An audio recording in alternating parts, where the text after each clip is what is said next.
just show you a clip. I'll just show you a clip so you know what I mean. It's one of my, I love that decision. I think it's so interesting. Where's the part in the scene when she sings Begonia? Emma Stone. Yeah, I could stop the world. I mean, I think they have it in the trailer. Good morning, Corey. Good morning, Michelle. I believe every company should strive to form a diverse table, to empower people of different skills, and every time, what is it? Skills and identities. To foster a new generation of, okay, let's go again. They want you to think it's you, that it's you who made this world. But it's always been them.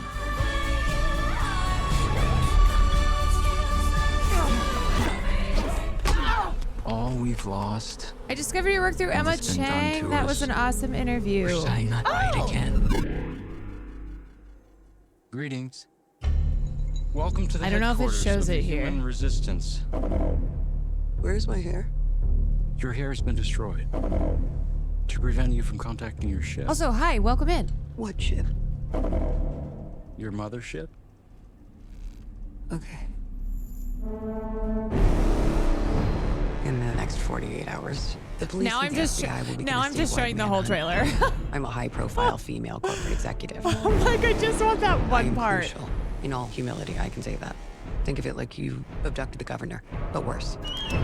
There is no Jesse possible Plemons is scenario so where you good in benefit from this. incident. When is it going to be his That time? was really good. My pulse is racing right now. When?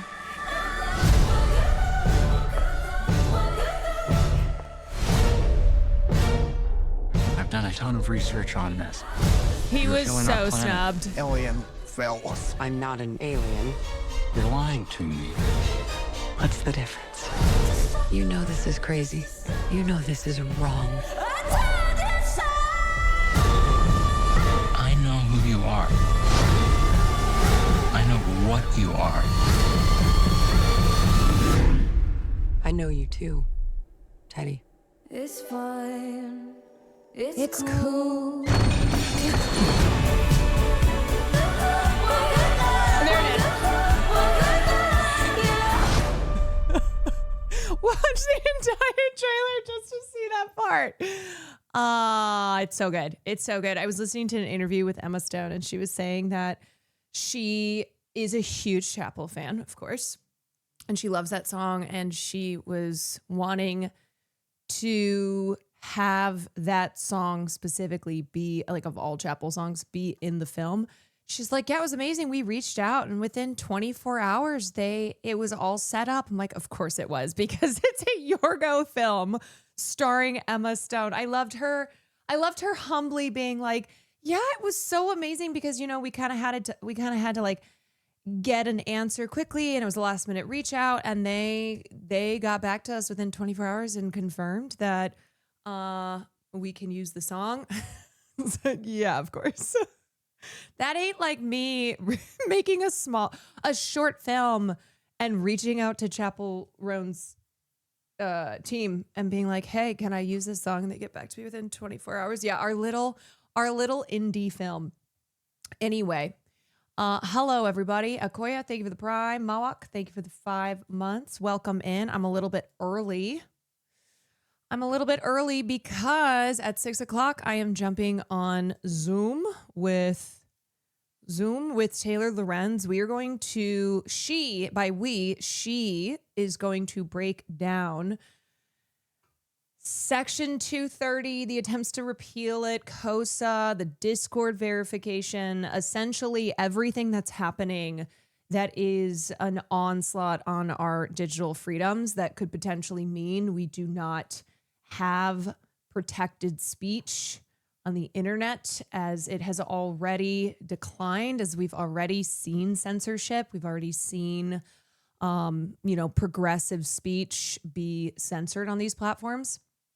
So Taylor's the expert. I'm bringing her on. I'm going to have her, I'm going to do it as like an explain like we're 5. So I'm going to ask pretty basic questions, but just so people have a grasp on what's happening here, because it's one of those that those who have been trying to ring the alarm bells have been doing so for a hot minute, and it just has not. There's so much stuff happening that I think people haven't really recognized how vital this is. And we definitely don't want to get to a place where it's too late, because right now this legislation is being, is going through Congress. You have celebrities like Joseph Gordon-Levitt, unfortunately, who went to the Capitol and gave a speech in the defense of repealing Section 230. So we got to fight back against it now. Whoa, that's Chapel Roan? Yeah, that's Chapel Roan. Good luck, babe! Good luck, babe! First, you try to mock Hassan. Now you're about to mass surveillance mock him, too. Yeah. Good luck, babe! The people already have your information. Whatever reaction of some people is very worrisome. Yes, I think what's concerning is people aren't caring enough about their privacy. I think for a long time now, there's kind of been this, there's been this almost training into people that they do not have privacy. They will never have privacy. And people have kind of just, the masses have been like, okay. You know, it's like Mark Zuckerberg bragged about making billions of dollars off of people handing over their personal information, because he's like, you're all stupid. You're all stupid. And ha ha ha ha ha ha ha ha ha. I'm laughing on my compound in Hawaii.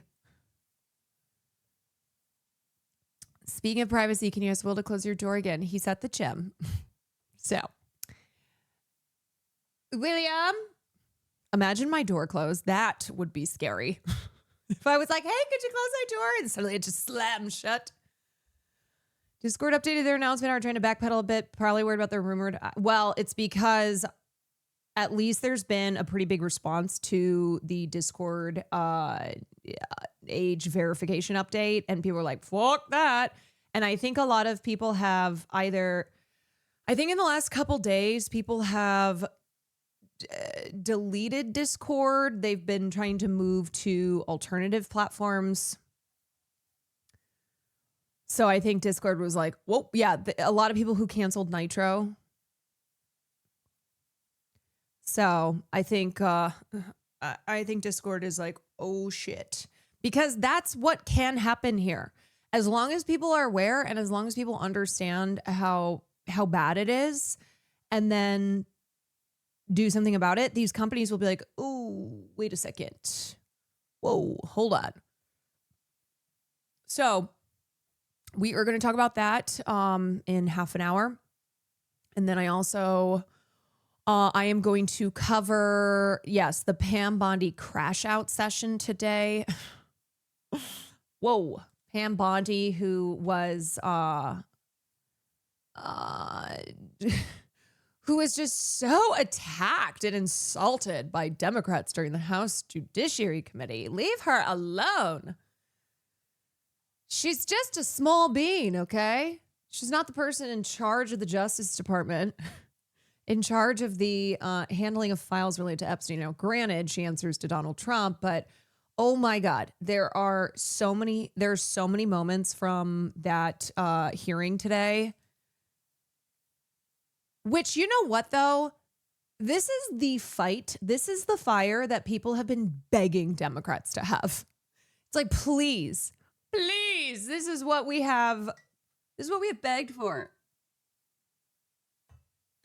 She should have been arrested. Yes, she's lying under oath. She is freaking lying under oath. So we will take a look at Pam Bondi's crash out. I also want to talk about James Van Der Beek, and specifically just about, well, the cost of healthcare. And I know some people have pointed out to me, they're like, well, James Van Der Beek had really good health insurance, and They're like, I generally agree with you, but it's not quite quite the point. I'm like, no, I think it still is. And they're like, yeah, his wife is anti-vax. I'm like, yeah, that's crazy. That's awful. But the truth is that when we talk about the healthcare system being designed to benefit multi-billion-dollar corporations and to crush everybody else, that also includes people who are millionaire. I mean, I don't know what James Van Der Beek's finances are. I mean, certainly, I think seeing as they've launched a GoFundMe and that he was selling off memorabilia, I don't think that's indicative of his family being in a good financial spot. But it's like, this is something that even millionaires, even people who were successful television actors, our healthcare system is so fucked. It is the most expensive in the world. It is crushing people every single day, even those with health insurance, even those who have more means than other people in this country. It's like,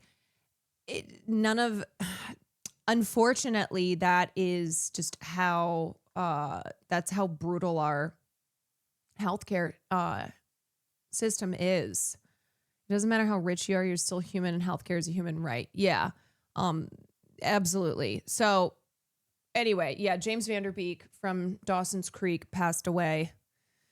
He passed away. He had been, he had cancer for the last couple of years. I think he was diagnosed in like 2022 or 2023. And he passed away this week. And it's been reported that his friends launched a GoFundMe campaign after his death to support his wife and 6 children who are out of funds following the actor's cancer battle.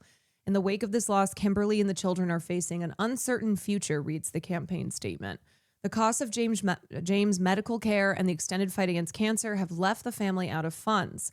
They are working hard to stay in their home and to ensure the children can continue their education and maintain some stability during this incredibly difficult time. The support of friends, family, and the wider community will make a world of difference as they navigate the road ahead. Your generosity will help cover essential living expenses, pay bills, and support the children's education. Every donation, no matter the size, will help Kimberly and her family find hope and security as they rebuild their lives. Thank you for considering a gift to support them. And I posted about this because James passed from colorectal cancer, and that is the second most expensive treatment. It is second only to, I think, breast cancer. I think the average yearly cost of colorectal cancer treatment is like $60,000, something along those lines. And last year, he auctioned off memorabilia from his TV and film career in order to pay for the staggering cost of his treatment. It was really sad. It was really sad to see him doing that. When that was reported on, that he was selling off Dawson's Creek mementos in order to pay for his cancer treatment. That is really sad. And so, colon cancer is the biggest. Is it the biggest killer? I know it's one of them, but it's incredibly painful. It's very, very painful cancer. Not that like cancer is not baseline painful, but that is, I believe that is what Will's cousin had. He was diagnosed as terminal, but actually it's kind of a miracle. And they said that he's doing a lot better than they thought he was. So it's also, colon cancer is rising big time in young people. Yes. Colon cancer is rising big time in young people, and cancer overall is rising in young people, which is really scary and really depressing, considering how more and more people struggle to have health insurance. Even if they have health insurance, the costs are just astronomical, and it's just not, it's not viable. This is not a viable way to live. If you have a colon, get it checked. If you have a prostate, get it checked if you're over 40. Yeah, I think Will is planning to do a colonoscopy stream in order to raise awareness about colon cancer. He's setting that up. Yeah, no, it's not just something that he's doing. It's not just something he's doing for like haha silly laughs. He's getting a colonoscopy. Yeah, he's finally showing Hall. He's getting a colonoscopy and he's setting it up with, I think he's setting it up with Mayo. And he could save lives. Yes, it's an educational thing. It's to raise awareness and remind people to get colonoscopies, to be aware of the rising colon cancer rates in young people. Yeah, to remove the stigma. A colonoscopy is not something that like a 70-year-old man gets. Just a 70-year-old man, you know? Not just something that like old men get. Old people get. Did you ever play that colonoscopy horror game? I did not play that one. Okay, so anyway, yeah, so some people were like, well, let me see if I can find the one comment. Because then I was like, I refuse to support any political candidates who do not have universal health care on their agenda. People are dying every single day. Families are forced to sacrifice everything in order to pay for healthcare costs. These companies make billions in profit. It's fucking evil. Does not have to be this way. Reminder, U.S. healthcare is the most expensive globally, and medical debt is still the number one reason for personal bankruptcy in this country. Millions of Americans, which include successful 90s television actors, are struggling every day under this for-profit system that's designed to continuously reap enormous profits for the multi-billion-dollar companies within it. No family or individual should face the reality of being one medical emergency away from losing everything. There's someone who had... Yeah, okay, so broadly speaking, I absolutely agree with you. The system's broken, but in this specific case, BEEK had exceptional health care coverage through SAG-AFTRA. The fundraising he did was for alternative medicine treatments. He and his wife are anti-vax. Okay, so I don't know. I don't know exactly what his health insurance was, and if somebody has info on that. I will say he was not working. You have to be working. You have to be making a certain amount of money a year to keep qualifying for health insurance through SAG-AFTRA. I do know that. I am a member of SAG-AFTRA. You will get dropped. You will lose health insurance. Now, there are certain avenues. If I just don't know what his personal situation was, but regardless, the point still stands that we have the most expensive healthcare system in the world. Americans pay so much money. They pay so much money for insurance. They pay so much money for drugs. They pay so much money for treatment. Even if you have good insurance. My parents have incredible health insurance, and they still pay thousands of dollars a year because my mom is getting treatment for, she's getting treatment for her autoimmune disease. My parents have to pay thousands of dollars before they hit their deductible, and they have amazing insurance, but also too having to navigate the system itself because it's designed to confuse you. It's designed to just make your life harder. It resets every year. Yes. So I don't know about this whole like alternative medicine treatments, etc. The cost of treating colorectal cancer is astronomical. It is so expensive. Alternative treatments can also refer to treatments not yet approved by the FDA, but in testing. Yes, and I'm just really not interested in like getting into debate here over James Van Der Beek, who's just died, mind you. He just died after spending a lot of money trying to treat his colorectal cancer, and he's just passed. But I'm not really interested in getting into this.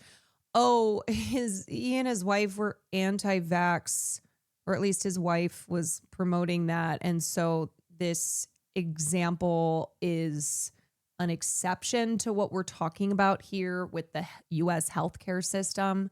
I don't think it is. Angela Lansbury would insist on bringing in older actors as special guest stars on Murder, She Wrote to keep their SAG status up to date. Yeah. I mean, we live under a system where your insurance is tied to your employer. And so that means that a lot of people have A, shitty insurance, or B, if they leave their job, they lose their insurance. And so they might be in a really shitty work situation, but let's say, someone themselves or someone in their family gets sick and they can't lose their health insurance because it's tied to their job, it's employer based, and that's their only option. Yeah, don't work, you die. Don't work and you die.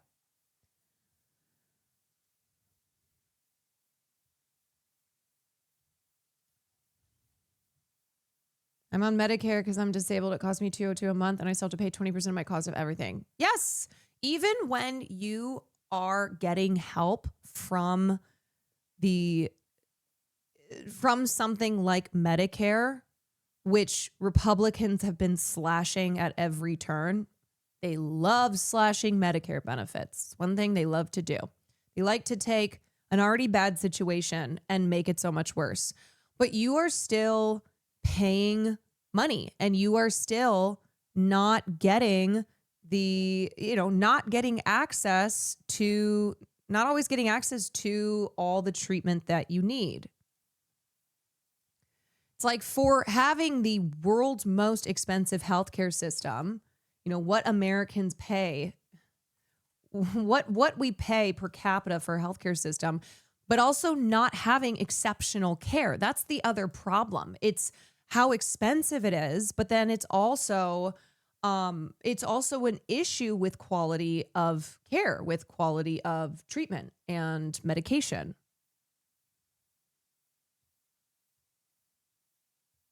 I'm about to take out a $5,000 loan because I can't afford my insurance. Doesn't cover my eye lens replacement in March.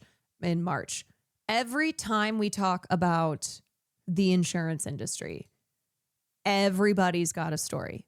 Everyone. We all do. If you live in the United States of America, you are deeply affected by this. You basically hope that nothing bad happens because most of us are one medical emergency away from losing savings, from losing housing. That's why we say, you are one paycheck, you are one unforeseen accident or medical diagnosis away from being homeless. You are closer to being on the streets than you are to being a billionaire. And one major reason for that is because of healthcare in this country. It is still the number one reason for personal bankruptcy. It is something that all of us, at some point in our lives have to rely on medical care. And maybe you think, oh, I'm fine. Well, maybe right now, but anything can happen. Anything can happen. And you don't want to live under a system where if that thing happens, you are fucked.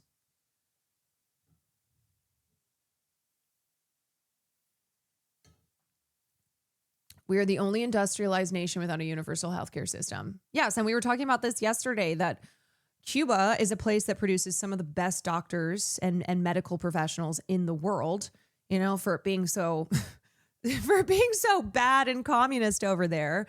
The healthcare is incredible, and the just high level of medical professionals.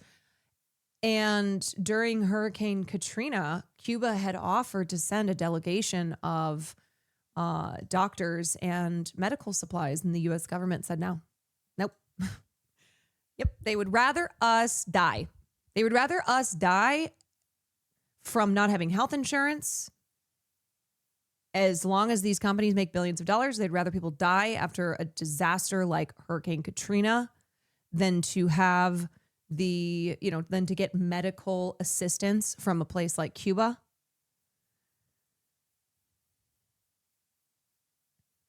Hassan said he's working on a trip to Cuba. Do you think it will be Firan? No. That will most likely be separate. He I think is working on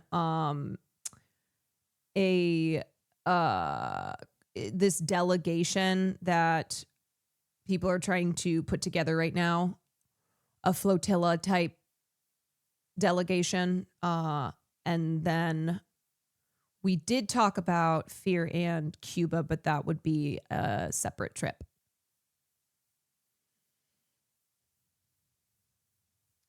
This is why Celine and Kanye were infuriated with the government over Katrina.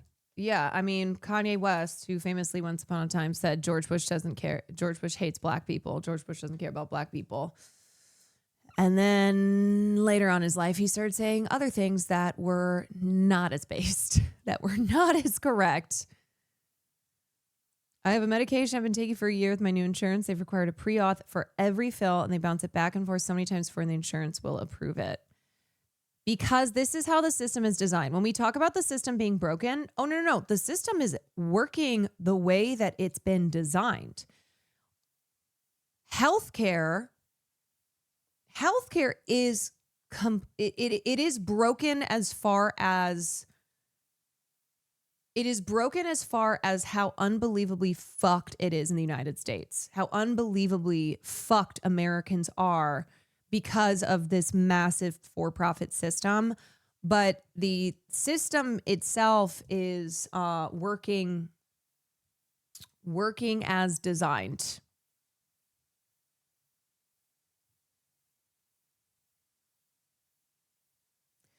I was raised without health insurance. My family made too much for government assistance, but too little to afford insurance. I didn't get health insurance in my late 20s, and I paid for my own. Yeah, and that is why I said here, and this is, as always, I like to take one piece of news and make a broader point here. And people right now are screaming at leftists who have said that they will not just vote for the centrist candidate. They're not going to pledge to vote for a Gavin Newsom right now. First of all, it's 2026. It's 2026. We're talking about the next election in 2 years, presidential election 2 years from now. Why are we going to hand over our votes 2 years early? What motivation will these people have? Why would the Democrats have to put forth any real progressive agenda if people right now are like, yeah, I'll vote for you. Yeah, I'll vote for Gavin Newsom, who hasn't even announced that he's running. It's ridiculous. And here's the thing. For me, I am never going to support a political candidate who is not about universal health care. If Medicare for all if M4A is not a part of your platform, we ain't voting for you. Because this was something that in the last election was not on the table. Whereas in 2020, you had Democratic candidates forced to talk about healthcare, and forced to at least temporarily pretend that they were about some type of universal coverage because of Bernie Sanders. Because Bernie Sanders is healthcare is a human right. Bernie Sanders is Medicare for all. And because he was incredibly popular and had a diverse and large coalition, other candidates like a Kamala Harris went, oh yeah, me too. And then walked back on it. And then healthcare was just taken off the table. It was not front and center in the 2024 presidential election as it should have been. So this is something that we have to be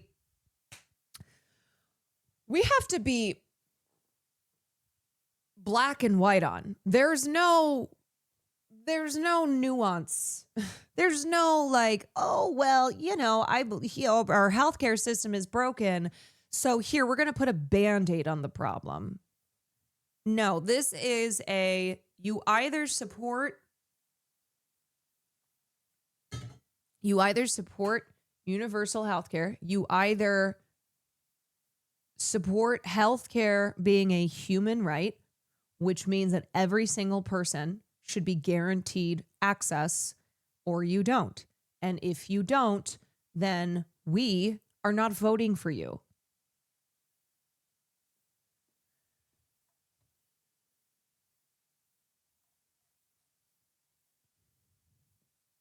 Yeah, you're with us or you are against us. You are either with us or you are with these multi-billion-dollar insurance and drug companies that are making hand over fist every single quarter.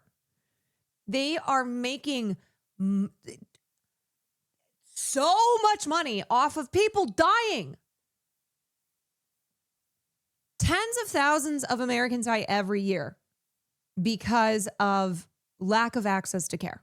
That should not be happening. In the United States of America, we got people dying every single day because they cannot access care. The fuck is that? Yeah, you're either with people or you're against people, and being against the people means that you make money from people dying. You are against the people, which means death. This is a life or death position. Shitlibs are so dumb. People like Gavin Newsom, Biden, and Kamala is one of the reasons why Trump rose to power. I just don't understand handing over your vote, which is your leverage. 2 years before we've even gotten to the next, to the next presidential election. Why are you already? Yeah, Trump is evil. There are so many things I think every single day about Trump that I cannot say. I cannot Fed post. He is evil. It is not a matter of thinking that Trump is better than these candidates. It's we need these candidates to be effectively progressive options. We need them to move to the left in order to make things better here.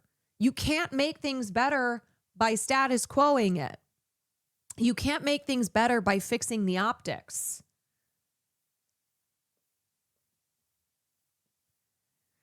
I don't know. It's already exhausting, y'all. It is already exhausting, and we just started 2026. We got 2+ years. And if you thought it was bad, this last time around, it is going to be levels of insufferability that we think we've seen, but we've really not yet. Hogan, thank you for the gifted to Trump is evil. Yeah, it's this false equivalency where liberals will be like, oh, so you're saying that Trump is just the same, or that Gavin Newsom is the same as Trump, or you're saying that even Trump is better. And it's like, no, what we're saying is that we wish that you exercised your power. We wish that you weren't just handing over your votes when these are people who then will not feel the pressure in like I just used the example of candidates in the Democratic primary who were pressured to move to the left on healthcare, who were talking about Medicare for all because that's what Bernie's whole thing was. And Bernie was really popular. And people were like, yeah, that is what we deserve. Yeah. We do deserve healthcare. We do deserve this.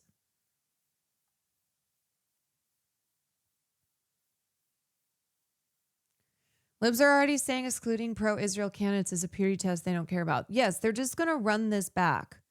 They were saying this stuff when the Democrats were facilitating a genocide.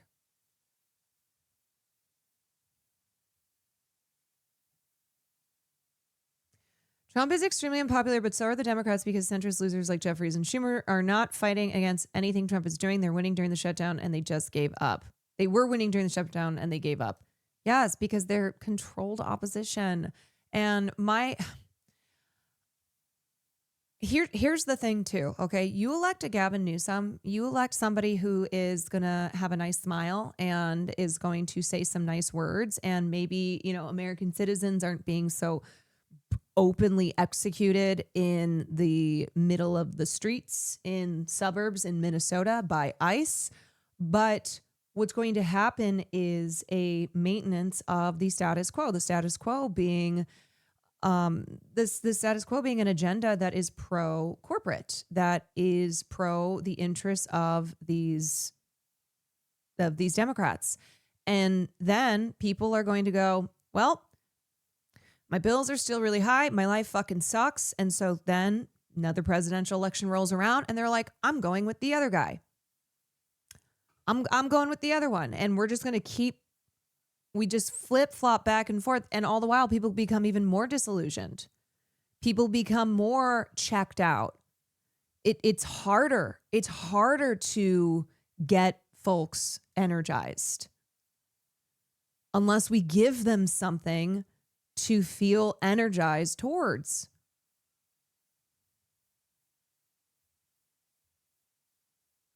You elect another establishment Dem elite and they will just solidify everything Trump did, but in a nicer way. Yeah, and libs will try and be like, no, that's not true. And they'll try and say that they're progressive. And it's like, look at Kamala Harris. Look at Kamala Harris talking about having the most lethal military in the world.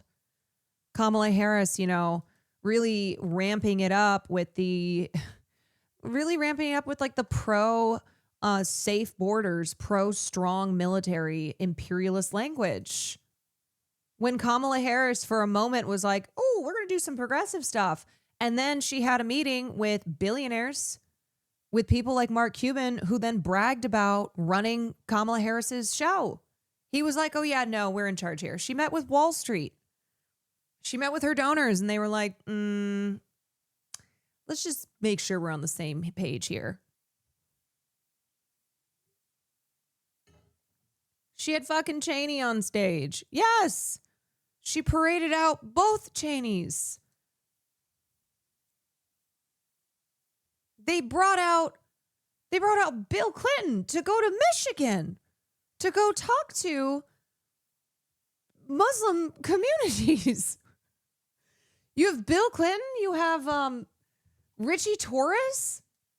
You're bringing Richie Torres.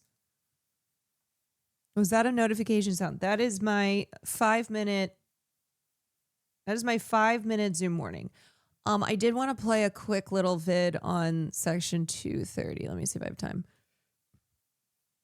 And this age on Discord now, well, that's not going to work. I look like a teenager in my 20s. Thank you for the and now 5 look months. At me. The It was real my woke birthday thank you for the yesterday, 15 and months. I thought the numbers on the cake were the wrong way around. Oh, still got a good button though. Oh, hi there. I'm Sam Tucker from the company that treats its users like children. As you may have heard recently, that Discord is about to require its users to verify their We absolutely cannot have Klobuchar as our governor. The Klob Mentum. age by face scan or government ID. And people online... Yeah, you know who's supporting the repeal of Section 230? Who's supporting these child safety bills that are actually incredibly right-wing? It's very insidiously right-wing. Democrats and Republicans. This is bipartisan support. are outraged, which is not right. We just wanted to protect the kids. And we didn't want this... You're going to vote for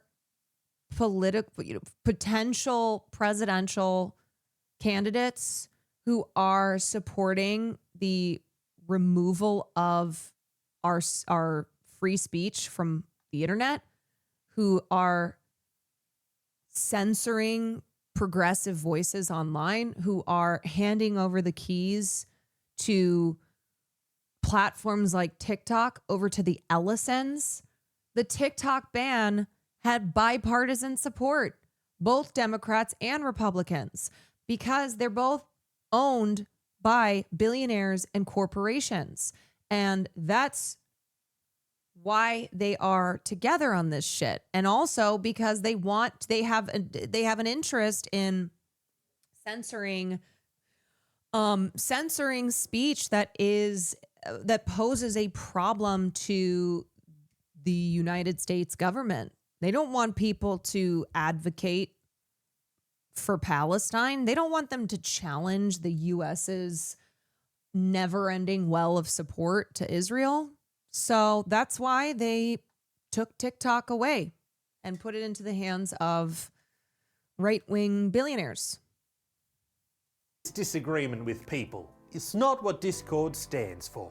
Well, alright, it literally stands for disagreement between people, but that's because a Greek chord didn't roll off the tongue. Besides, this is blown out of proportion, as you can still use Discord normally, and will only ask for your face or your ID if you want to access age-restricted channels, disable message requests, or unblur sensitive content. In fact, I think you guys should blur yourselves because you're being a little sensitive right now. I mean, why don't you want us to scan your face? Is it because we've leaked thousands of your IDs before? That was in the past. And this time, That was just 5 minutes ago. we're gonna try to keep it under 70,000. Plus, our age verification system is very secure now.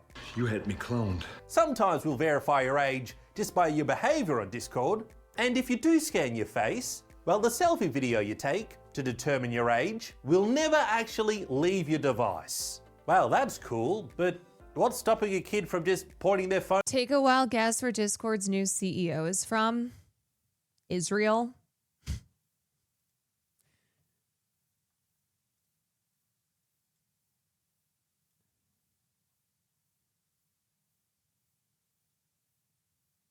Discord gets a new CEO, starts requiring your biometric data. The CEO is literally from Israel.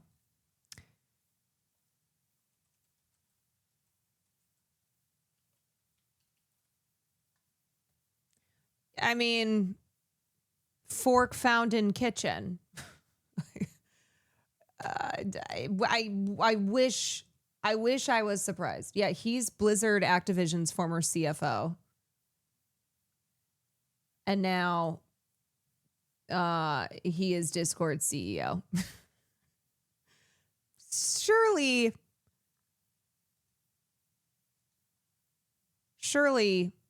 Phone to their coincidental. grandma and saying, "Look, grandma, check out this new camera app." "Oh, that's nice, sonny. You know, I wish you'd visit me more often. I do get a little lonely sometimes, and it gets cold in the winter, and I often see the dark spectre of death approaching from a distance, and I realize a little bit of comfort from Age family verified. and company Oh, cool. would Thanks, really Grandma. do me fine. Oh, goodbye then." Also, with ID verification, the documents you submit are said to be deleted quickly, if not immediately. Alright, but if they delete it straight away, then what's to stop some random person from posting their ID publicly online for everyone to use? And then we all just log in as Bob or something. And if Discord shows an error message saying they've seen that ID before, well then that's proof that they don't get deleted straight away. Checkmate. I got a word. What do you got? I have Campbell. Alright, fine. We all know this is ridiculous and it's not really there to protect the kids. Look, I'm just going to tell you the truth. Every month, every company in the world has to meet up with the people who own everything. You know, the lizard people. And last time they were like, "Everyone has to use AI, even though it's and lies all the time." And we were like, "Yes, lizard people." And this time they're like, "Every country has to use age verification." And Let me just check something. Check something real quickly.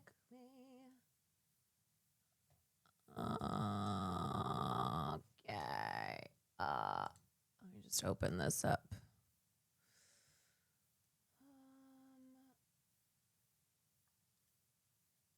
Okay, I don't think Taylor's here yet, so keep watching this. not just the ones that nobody cares about, but the ones that nobody's even heard of. Yes, thank you, lizard people. Thank you. Oh, I'm sorry, you don't believe me? Well, then how come age restriction was introduced in Australia when the only person who could control the lizards was out of the picture? This croc is going ballistic. The all-new age verification for Discord. Remember, it's not identity theft if you give it willingly. Subscribe I don't trust anyone with my face. Didn't work out too well for John Travolta. Oh, hey everyone, thanks for watching the video. And yes, subscribe for more fun tech parodies. And remember, the big AI... You know what it is? It's these companies and the government as well, seeing how far they can push the boundaries, trying to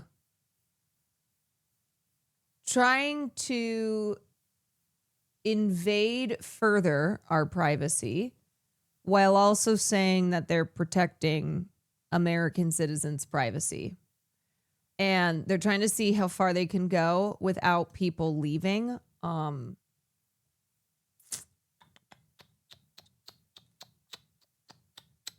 This is why big tech backed Trump. Yeah, did you guys see that that Palantir executives and other big tech executives are already amassing and putting tons of money into the upcoming elections, the midterms?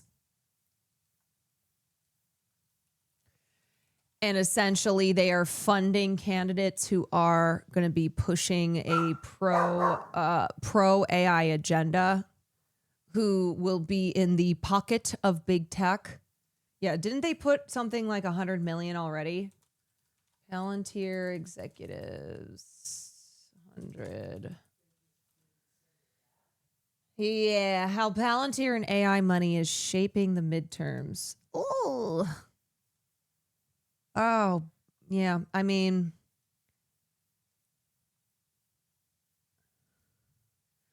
let me know when you.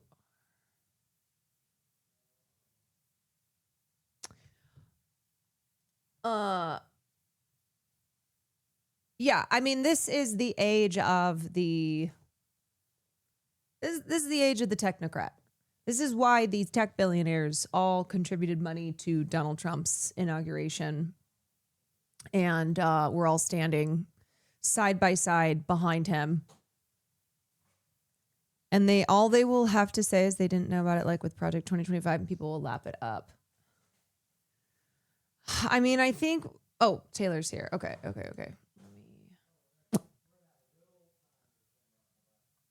can't I? Is this? Hold on. Bubble collapse will be mine. Okay, I hope this works because I was trying this earlier. Start. Okay, start. You are the host. There we go. Okay, I'm going to switch here. Okay, and then I got to do this. Deactivate this. Whoa! Make sure this likes to freeze, so hopefully this will work. Hello. Hi, can you see me? I can see you. I can hear you. What about on your end? Audio, Yes. video, all good? Okay. All good. Okay, perf. It's so dark out, right? Like early. Like how I is know. It's when are we really gonna start getting the sun. It's really hard to work at night when it gets dark so early, but at least every day that goes by, we get closer. We do. We get closer. We get closer to the longest day, and then we start going down again. All right, everybody. Let me just make sure we're all good to go. Hogan, thank you. Alexandra, thank you. Okay, y'all. I have the expert on. We have Taylor Lorenz on to talk about. You just put a video out how they are trying to kill the internet. They being the government and these major companies. And also, this is something you've been talking about for a long time now. You've been trying to ring the alarm bells on, get people aware and get people to care. I know you've been fighting this fight, so I'm here to try and help you get people to understand how bad bills like KOSA are, why Discord and these other companies are doing these age verification, and what that means, also with Section 230, the attempts to repeal it. We got people like Joseph Gordon-Levitt. I guess he's a little too unemployed right now. So Wait, you're gonna die, Caroline. I'm texting you something else. Somebody else is also involved. Look at who I just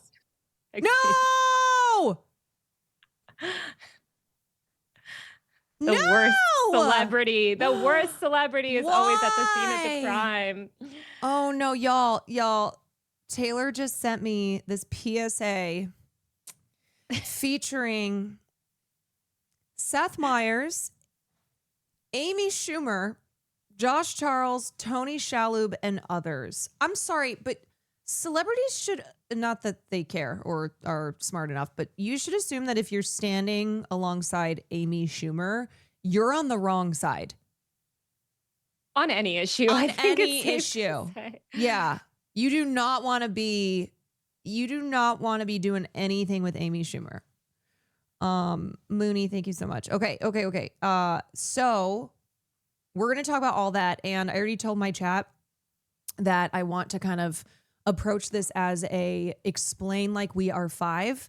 So I'm going to ask questions that might sound stupid or just ignorant. But I really want everyone to understand this as in as simple of terms as they can, because I do think with everything that's happening, one reason that people haven't been paying attention is because they're just so overwhelmed and they're like, what is all this stuff? KOSA, Discord, Section 230. I don't understand it. I think even in trying to approach learning about Section 230, people get overwhelmed by like technological terms, you know? So essentially what we're talking about are our digital freedoms. We're talking about free speech. And that affects our ability to organize IRL. Yeah. You know. Yes, absolutely. Yeah. Okay, so let's just dive in. This is your forte, so I'm gonna have you take the reins on it. I will just pepper in questions. So I think we should start off with Section 230. Yes. So definitely if you want to understand it, I did just make this whole video that's an hour long that really explains it in like very, very basic terms, but I will summarize it here. Section 230, you probably hear it a lot, where it essentially means that platforms online are not treated as the speakers of the content that they host. I'm sure that already sounds confusing. Let me explain. So if you go out into the real world, right, in the physical world, you can yell all day long. You can do whatever you do. If you say something illegal, obviously you'll be held accountable for it. If you're not, whatever, you can go yell. The internet has no public commons, and we can get to the fact that it should, but it doesn't. It's not like a physical reality that exists that is the world. So the only places online that you can go to speak are platforms or spaces essentially that are set up by companies or organizations or people, right? Like, so if you go on Facebook, obviously Facebook has set up that little digital platform. If you go to comment on a blog, the blog owner, has set up that space for you to comment. If you join in on a forum, whoever runs that forum, system, or Reddit or something, like, is responsible, or sorry, is the person who kind of like is facilitating your speech. Mm-hmm. Section 230 basically upholds the liability, sort of upholds platforms' ability to, so I'm trying to like say it in the civil terms. No, I know. Don't worry. Basically, platforms cannot be held liable for your speech. Now, this is such a good thing. Again, if without this, you have to think that without this, we know what would happen without this. We see what happens without this. Platforms have to pre-screen every single piece of content, every single comment, anything that is done on their platforms has to be pre-screened for legal liability. So before Section 230, when the internet was just forums, and there was this famous legal case where basically someone said, well, it was actually about the Wolf of Wall Street, a whistleblower came on to this forum and it was like, hey, the Wolf of Wall Street, he's a scammer. And by the way, this whole thing's a scam and you guys should watch out, stop buying into his financial program or whatever. He sued CompuServe and said, basically, you guys operate this forum. CompuServe was a tech company back then. You guys operate this forum. You're legally liable for this speech. And so there was that case and this famous Prodigy case, these two cases that sort of established, led to the need Section 230. Now, lately, you hear a lot of liberals and leftists say, well, I think that's bad. I think there's all this bad, evil stuff on Twitter. Why can't we hold Elon Musk liable for all of the hateful content on Twitter. We should make him liable. That's going to be good. Elon Musk is terrible. I'm all for making him, suing him when he does illegal stuff, et cetera. But we actually don't want that legal precedent, because that legal precedent would mean that every single platform has to pre-screen, aka pre-censor your content. And you might be thinking, okay, so what? Social media platforms. First of all, social media platforms, by the way, we can get to this, are actually advocating for Section 230 to be revoked, because now this goes into AI, where they actually feel like they can eliminate all their competition by revoking Section 230, because they can pre-screen everyone's content with AI and they don't care about censorship. But forums, blogs, there would be no free speech online. You couldn't leave a restaurant review without Yelp. Like, if you made Yelp liable for every negative restaurant review, then you can't leave a review. Yeah. Yeah. Or messaging. Signal is a platform. Telegram is a platform. AOL WhatsApp is a platform. Was something that we all used. Right. So AIM only exists because Section 230 passed. Otherwise, AOL would have been responsible for every single instant message that you send. So, not to mention that if you repeal Section 230, there is no such thing as encryption either. It would break encryption. There would be no encrypted messaging anymore, because these platforms would have to pre-screen every single piece of content. This is something that is really bad. And so I understand the desire to hold Elon Musk accountable, but there are actually a lot of other laws and things we can do, and I can get into that too, that would make all these platforms better and make them less evil, but not repealing Section 230. And I've seen a couple of people say, but wouldn't the internet be an absolute hellscape if you could say and do anything you want? And this is where I think the kind of propaganda to influence people into thinking that 230 is a bad thing and we should overturn it, because they're like, we need to protect people. Otherwise, people can just say, they can just say whatever they want. We have protections. Yes. We have speech protections. They can't say whatever they want. I promise you, as somebody that's been sued and has been involved in lawsuits, people cannot say whatever they want. If you are doing threats, if you are doing illegal stuff, if you are, doing bad behavior to the point that it meets the definition of harassment, and should we threaten harassment? Should we threaten stalking? Should we strengthen some of these other laws that have offline corollaries? Sure. But that has nothing to do with repealing Section 230. And right now, it's kind of confusing, but Section 230 also, by removing the liability from the platforms, also allows them to do moderation at all. So the reason that platforms can even do moderation, and for instance, the reason that a BDSM forum can be moderated differently than a kids-only zone, is because of 230. Exactly. Yes. This is what gave the internet the ability for speech, for creativity, for the formation and development and growth of all these online communities and platforms that we're all a part of.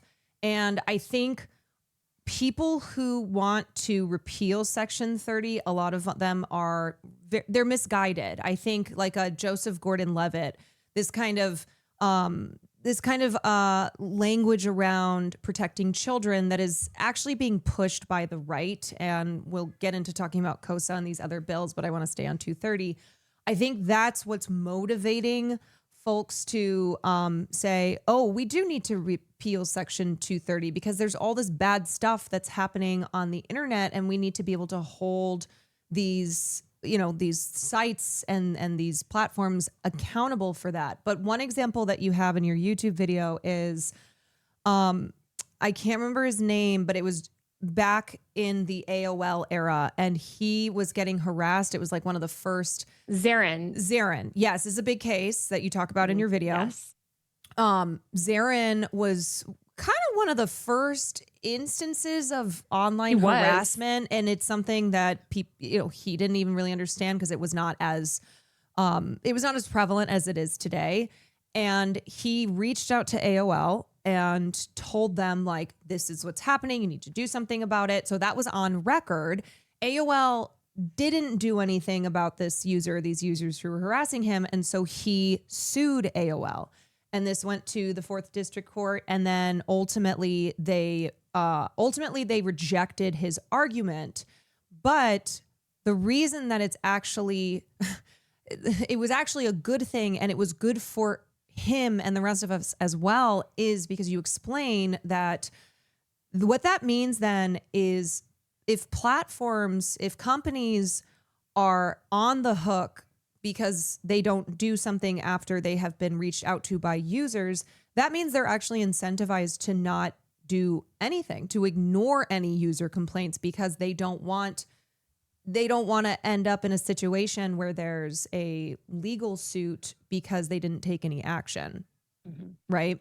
Yes, exactly. We don't, if there was notice-based liability, they would do exactly what you just said, Caroline. We would be right back where we started, where you would have this CompuServe Prodigy problem where like, they just wouldn't, they're like, oh, what? Oh, they're not like, we have to understand too that we're not operating in like an ideal world. And so these companies are always going to pursue the safest sort of option that also maximizes profits and is the best. Like in an ideal world, sure, yeah, if you notify a company, they would be like, get right on that. We've got someone dedicated to, taking down this harassing behavior and investigating this case for you. In reality, companies are like, wait, I'm going to be liable if I'm notified. Okay, well then I'm not going to let users, I'm not going to listen to any, I'm not going to be notified. I'm not going to receive those responses from users at all. Or I'm going to pre-censor everything so that nothing like basically that could ever be even remotely legally liable or critical of anybody else, especially mostly people in power.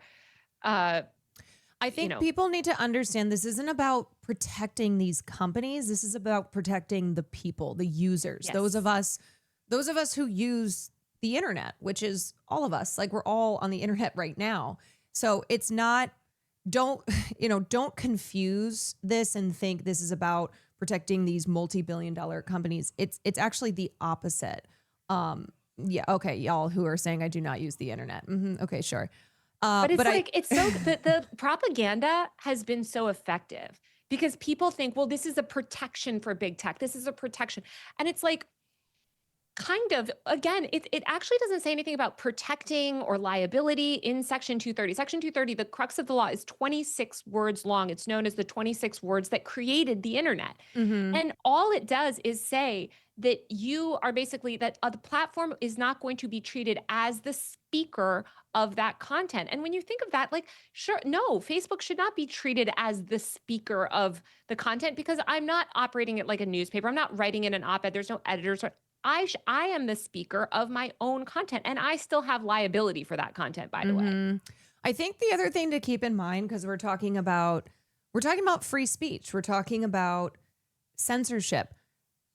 We know that this is not something that ultimately affects right-wing speech in the way that it does left-wing. Okay, we understand that attacks on free speech, censorship that is happening on in the digital world, this is terrible for progressive speech.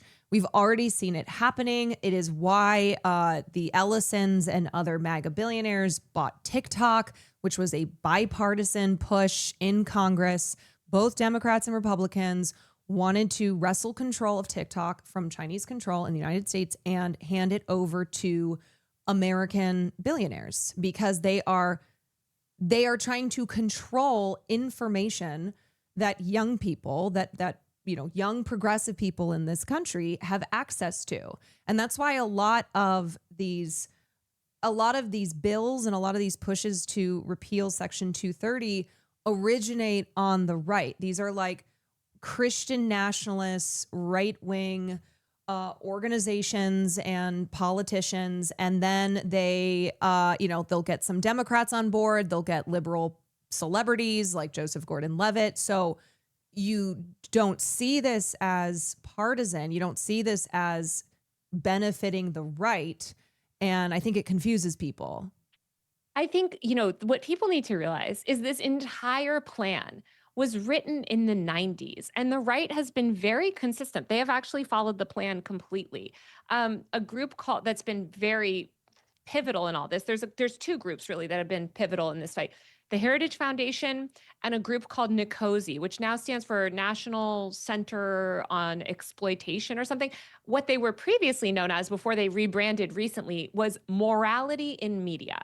Okay, this is a far-right religious fundamentalist group that wants to eradicate LGBTQ from the internet and considers the Sports Illustrated issue pornography. And so Morality and Media, the Heritage Foundation, and a cadre of other far right groups. Barry Weiss has been very involved in this. She's platformed Jonathan Haidt, who's like the main face of all of it. He works very closely with the Heritage Foundation and collaborates with them. But it's all written out very publicly in Project 2025. My favorite moment, oh, I don't have time to find it right now, but there was this tweet from 2023, I think, when somebody was tweeted out like a piece of this. It was some article about repealing Section 230 and pushing, this kids online, all sort of under the guise of kids online safety. And the person tweeting is like, hey, by the way, this is really horrifying. The Heritage Foundation is going to remove they're going to remove all LGBTQ people from the internet. They're going to use this to destroy us. And the Heritage Foundation quote tweeted it and said, yes, we are. Mike Masnick on Tech Dirt wrote an article about it. But I wanted to lose my mind because it's like, they're not hiding it. They're hiding it. They're like, yep. They keep publishing blog posts. Like the Heritage Foundation published another insane Section 230 blog post a couple weeks ago. Like they keep doing it. They're talking about it all the time. And they're like, yeah, this is what we're doing. This is what we're doing. This is what we're doing. And then these liberals like go along. They're like, yeah, we're cracking down on big tech. Like FOSTA SESTA passed because it was the beginning of the techlash. Basically, in 2016, there was this thing called the techlash where Donald Trump was elected and suddenly liberals were like, wait, tech is bad. And it's like, yeah, tech is bad because capitalism is bad and because of all these reasons. And like, there are actually things we could do to curb. I'm all for regulating the fuck out of these platforms and actually making a better internet. But you're trying to regulate the user side. You're regulating people. That's the problem. You're not breaking them up. Like you're regulating our speech. And that is, I think, what is so important to understand here. The difference between regulating these companies versus users' speech. And I think it's gotten twisted. I think people see this as, oh, we're going after these multi-billion-dollar companies. We're going after big tech in order to protect users. But it's the other way around. And I think, with Section 230, it hasn't been the entire time since 230 was put into effect that there have been these major pushes to repeal it. This is something, I'm probably wrong on this, but it feels more in the last decade. It is because it's that's really when it ramped flipped. up. Yeah. So what happened? Listen, the Heritage Foundation, Morality and Media, these focus on the family, Moms for Liberty, all the far right fundamentalists have always wanted censorship. They were the ones they're the reasons. Section 230, a lot of people don't know this, was actually part of this thing called the Communications Decency Act. So that's why it's called CDA 230. The Communications Decency Act was actually pretty much repealed. It was this like moral panic nonsense in the 90s where they wanted to put like a rating system, like a movie style rating system on every website. It was like deranged. That was overturned. But Section 230 was actually a section of the Communications Decency Act. So they repealed the rest, almost all of the rest of the act, but Section 230 stayed because it was like the only good thing that they did. So all these groups have been on that stuff for a while. Like they've always been sort of right wing, but it wasn't until 2016, really, again, the techlash, or 2017, Trump came into office, but 2016, the end of 2016 election, that liberals started to think, wait a minute, tech is bad. And that, as they've been so public about, like Jonathan Haidt just talks about this, that gave them an opening where they were like, oh, we can resell the same fundamentalist stuff that we've been selling for decades. We can now change our name from Morality and Media to Nikosi. We can change it. We can go here and we can sell it to them as cracking down on big tech. We're keeping the kids safe by cracking down on big tech because all these liberals hate tech. So that's the way we're going to sell it. And they were like, oh, great. And the New York Times is on board and Washington Post is doing, like the coverage of it is crazy. Like, and no one on the left has been involved. And that's crazy. I think I want to talk on that too, because the people who have spoken about this tend to be from already marginalized groups. And there's a reason that you don't see them talking about it, because they're already facing suppression, because they already have to deal with being deplatformed. And that's why there seems to be, but also that this isn't something that big liberal or leftist creators spend any time on. Like those whose content would be accessible and would be visible.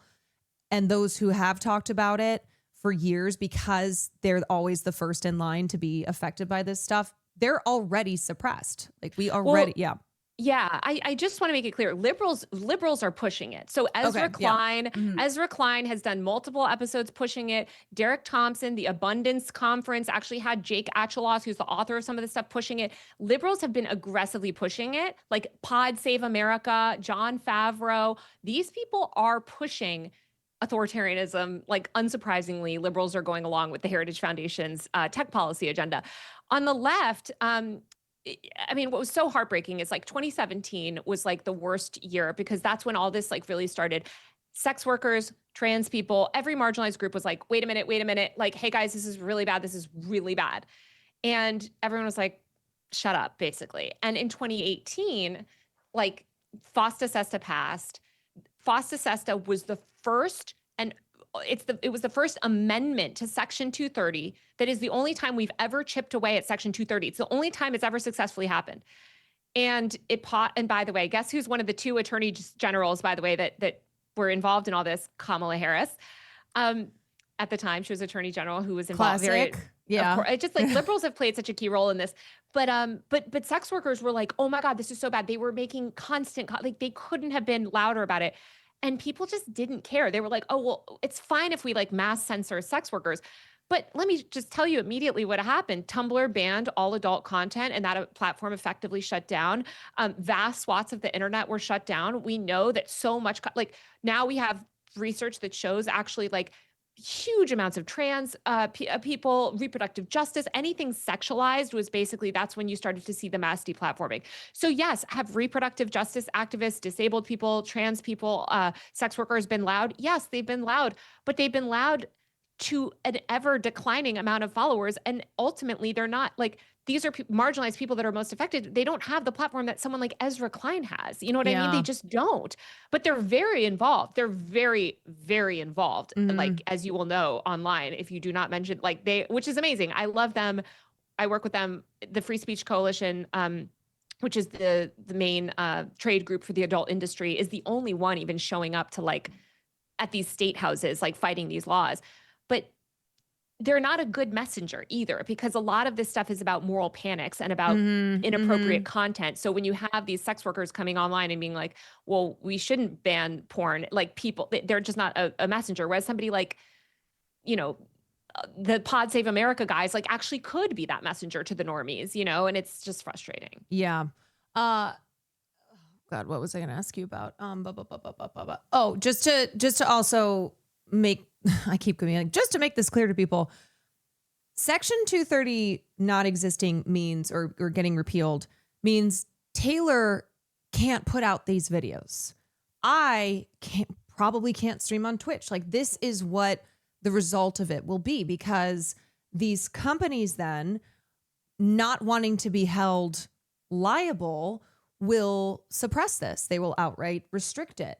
So the irony in like right now being able to put out all your videos and all your content to get people aware and concerned and involved to push back against this attempt to repeal it may not be an option if in fact this does happen. We're already seeing it. Like, we're already seeing this deplatforming. We're already seeing the downranking. We're already seeing, I mean, I think a lot of leftists started to understand this issue a little bit more personally with the Palestine stuff, because not just the TikTok ban, which was unconstitutional and horrible. And but like, think how it is when you go online and you post about Palestine versus when you post about other things, right? Like, there is this mass deplatforming effort around specific issues. Now, you're probably not out there posting pornographic or, you know, trans content. Maybe you're not a trans person. Maybe you are, you know, but if you are, you know the censorship that you deal with. And that will come for all of us. It's just a matter of like who it's coming for. And I don't want to play the like, you know, I get frustrated myself, and I understand, like, you know, when people are like, one of the amazing women who was like really, she was like she was very involved in fighting Fossa Sesto, this big sex worker on Twitter today was like, she tweeted something like, I have no pity for you guys. Like I warned you or whatever. And I feel that way sometimes too, but it's like, but we have to understand a lot of people don't pay attention to tech policy. No. Tech policy is not something that the left from a political standpoint has centered for a while. So we have to understand that it's okay if people are coming to it late, but these things are escalating and we do need to start paying attention to it and start fighting these laws, even if you only understand like the basics of it. Yeah. I mean, one of the reasons that KOSA has not passed is because of teens, because of, trans teen activists who have been doing everything they can to push back against these bills, talking about how these bills are designed to take access away from, access to information away from them. So the kids who are, supposedly going to be protected under these bills being the ones leading the charge on trying to tell people how bad these bills are. But that's exactly, and this ties into like the cell phone bans and the keep kids off social media and the like raising the age. They want to raise it to 16 and then eventually 18 to use the internet basically. That's what's predicated on all this. Like they want to dismantle a lot of this youth activism. That's why these if you ever see a headline that says so-and-so passed a law to protect child influencers, that's not what those laws do. That's not what they do, okay? What they do is censor local news footage and ensure that basically local news companies cannot cover student activist groups, because to have a minor on screen, you now need to get consent and you need to track, every minute they appear on screen because you might have to pay them. And that is sold under protecting child influencers. So they say, oh, aren't you mad at those mommy bloggers? Aren't they so evil? We'll just sign this, look at this law that I'm going to do. And all of these laws, I think student activism and young people have been so integral in the fight for social justice in recent years. And they want to pass, campus-wide cell phone bans and all these other things so that students do not have the ability to speak out on wrongdoing or mobilize or get involved. And I'm not saying anything about classrooms and teachers or specific schools saying, hey, we have a policy to put your phone away during class.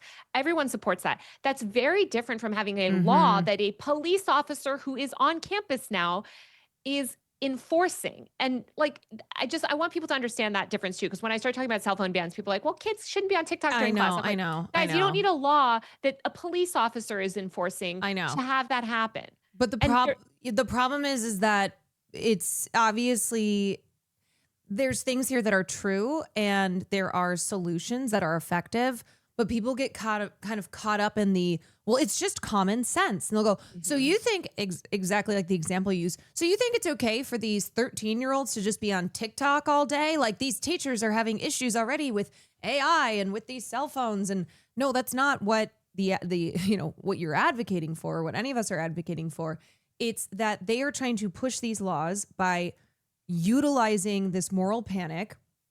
And these laws are actually, they are not designed to protect kids from, predators on the internet. They are designed to take freedom away. They are designed to target, say, trans kids from being able to access community and life-saving information online, because these bills are being shepherded by anti-trans politicians like Marsha Blackburn, whose whole thing is going after trans rights, going after the trans community. And this is one way to disguise it. And that's why they use kids. That's why they use dogs, like in the freaking oh my God, in the Super Bowl ad where it's like, everybody loves dogs. And if a dog is missing, well, surely we would all want to find that dog. And meanwhile, it's this really insidious mass surveillance technology that they're pushing through, but distracting people, being like, don't we all care about children and don't we all care about dogs? Exactly. And I think it's just such effective messaging, because I myself, like Chapo Trap House, I hate to put them on black, like did this whole segment like, oh, Taylor Lorenz, she wants kids to have phones and she's so brain rotted. How can she blah, blah, blah. Like these leftists buy into this stuff. They buy into this framing. They're not anti-surveillance. They're ultimately arguing for mass censorship and surveillance. And it's so lazy because it's like, guys, do you believe everything that everyone like? Do you think the Patriot Act was for real patriots to help real Americans that are real? Like, please be for real. They give these things insane names, and we just need to stop accepting this premise. But so many leftists think that this social media addiction, moral panic framing is somehow tough on big tech, and it's not. I have made so many videos on this, and I fight with everybody every time I make it. But like, it's just not like you have fallen for a moral panic. Every single top researcher who studies kids and the effect of the internet on them came out almost 2 years ago and issued an 82-page report saying we're in the midst of a moral panic, and all of these claims about child mental health issues, none of them are founded. There is no widespread, issues being mental health issues caused by social media. It is a fact that if you are more depressed, you use social media differently, but that is not a causal thing. And these researchers even said, we know the causes. We know the causes of this rising rates in depression among teens, and they're almost entirely economic and social. And yes. Oh, sorry. Yeah. No, nothing. You know what I'm going to say. I was going to say too, people need to understand that this is also a distraction away from actually materially addressing those causes. They'll say, oh, we'll just take the phones away. We'll just restrict them from social media. Everything will be fixed. None of these kids are going to have mental health struggles. We don't have to worry about helping them access mental health care, health care. Because here's the solution that we are waving in people's faces over here. And they use, moral panic language so that people don't, they think it's great, right? They're like, yeah, that does make sense because I'm a person who uses the internet and I don't feel good all the time. So it does make sense that this is then causing kids to be, kids to have mental illness. So if this is the cause, then we should take that away and everything is fixed. But it's not the cause. And that's the thing. Right. And like, you can't get it through to these leftists that are like, but phone bad, but phone. And it's like, guys, no, like.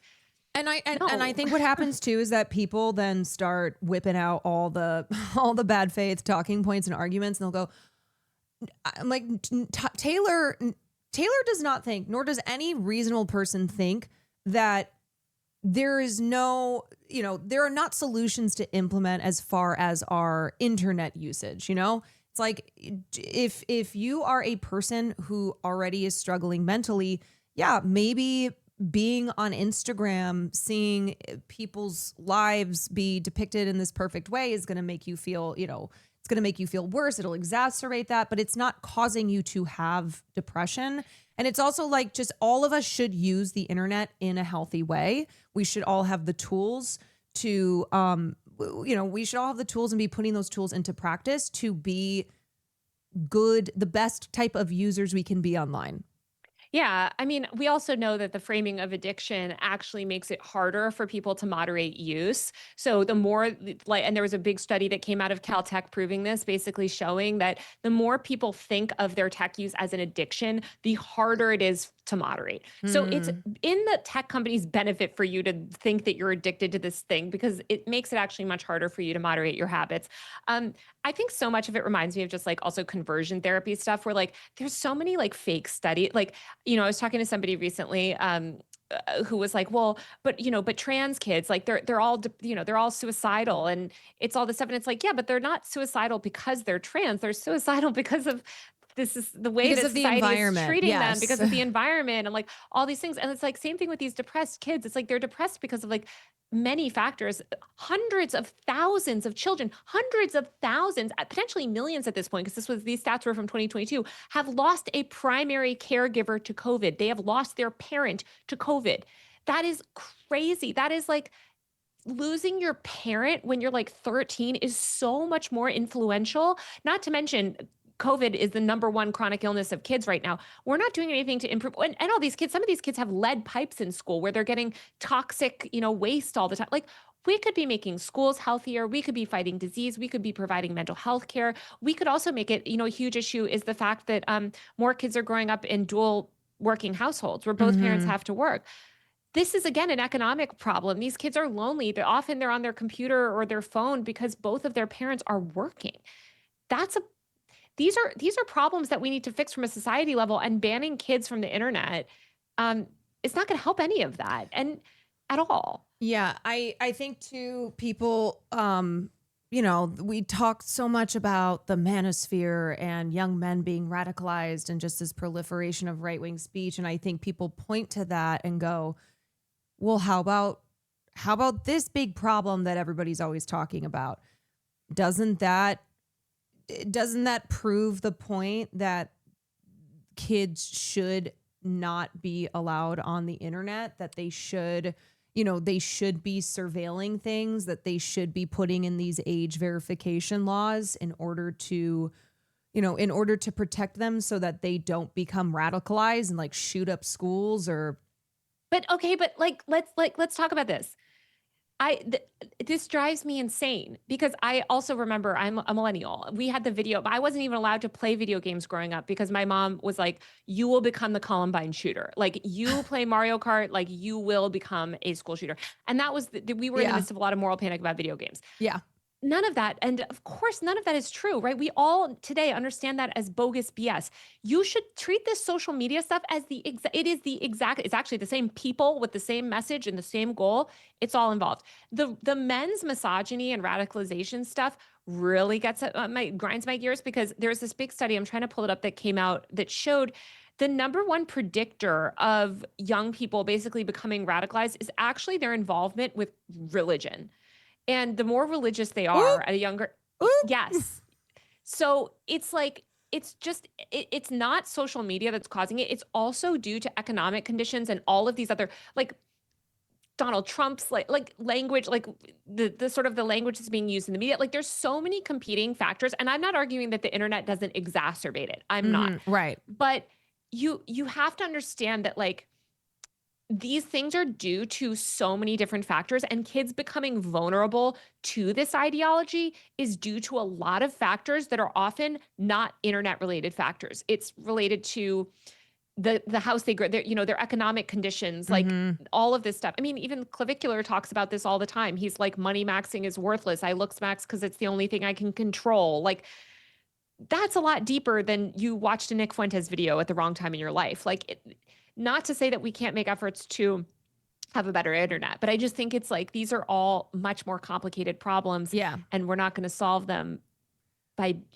banning trans people from online spaces. Yes. And I think that's the central thesis here, is that we can make the internet better.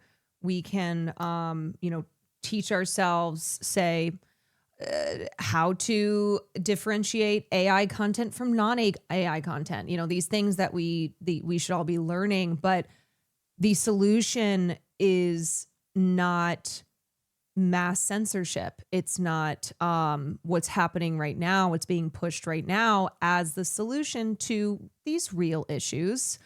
And I think too, as far as the radicalization of young people online, there's a reason that these right-wing creators and grifters are so effective, because these are people who are being drawn in because they are vulnerable, because they are, responding to their real conditions and looking for that lifeline, looking for that community, and finding it with these deeply misogynist, deeply racist grifters who are taking advantage of that.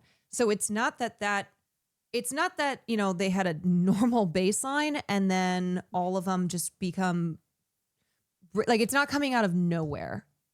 Yeah, they need not something at all. to be able to hold on to first in order to exploit it. 100%. And again, if we wanted to de-radicalize kids, like, there's so much we could do. Like, we could do so much. We could improve, public education. A huge thing is also kids don't have third spaces to go to. Kids today are much more likely to be basically trapped at home. Their parents are much more protective. Mostly because a lot more kids are kids of color. The racial diversity has changed in America over the past 30, 40 years. So there's a lot more kids of color that are witnessing police violence 24/7, ICE harassing people. Parents rightfully just want to keep their kids at home, but those parents are often working. Their parents are often busy. And so the kid is just left on the screen lonely, and there aren't like parks to go play in. And it's not even safe for a lot of kids to go do that. So these are big structural issues that instead of fixing them, it's like the school shooting stuff too. Instead of fixing any of this stuff, we're like, let's ban the internet and remove anonymity from the internet. And that's ultimately what it is, right? Like it's banning speech and removing the ability to even consume information anonymously. And we already see how that stuff is being weaponized, and data like that is being weaponized by ICE, by the Department of Homeland Security, by the police today, that are like, especially in the UK, it'll be like, like, why did you spend 48 minutes, on the Wikipedia for Palestine? Why do you follow XYZ people, right, on social media? You're seeing this actually, people just coming into America dealing with all this. Okay, so let's talk about Discord, because a lot of people on Twitch use Discord. It's a popular platform for people in this world, in the gaming world. So can you explain what this age verification update that Discord just rolled out? Although I think the CEO now is kind of trying to backtrack a little bit. But they haven't backtracked any of the policies. Right. They're not backtracking Here's the policies. mistake that they made, or mistake if you're, I actually am glad that they did it such a poor rollout, because Google and Meta already did this last year. Where was the outrage from you guys? You probably didn't experience it because they're doing it state by state. So there wasn't this like overnight thing. Although I did ultimately have to verify my age or my like identity in Google. But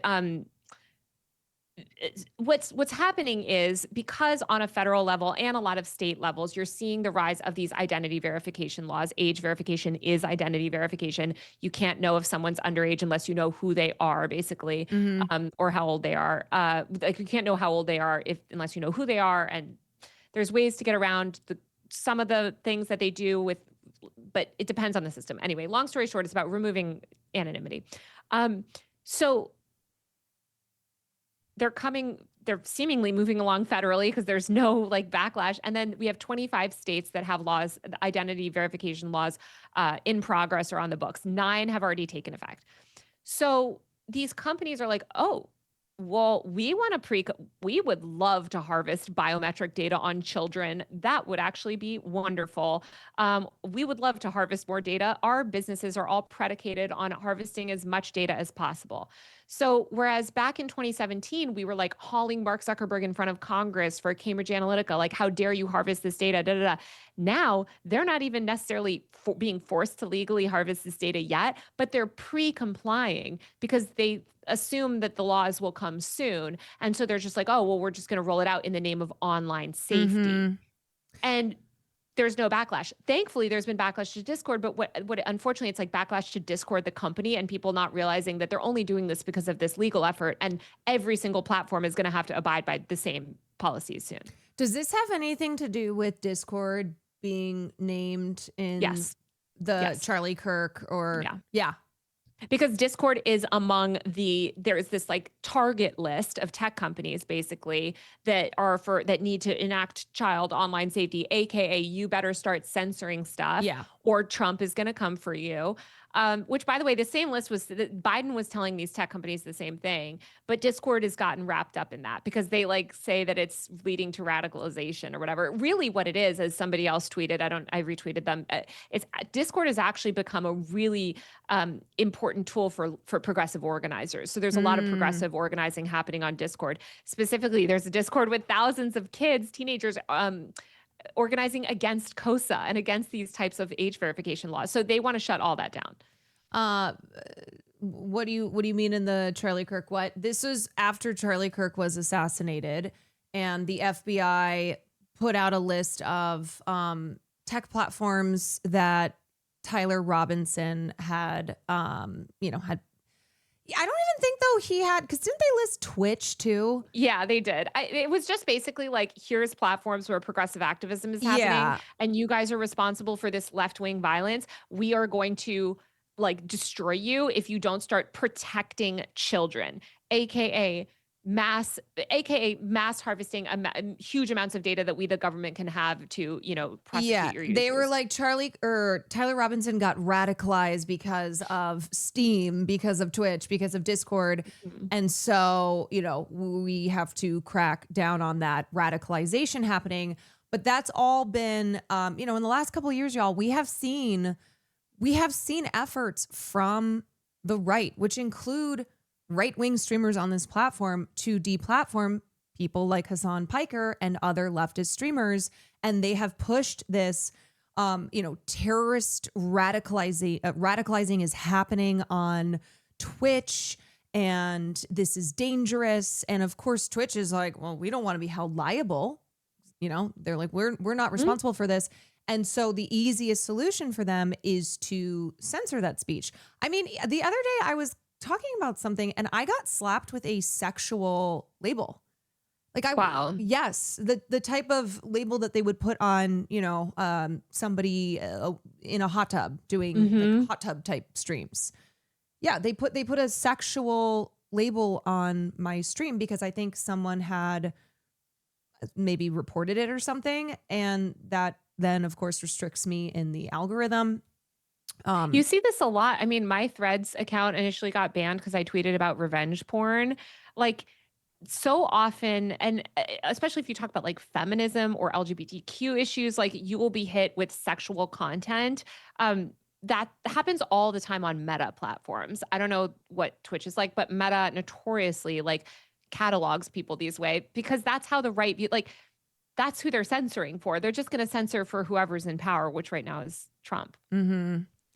Also, someone had mentioned that apparently Joseph Gordon-Levitt put out a video on YouTube to respond to the backlash she's been getting. I don't know if you've seen that. I think it was like an hour ago. You probably have not had time to watch it, but y'all, can somebody wait if you can link it faster? Where is it? I don't think he has a really big YouTube channel, so I don't know even what it's called. Who was mentioning that? Can you send the link? Joseph Gordon. Oh, here, hit record. Explaining my Section 230 speech. What kind of slap are we going to get? Oh yeah, here it is. Thank you for linking. Oh, he's just doing this bullshit. I'm sorry, I can't. I don't know if he's just doing. I'm just reading the transcript. Yeah, me too.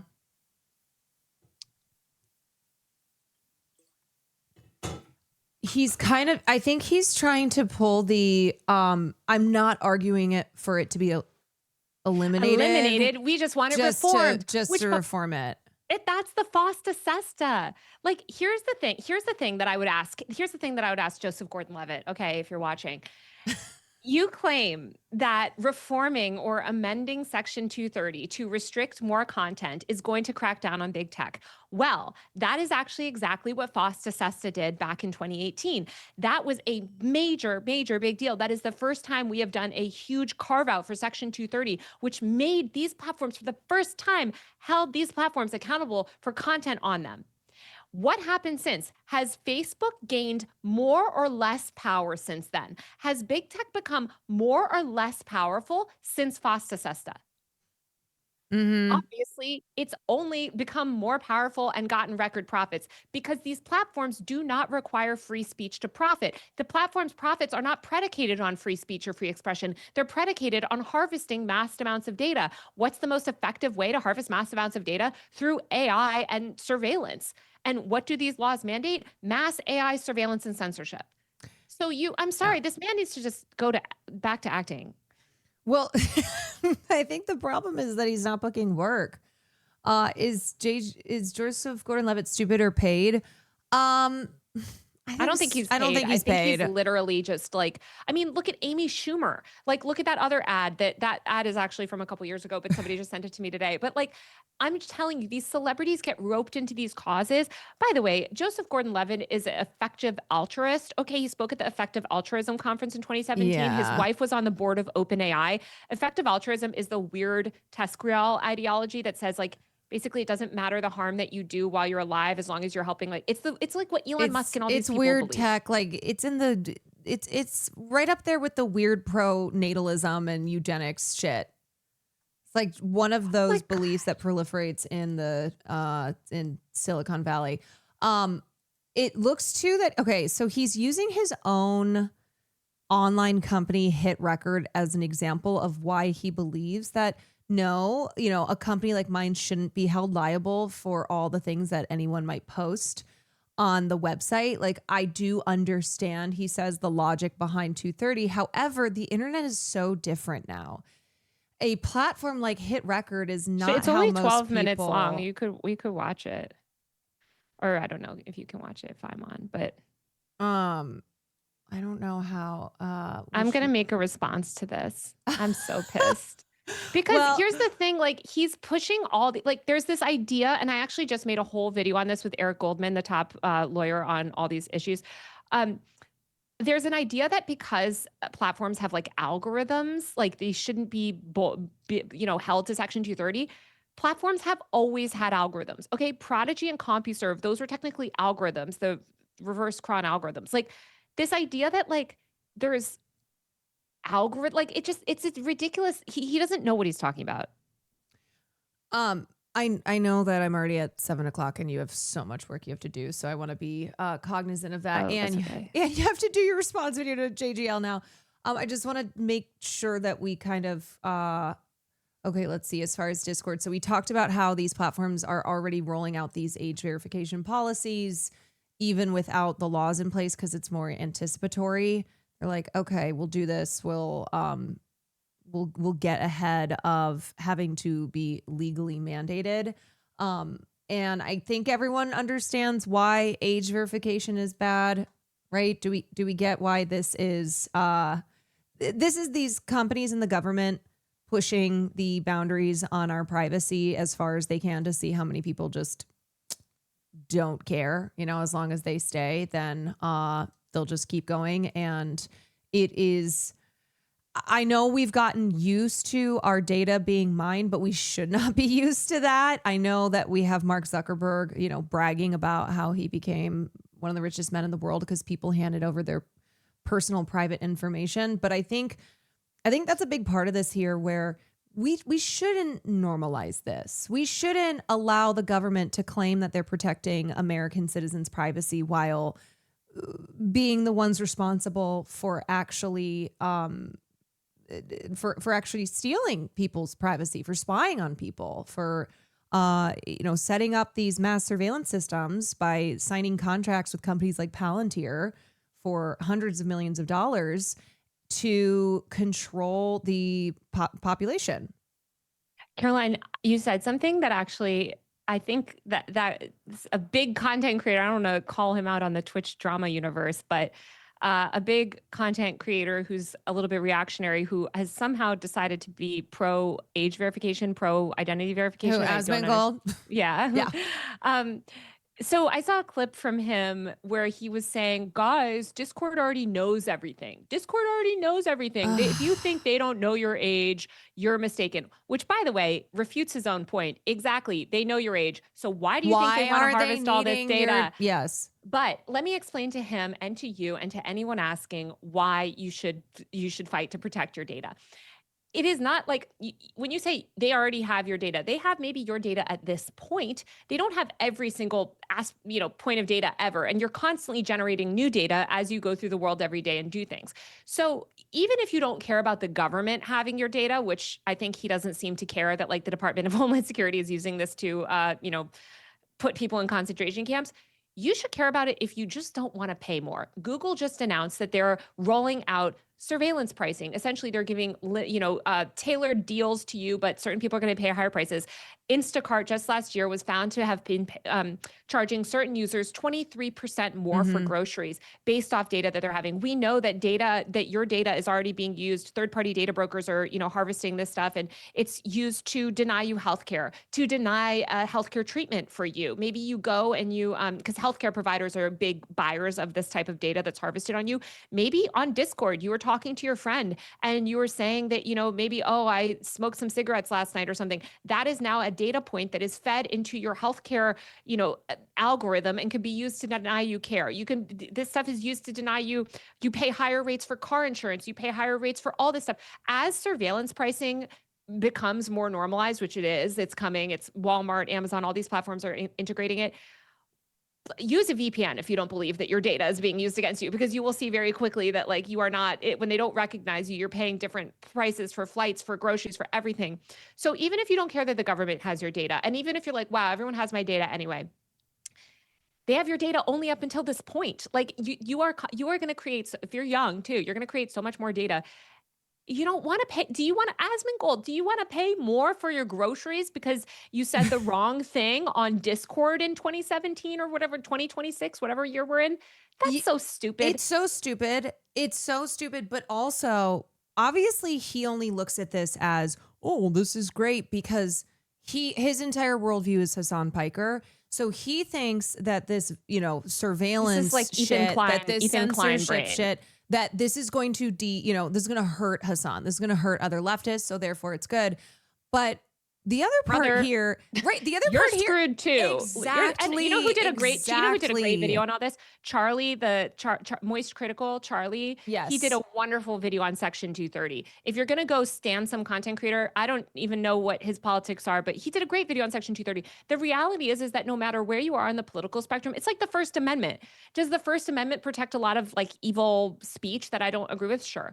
But I also understand the First Amendment is a foundational right. And Section 230 is effectively the First Amendment for the internet. So enough with the, oh, this influencer doesn't like it, but that influencer likes it. It's bad for everybody. And that is what's so infuriating to try and explain to these right-wing creators or, people who are cheering this on, thinking that this is going to take out their enemies on Twitch. Censorship and an erosion of speech is bad for all of us.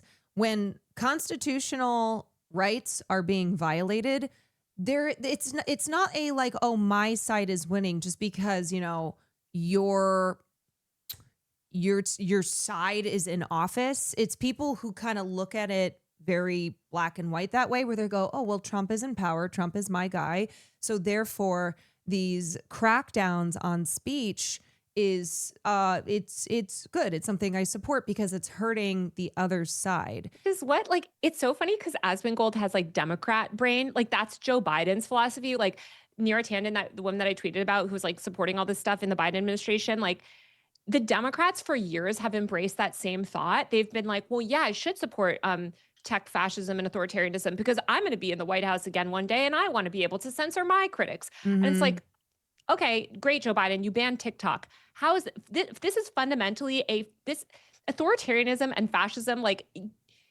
I'm sure Democrats are like, I want to do fascism for us. But like, no one should be doing fascism. We all need privacy.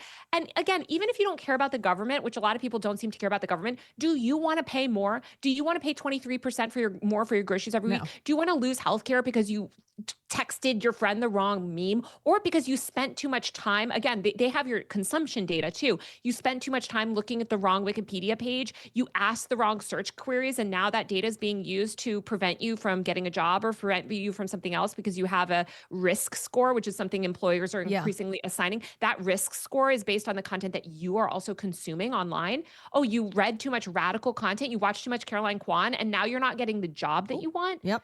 Like, you're so delusional. Okay, like, just like fascism is bad. It is bad for all of us. And there have already been ample examples of people who are ideologically right wing who have been, have had the FBI knock on their door because these AI systems that they use to sweep online, and they just input certain words that they're looking for, and then people get thrown onto a database, and then, the FBI knocks on their door. This is not like, 100% target effective, that it's just Antifa activists who are the targets here. And also, like with immigrants, when you see, so it's always very painful when somebody who's like, but I voted for Donald Trump, but I'm on the team, I'm right wing, and they've been surveilled by ICE and their husband's been deported, or they're, or they themselves are experiencing that. And it's always it's like the leopards biting my leopards face moment. eating your face. Yeah. And that's why it's like, y'all, we are not just We are advocating for all of our freedoms here. You have to understand that. And it's not an us versus it's an us versus them. It's not us versus us, depending on, what side you're on. And you just like your politics shouldn't be determined by like, this might hurt an influencer I don't like. It's going to hurt a lot of influencers you do like too. Like, Yes. I mean, I think Charlie's video, like, I don't know him, but like it's just cool to see a YouTuber actually understand that Section 230 is valuable for all of us. For if we're an independent, like we should band together. People say, oh, whatever. I support the rights of a lot of these right-wing content creators. I am a vocal advocate for them. When they were being deplatformed under Biden, I did speak out and I did talk about it.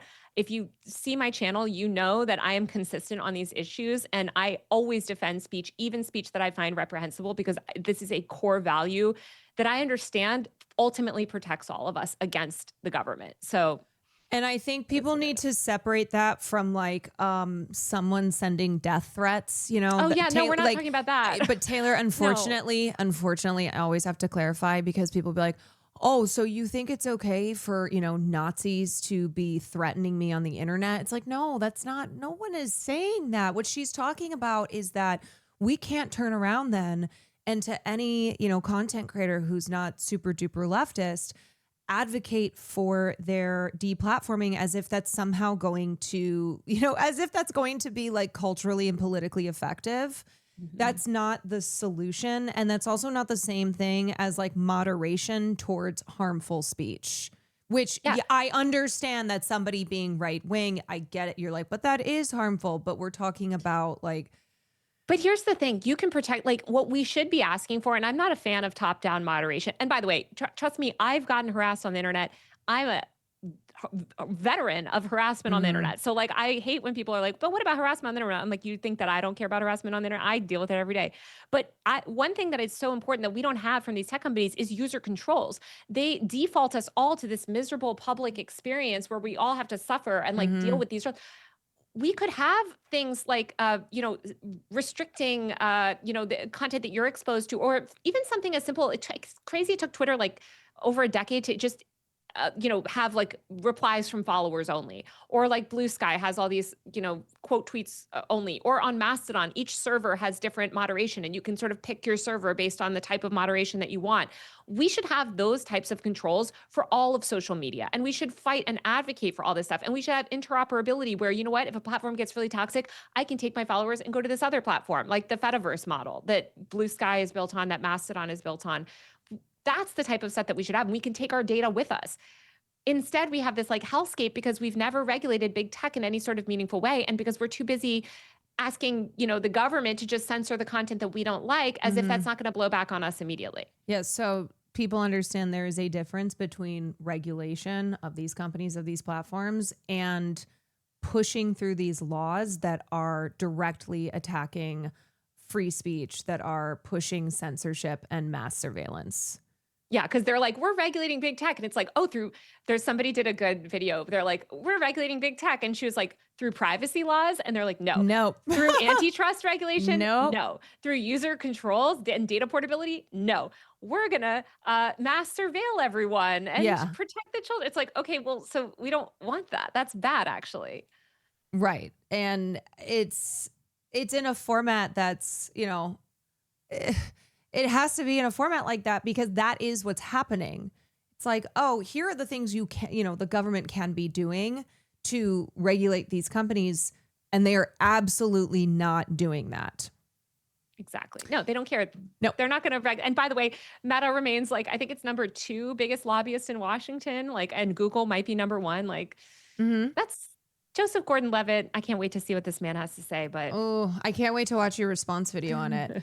Okay. Anything else before I let you return to your work of fighting this good fight? No, thank you so much. Well, can you tell people? Yeah. Well, I was going to say, okay, I always like to make it very clear though, that this isn't just all doom and gloom. This isn't, oh, we're fucked, we're cooked, we can't do anything. There's a reason that people like you who have been, this is your expertise and you've been trying to get people to be aware. You're doing that because we can do something here, because it's not hopeless. So can you We talk actually to stopped KOSA already in 2022, and now it's back because there's been no. I mean, so there's two things. Number one, yes, we have to kill these bills. Yes, we have to stop them. But more broadly, we need the left to talk about tech policy and center tech policy and realize it's not that complicated, and it's not that it is like there is a lot of nuance, and it is a lot. There's a lot of counterintuitive, like you were talking about the Zarin v. AOL case. There's a lot of things that are counterintuitive, so it's hard maybe to grasp immediately, but watch one or two YouTube videos and I promise you can grasp it. But we need proactive tech policy. Aside from Ron Wyden, who's like one of the original authors of Section 230, no one in Congress on the left is proactively putting forward privacy legislation that would basically make all age verification obsolete, or like protect us from surveillance. Those are the kind of tech policies that we actually want. So we can offer a proactive vision of tech that is a much more progressive future that actually allows us to have less profit-driven platforms. So that also allows for more competition, so that Meta and Google, we don't have this duopoly. But in the meantime, we do have to kill these laws, because if these laws happen, then we won't be able to do that. So you can go to Fight for the Future, has a few good spaces set up. But if you go to whatissection230.com, I think it's .com or .org. No, sorry, .org. Whatissection230.org. You can sign this petition that they have. You can add your name, and then also you can see FAQ, and you can get up to speed on this attacks on Section 230. There's also badinternetbills.com, I think it is, which is their other website. I'm going to text these both to you, Caroline. Katie, thank you. Yeah. Yeah, just so you have it. You are, so I have your one YouTube video linked that you just put out about how they're trying to kill the internet, but you have tons of videos on this. You have a lot of people, you bring a lot of people on who are also experts in tech policy, who've really been on this shit. So this is a really easy way for you guys to learn more. This is how I've learned about a lot of this. Truly just putting on a Taylor Lorenz tech policy YouTube video, and she spells it out very clearly, and it's all right there for you to access. And we need to protect our ability to access that for people to keep making this kind of content. And that is why we were talking about this now. I think also, I don't know. I mean, if you watch other leftists, if you try and I hate to be that person, because sometimes it drives me nuts when people are like, can you talk about this? Can you talk about that? Can you talk about that? But I do think this is something that more leftists should try and talk about, So it's the internet. If we lose the internet, it's the internet. Is like huge. And also, the right is doing tech authoritarianism. Look at how intertwined the tech world is with the far right. Like, yeah, to not be talking about tech policy at a time when tech policy is the main that is the main thing that we should be talking about right now. Like, if there's any time to talk about it, and you don't have to be an expert, but just keep it on people's minds, or just make it clear. Like when someone says Section 230 or something, you say, oh, we want to protect that, right? Mm-hmm. We don't want identity verification. We don't want to save protect the children. Anytime they claim Protect the Children Act, like, don't fall for it. Yeah, I mean, just today, Palantir executives, I was reading about how Palantir and AI money are going to be shaping the midterms. They're already pouring so much cash into these political races in order to have politicians who are very, very pro AI, who are very friendly to big tech. The same people who are saying that, oh, we're cracking down on big tech, we're regulating big tech. Meanwhile, big tech has only gotten more powerful. They are they're going to be pouring hundreds of millions of dollars into our upcoming elections. Literally, this is what I'm going to ask Joseph Gordon-Levitt. Since the first major carve-out, since the only major amendment to Section 230, has Facebook gotten less or more powerful since 2018? It's like, Joseph Gordon-Levitt, do you hear this? We're adding Joseph. You know what though? Considering that he did put this video on YouTube and he is at least online enough because he's got that one company and he's talking about these internet bills, there's a good chance he may see your response. I'm going to spam him until he does. And then I'm going to email his comms person. I don't know. But there's a lot of celebrity. I mean, Amy Schumer is one that is involved. Like there's a lot of celebrities that are unfortunately being used for this cause. He's just my latest letdown because I thought he was progressive. But Same there's with a lot Seth of Meyers. I know. I'm really disappointed to see that. They're getting roped in because they don't know any better. So we got to hold them accountable, and we have to say, like, listen, no, you can't be posting, fuck ICE on your Instagram and then trying to repeal Section 230 or amend it. Yeah. Has John Oliver done any coverage? I thought he did something on Section 230 once. Yeah, he did. He did like a while ago. Yeah, last or 2023 or no, last year. It was a while ago. I think he did or did. No, he didn't. He's covered the FCC stuff. No, he hasn't. I think he's like mentioned it in different ways, but he hasn't dedicated like an entire. No. Yeah, because he has an episode on Facebook and content moderation. I did see like one Which short is not, of his. The content moderation one was bad, unfortunately. There's a good tech dirt kind of like takedown of his content moderations. I think it's just like the thing is a lot of these people also like flow from the public vibe. And if the public vibe is like, no, we don't want this. Like, like this is why the left, people on the left with platforms that are not just the marginalized people that are affected really need to start speaking out and posting about this stuff. Just share what is section 230.org. Just like share this stuff. Cause we got to like shift the narrative. Mm-hmm.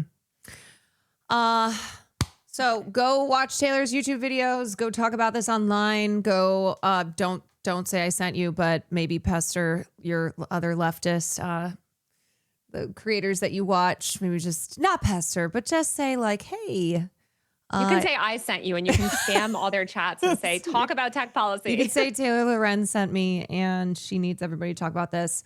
And Taylor, thank you. Thank you for coming on. Thank you for having me. I'll probably, I think it would probably help to have you on again soon. Anytime. I'm sure there'll be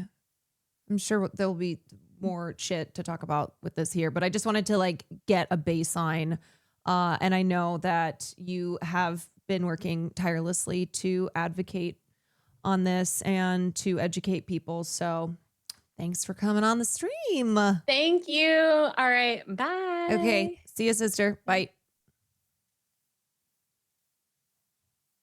Oh, hello. 1 second. Okay, wait. I forgot I got it. Okay, wait. Hold on a sec.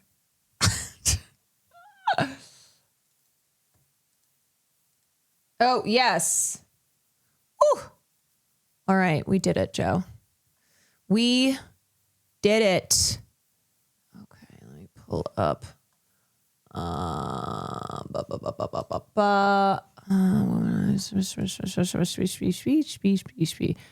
There is that. Okay, I think we are all set back to normal.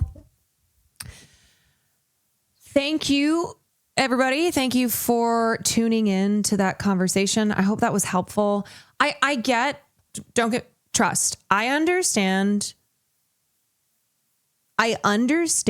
the concerns. I understand but the internet, there are bad things that are happening here. There are bad people, and I get all of that. And before I understood more about what these laws were, and before I understood the difference between like real regulating, and then passing these censorship bills that are disguised as protecting kids, as protecting us, and they're really not. I totally get it. And that's why it was important for me to do further research. I have read, these studies. I have talked to people like Taylor who really, really understands this stuff. Taylor is one of the most harassed people that I know online. She's always got stuff going on. She is not a person who like thinks all of that is fine because, she personally experiences it, but she draws the distinction, which is a very important distinction, between regulating hate speech, between regulating these tech companies, between actual, protection of our privacy and of our data, and these bullshit laws.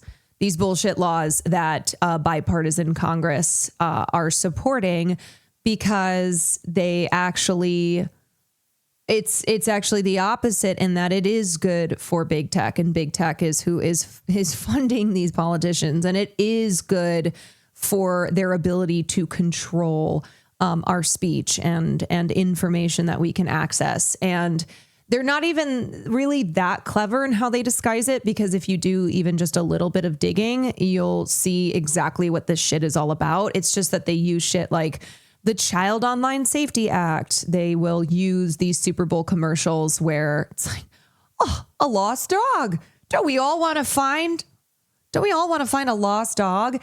And they kind of distract people that way. So, anywho, I hope that was helpful. If you're still wanting to, if you need clarification, if you still want to learn more, go Tech Dirt does a lot of great reporting on this. Wired does some great reporting on this. Taylor's YouTube channel, she has a lot of other tech journalists on, and they talk about this kind of stuff, and she really breaks it down. So there are all of these resources for you that are very, very digestible. I'm glad you're here to educate us. Well, sometimes I am here to directly educate you, and then other times I bring on people who I know understand this shit like, the back of their hand. And that is why I wanted to have this conversation today, as looks like Joseph Gordon-Levitt is now trying to say that he's actually about reforming rather than repealing, because a lot of people were like, what the fuck, dude? All right, let me just run down the list real quickly of people who resubscribed. Usually when I'm having a conversation like this, I can't stop to be like, hey, thanks. Hey, thanks, Booty Hole 69. So Pen Pusher, Technica, Hogan, Should Have Shaved, Burrito 90, Legit Salvage, Crimson, Sensitive Shelb, Moodangest, Dick Cheney's Oil Money, JD's, Hills for Days, Straw Burby, Zoophorus, Open Presence with the 100 gifted subs. Thank you to Open Presence. White Peepo Dini, thank you. The other one, Stove to the Face, FK Violets, Paul the IT Guy, C Zerkley, Fernicles, Moon Junie, thank you for the 5 gifteds. Alexandra, thank you all. Appreciate you. Appreciate the support. Appreciate you guys watching this. Holster Colster, thank you for the gifted.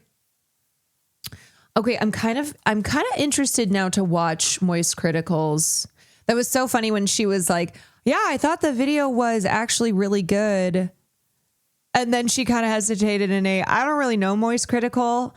And I was going to jump in and be like, Moist isn't always, he ain't always on it. He ain't always, as the kids would say, based, but sometimes he gets it right. Sometimes he gets it right. And he is one of those content creators that has an audience that's wildly across the political spectrum. He's got people who probably watch Asmongold. And so it is important for somebody like Moist Critical to put out this position because of the audience that he has. Anonymous, thank you for the 10 gifteds. Creepier Leak, thank you for the 27 months. Trumo, thank you for the gifted. Mortal Dictator, thank you for the 3 months. He is a weather vane that tells you what way the normie winds are blowing. Yeah. And I think Moist Critical, being a person who was speaking about ICE and was condemning what ICE was doing, yeah, that it's a temperature check. It's a weather vane. He is the representation of the normie position online, whether it's good or not, unfortunately. Yeah, and I think he's usually I think he frustrates me when he kind of dives into streamer streamer drama and puts forth a position that is bad faith, but it is one that is popular in the Twitch spaces, like Hayagate. Yeah. Streamer related drama that's often lost in translation. He also had an issue with his esports team player not being allowed to a visa into the country, despite them providing literally everything they needed to do things the right ways through the personal create on immigration stuff. That makes sense. As a Reddit tier memer fedora Okay, I have to tipping pee narwhal so baconing badly. at midnight service, where every time you fired it up, it'd toss incredibly timeless classics at you, like constructing additional pylons and overloading on memes. Watch out for Wumpus, and anytime you contacted their support, you were put in touch with Springle, the mystical gnome fairy elf wizard lord, to do nothing to help you with whatever problem you had. Discord has grown a lot since those days. It has been a staple in society for the last couple of years. And just a few hours ago, they put out an announcement about some big upcoming changes to Discord that they may as well have just announced they're shutting down. Like, that would have been more positively received than what we actually got here. This is despicable. Discord has announced that all accounts will be age restricted by default unless you verify your age via face scan or ID. There's also a lot more terrible things here, but that's by far the biggest. Discord, by the way, is like the least trustworthy place to be giving your data to. Only a couple months ago, Discord had a huge data breach where hackers got tons of data as well as 70,000 fucking government IDs. Giving Discord your biometric data and ID is like giving your paycheck to a polymarket gambling addict. It's just... Yeah, and also, we talked about this. I talked about this with Taylor, but if there were still not benefit to these companies in accessing our data, then they would not be doing it. It's not... There's no totality of our data being mined that they have reached. And so people who are like, whatever, they already have our information. They already know our ages. They already have all this stuff. Well, yeah, but also they are clearly still able to financially benefit and benefit in other ways as well, and that's why they're continuing to do this. They're pushing the boundaries as far as they can, seeing if the public is going to respond. Off topic, where'd you get your outfit? I can't remember. My sister got this for me for Christmas a couple years ago. Terrible recipe Sorry, for disaster. I'll ask her. Now they're going with the standard play from John Madden's playbook here I think it's of corporate Spanx. gobbledygook, where they're saying that this is actually in order to create a safer experience for teens that use Discord. While obviously Discord has had a history of horrible things that have happened to children that have used their service, this in no way, shape, or form is the actual impetus for why they're implementing these changes to harvest your data. They then also have a mention in that tweet there that they're starting a council for US teens aged 13 to 17 to apply to be a part of this board that's supposed to better help steer Discord in a direction that's safer for children. What do you like? How does a kid submit a resume? What's your work experience? We need at least 7 years of, They want to know if you went on a new diet. They want to know if you're buying different clothes. They want to know if you met a leftist. They want to know everything all the time. Everything ever all at once. Nickelodeon internships or something in order to accept you on the Discord children's board here. It's a very weird proposal. Moonflora, thank you. Now, going to their for the resub. announcement here, when would users need to verify their age group? Users are only prompted to verify their age group when they attempt to access certain age-restricted content, settings, or features. After completing age assurance, users won't be asked to verify again for future age-restricted actions. A user may be prompted to verify their age group if they attempt to unblur media flagged by our sensitive content filters or attempt to change any of the default sensitivity content filter settings to show sensitive content, turn off message requests, access age-restricted channels and servers, speak in a stage channel, and toggle on age-restricted command settings. Then in bold at the very bottom, importantly, this does not mean everyone will need to confirm their age just to use Discord. Not yet, at least. I'm sure that's right around the corner. But they knew that they would catch a big load of fucking poop from this for all of their users because nobody wants to just be willy-nilly giving all of their data, their fucking face scan, ID, and everything to Discord, of all companies. A company that literally just had a massive data breach, by the way. Yeah. Many people can use Discord exactly as they do today without ever being asked to confirm their age. Now, here's the default safety settings that if you attempt to alter, you will then most likely be prompted to fork over your data, whether that's an ID or a face scan. So they're calling it teen by default because these settings establish a clear safety baseline designed with teens in mind. Yes, with Josh. Flexibility for adults. I wouldn't even know what to do with your data. I wouldn't know how to take your data. I wouldn't know what to do with your data. Customize their experience. That's why I'm the perfect Adults can always person to choose give your verify data their age to. and change them or leave the setting as is. Unless a user is confirmed to be an adult, these safety settings stay in place and can't be changed. So they're immutable unless you are giving, of course, your precious data, which is a currency more valuable than money, which is why every company is scrambling to do everything they can to try and roll out some changes that require you to give them your data. So that way they can sell it to other entities. At this point, it's most likely going to AI-based companies, but it goes all over the place, and it always has. So then it goes into lay out the default settings, such as the content filters, age-gated spaces. Yeah, that's the other part of this, too, is these AI companies are positioning themselves as the way to regulate content to be the tool in moderation. And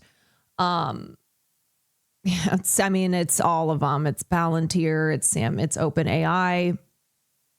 Requests, friend request alerts, and stage restrictions. So the wacky new philosophy over there at Discord is everyone's a child unless proven otherwise. Children by default. It's a pretty interesting strategy. I don't know if this is what Wumpus has been cooking ever since they banished him to the back rooms or what, but fascinating idea. Brace yourself, because maybe this is a controversial take. This perhaps could be spicy. Do you know how you really protect children on Discord? You don't let children on Discord. This is going to tie into something I was just yapping about a couple days ago, and it's something I've said numerous times over the years, but we are in an era where parents do not want to be parents. They would much rather just plop their kids in front of an iPad or a computer and let the internet raise their kids for them, and just let them have completely unmonitored, unfiltered, unlimited access to the cyberspace, the World Wide Web. And yeah, I mean, this is what Taylor had brought up as far as there are so many material reasons why children are spending a lot of time online, why parents who are just exhausted and have no ability to monitor their kids, no ability to do anything with them because they're just working all the time. They're just trying to pay the bills. And also kids not having anywhere to go. They don't have places for themselves. They don't have third spots, third spaces. And so often it's just spending all of their time online. Parenting is hard. We can't just send them outside. No infrastructure. Parents go to jail. Yeah, it's these overworked, under-supported parents, and that's not, it's not going to help those parents when you restrict teenagers from being able to be online, and it's not going to help those kids either. As such, the entire landscape of the internet has shifted to constantly be catering towards children using it, which is extraordinarily different from how it was when I was growing up, where the internet was made for adults and kids had like certain special pockets online. But by and large, the internet was focused on adults using it. Whereas now it's just been normalized for parents to turn their kids loose online and let them run wild. So as a result, everything on the internet has changed in order to compensate for that. And make no mistake, Discord making this change, its primary goal isn't to protect kids using their service. It is to harvest your data because it's going to be very, very valuable for Discord. And getting everyone more and more comfortable with mass surveillance and no privacy turning over your information and data Raph, thank is you for the something that 16 tons months. of companies Hogan, are thank you for doing the gifted. everything in their power to do. They just found a convenient excuse to try and paint it as something good, like protecting kids from bad people on Discord. Now, something else in their announcement is this. You know what? If we had had this verification, Charlie Kirk would still be alive. Charlie Kirk would still be alive if this had been put into place. Hi, FD Signifier Brummy here. Hi, welcome. About a toolkit that's going to be introducing age inference to help It doesn't help when cops harass teenagers who hang out in public spaces. For example, both my kids who are teens have been harassed by cops when doing things like going to the park or playing soccer in public. Yeah. This you're not supposed to be here. And it's like, where are we supposed to be? I think it's also the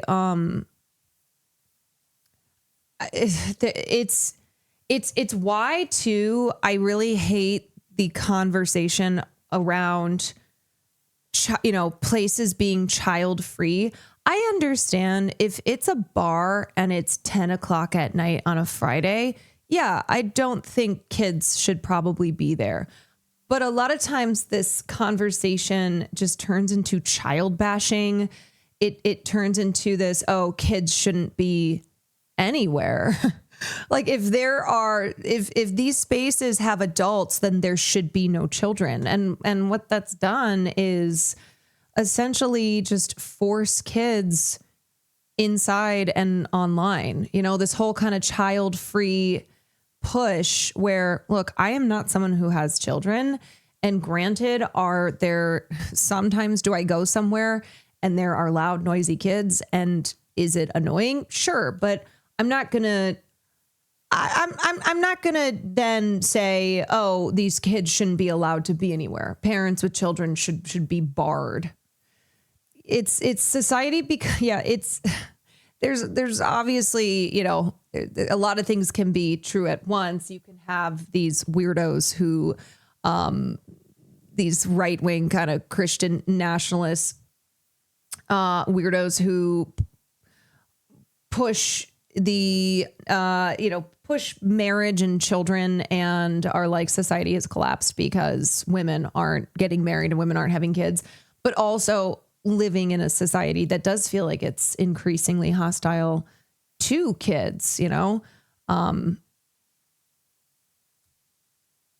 agree with Taylor. People have let moral panic drive them a little nutty on issue. Well, moral panics are very effective because they are emotional. Sorry, there's a spider.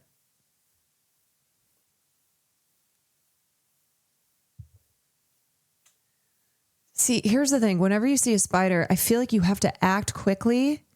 Otherwise, it will disappear. And nothing... The only thing that's scarier than seeing a spider is when the spider disappears. Fuck. Oh, God. Oh, Lord. What am I supposed to do about this? Just leave it be. Yeah. Did you hear what I just said, though? That there's the seeing a spider and then there is no longer seeing the spider because it's gone and then wondering if it's going to end up in your bed. You complain about the flies, the spider's there to eat them. Whoa, I know, I understand.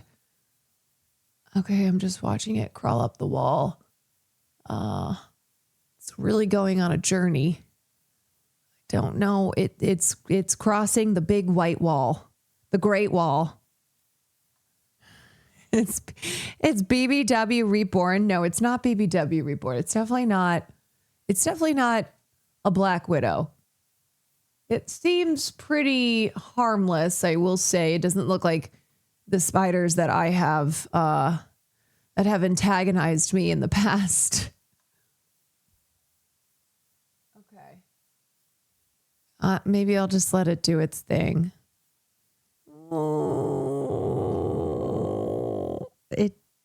It does, yes, it does eat insects that hurt me. I understand this. Okay, anyway.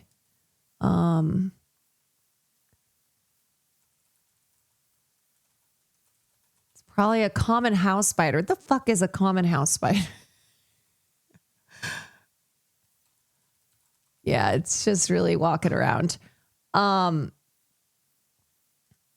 Okay, anyway, I was talking about moral panics. Moral panics are really effective because what they do is they take these societal fears that are very deep rooted, and they exploit them, and they use the media to amplify and sensationalize. And so they take these real fears and emotions that people feel, and that is what they use as a tool to push shit that's really harmful. This thing is coming towards me. I'm going to be spending the rest of the stream like just watching it where it goes. And then what also happens is that lawmakers or others who are presenting these solutions, they kind of present themselves as the savior. They take advantage of people's fears and then say, hey, I have the solution for you. And people don't really look any deeper when they're hearing something that they agree with, that resonates with them. They're like, yes, that is how I feel. Yes, that is something that terrifies me. And so you have these bad actors come in and take full advantage of that. Determine with high confidence whether a user Nim on the platform Chimsky, is an thank you for the adult. tier 1. So from the way they describe it, it seems like it's going to be this tool that's monitoring your activity to find patterns of your usage and make an estimation of your age based on what you engage in on Discord. Admittedly, I'm a bit confused on exactly what this is, but from the sound of things, it is something that's running in the background that monitors user behavior. So if you're someone that's frequenting tax channels on Discord in order to help with your taxes, it would likely view that behavior as likely an adult using the account. So then chat, I found a way to bypass Discord's verification. You're welcome. Is that real? It would just internally have you as an adult account, so you wouldn't need to complete an explicit age verification flow. No, I can't text Will to come get it. I'll be so mad. Again, I'm not entirely sure what that is. To me, it sounds like what YouTube introduced not long ago, where it monitors user usage behavior and will make an estimation of their age based on what they engage in on the platform.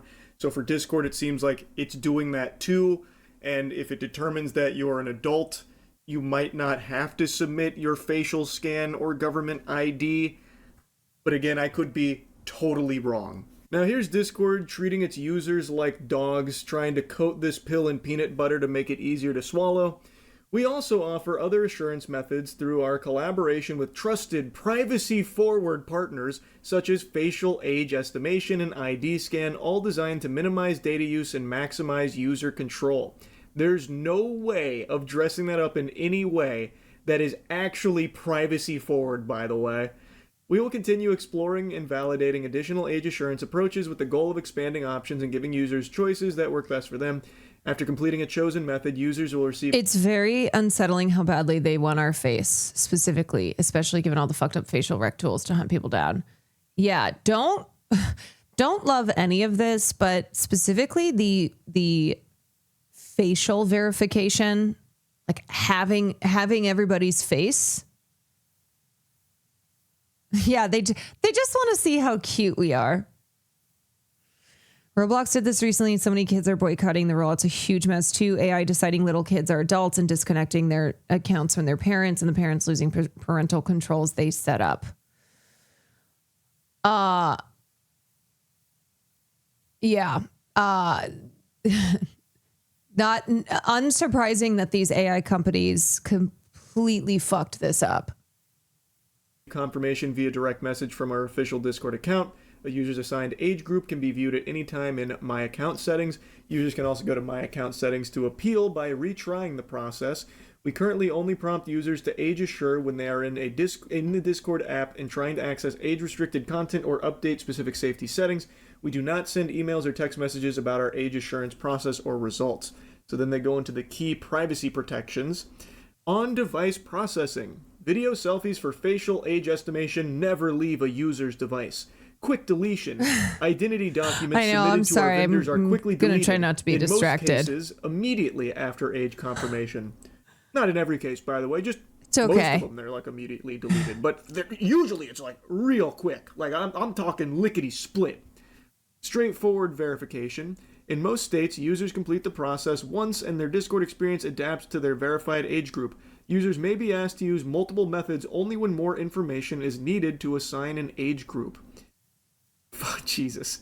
Private status. A user's age verification status is only available to that user and cannot be seen by others. It's also so funny because Discord is a popular platform for people who are in Twitch communities, you know, people who are in the gaming space. And there's a lot of adults who use stuff like emotes, who use internet slang that may be attributed to Gen Z or younger.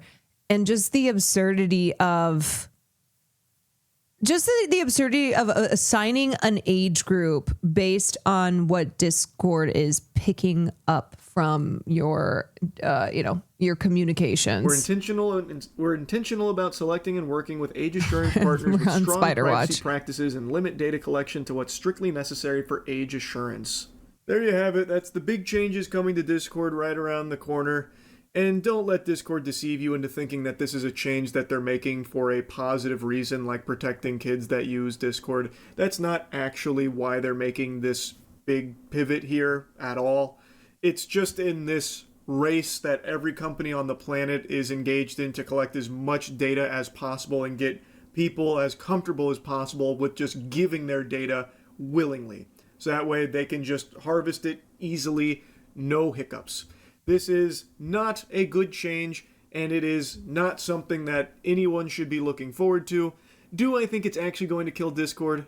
No. I don't think so. I know a lot of people are saying that this is the end of Discord, and even me with the title RIP Discord, I don't actually think it's going to sink them. I think people are just going to shrug their shoulders and just fork over the data in order to keep using the platform that they've already become accustomed to. I don't believe people ever really have a huge willingness to switch off of things that they become used to. There's right, but the whole thing is that we shouldn't.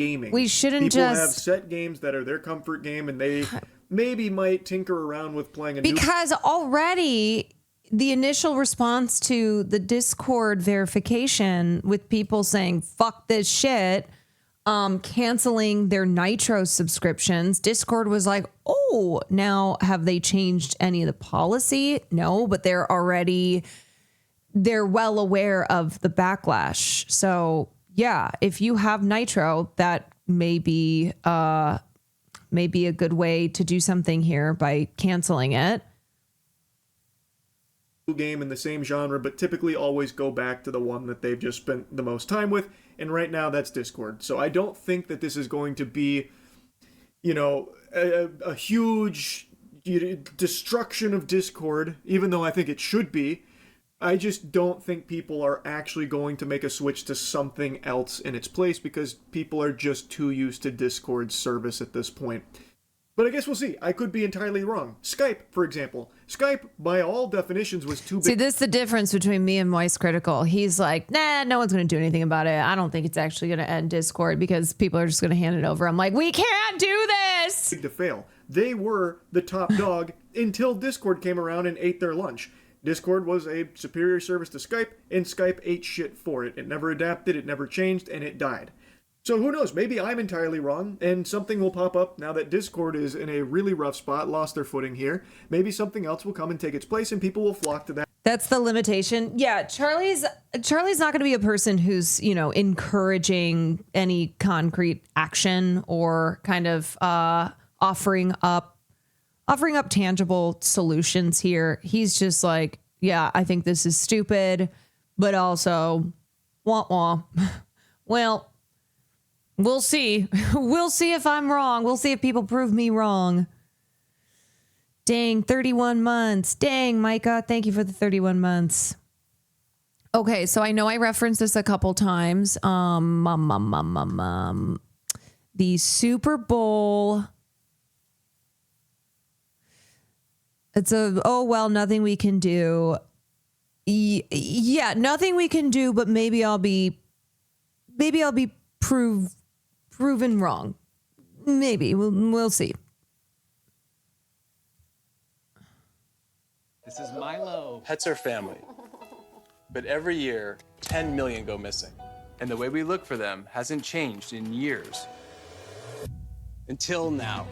One post of a dog's photo in the Ring app starts outdoor cameras looking for a match. Search Party from Ring uses AI to help families. I'm telling you, watching the Super Bowl commercials, if it wasn't something that was clear right away, you could just assume, okay, it's either going to be AI, it's going to be gambling, it's going to be AI gambling. Please find lost dogs. Since launch, more than a dog a day has been reunited with their family. Be a hero in your neighborhood with Search Party. Available to everyone. This is so fucked. For free right now. Join the neighborhood at ring.com. Okay, guys, did this make me go and rip the batteries out of my Ring? I'm about to.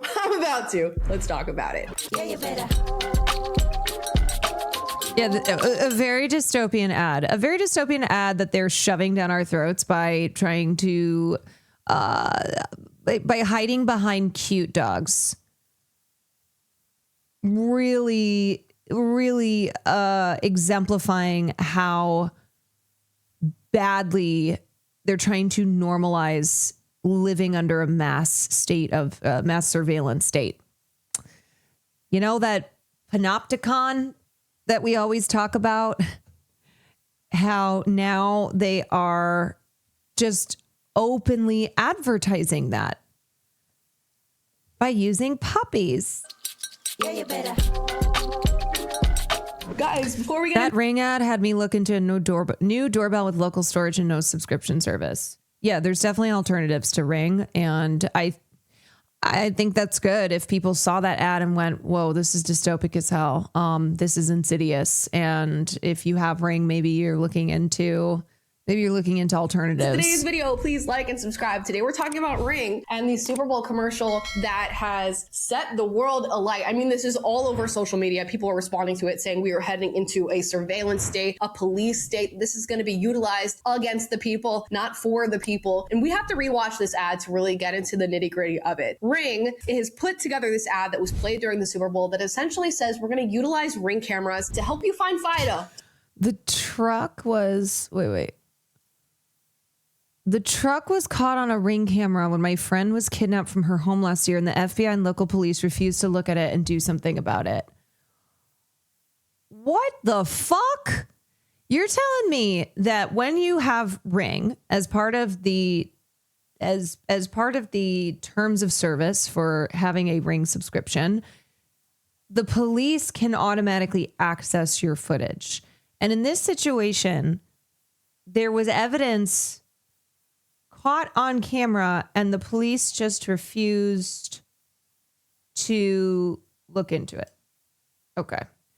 Oof, not a fan of this woman, but hopefully she has some good points. I have no idea who this is. Hopefully she's not whack. I don't know. I was just looking up like Ring camera commercial. To help you find your lost dog. A lot of us have Ring cameras, myself included. They're sold to you as little security packages you can put on your house, and now you have a camera that's connected to your phone, connected to your technology, and you can watch as people come to your door, they ring your doorbell, they can leave you messages, and overall just give you a sense of security when it comes to taking care of you and yours and where you live. Well, now Ring is releasing this new feature, or launching this new feature titled Search Party, which I should note is a feature that you can opt in and out of that allows them to access your Ring camera to find dogs, and specifically for finding dogs. See, there is a difference between having security cameras and Beach, with Nancy Guthrie's mother, with Savannah Guthrie's mother, who was taken, and how they have the doorbell camera footage, and that was now what they've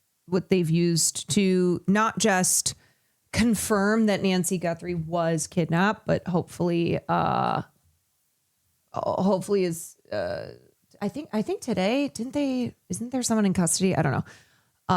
But yeah, that was a tool to assist in this terrifying case. But what this is all about with, hey, we can use this panopticon of all these Ring cameras. Everybody who has Ring, now these cameras are all connected. It makes like one giant mass surveillance system. It's like in Batman when Bruce Wayne shows Lucius Fox his wall of surveillance, and Lucius Fox is like, this is real fucked up, but he uses it to track the Joker, and he's like, okay, well, Mr. Wayne, I'm gonna have to bounce after this because this is so unethical. I cannot in good conscience stay at this company. And Bruce is like, well, then he gives him the passcode, and he entrusts it to him that he will destroy it after he finds the Joker. He's essentially like, I just have to find the Joker, and then it's destroyed afterwards, because he knows that it's bad. The mass surveillance system that Bruce Wayne had set up, which is what we're talking about now.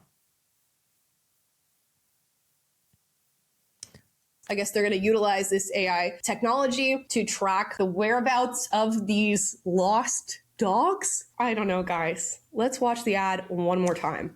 Wait. Hold on a second. She's a PragerU person raised in a far left activist household. Amala Ekponomi was once a student organizer for the left. After a complete ideological transformation, she joined PragerU at age 20. As a leftist turned free thinker, Amala's fresh perspective made her a sought-after public speaker and returning guest on Dr. Phil, The Ingram Angle on Fox News, and more. From 2021 to 2023, Amala was an in-house PragerU personality. I'm sorry, there's just no such thing. It simply cannot exist. A PragerU personality. And hosted our show Unapologetic, where she provided commentary on news, culture, and politics. Okay. Why do you hate conservatives? Okay. Sounds like one of those uber Christian Africans. It's probably how they got here. I mean, PragerU is very Christian nationalist. All right. So she's put out this video, the Ring camera commercial that has everyone freaking out. She's already mentioned the panopticon and mass surveillance being bad. Let me just watch a little. Milo. Pets are family. But every year, 10 million go missing. And the way we look for them hasn't changed in years. Until now. Okay, now let's go ahead and pause and meet this guy, Jamie Simonov. I believe he's the former CEO of Ring, because Ring was sold to Amazon or acquired by Amazon. To be fair, the right used to pretend to be against government overreach. Yeah, I mean, isn't the right all about free speech? Isn't the right all about, protecting ourselves from big government? Isn't that what their whole thing has been? And yet so many of them are advocating for this. They are advocating for people's freedoms to be taken away. They're advocating for these mass surveillance systems because they hate immigrants, because they want to they want to prevent protesters from from being able to exercise their rights. On, So and I'm now curious he's what her still take maybe like is. the face, the founder, the spokesperson for As a Ring. PragerU You guys can clarify that in personality. the comments if I'm wrong. I've met this guy before, okay, and I'm going to explain why, because I feel like it does sort of work in tandem with this story. And sorry to this man for exposing that I've met you before if this is an issue, but I have friends in LAPD, and I meet up with those friends every so often as they're working in their neighborhood, specifically in. You want to know the most uncool thing you can say? I have friends in LAPD. Watts, which is an area that's considered to be a pretty dangerous part of LA. And one night when I was going to meet with these police friends and some people in the community, he was there. And I guess he has a personal interest in law enforcement. Now it seems like there is a business interest in law enforcement that is popping up here. But he was nice. I met him. He seemed fine. He spoke about a few issues that the city of LA is facing, and particularly that law enforcement in LA is facing. And he was just introduced as the guy, the founder of Ring. He's the guy who has Ring cameras. And obviously you go, well, yeah, I know Ring camera. I have a Ring camera. Everybody has a Ring camera. And now we're getting ads like these that make Brett me not Cooper to be conspiratorial, kind of but to vibes. think a little bit about what that connection with LAPD really meant, and whether or not that's something that's going to be beneficial or, of course, not beneficial Definitely to not. us No, American definitely citizens not and people beneficial. who are consumers of this particular product. Now let's continue watching. See, there's the seeds of understanding how law enforcement is utilizing something like the Ring camera panopticon to spy on people, to target people. So maybe it's not to our benefit. One post of a dog's photo in the that Ring we're app being starts outdoor spied cameras on. looking for a match. Search Party from Ring uses AI to help families. Dude, those houses lighting up and like the camera, just That thinking is of like so the surveillance scary. just spreading around as people are. Here's a Ring satire commercial. Let's watch. This is Milo. Pets are family, but every year 10 million of them go missing. And the ways we look for them haven't changed in years. Except for all of these. But what if we could make finding one lost dog require the computational power of a small dictator-led nation state? Search Party from Ring uses AI to search through our tens of millions of cameras. We could find literally anyone, but we only use this technology to find lost dogs. Recently, we announced a partnership with over 5,000 law enforcement agencies. But we want At that point right there, he's like, don't worry, we are certainly not going to use this on anything other than finding lost dogs. That's why we did the commercial featuring lost dogs, because the only purpose for this mass surveillance system is in order to find lost dogs. Batman's fucking panopticon, but for dogs. I just mentioned the Batman example. I was like, here you have in a movie everybody understanding why this is bad. That Lucius Fox was about ready to hang up his hat. He was going to quit the Batman operation because he was so disturbed by Bruce Wayne's surveillance system. And Bruce was like, yeah, I know it's not good, but I have to find the Joker. Here, just to... What is that? Is that one from Batman? That's Batman or Dark Knight.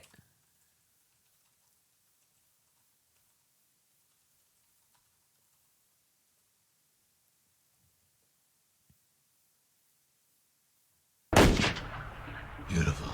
Beautiful. Beautiful. Unethical.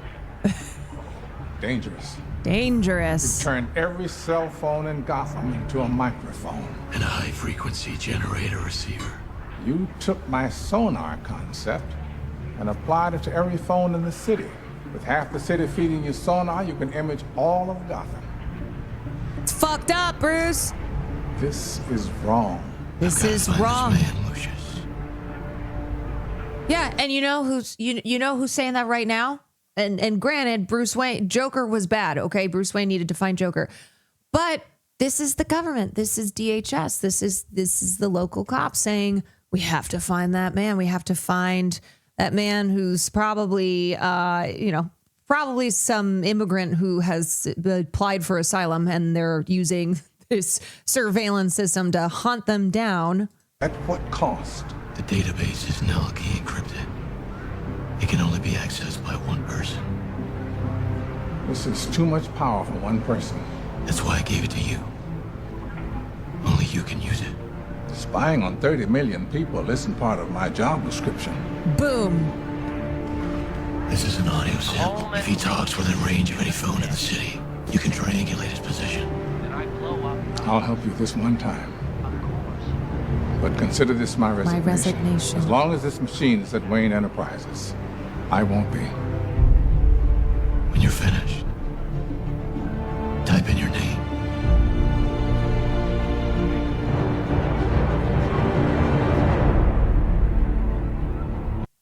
Ah, that hits hard.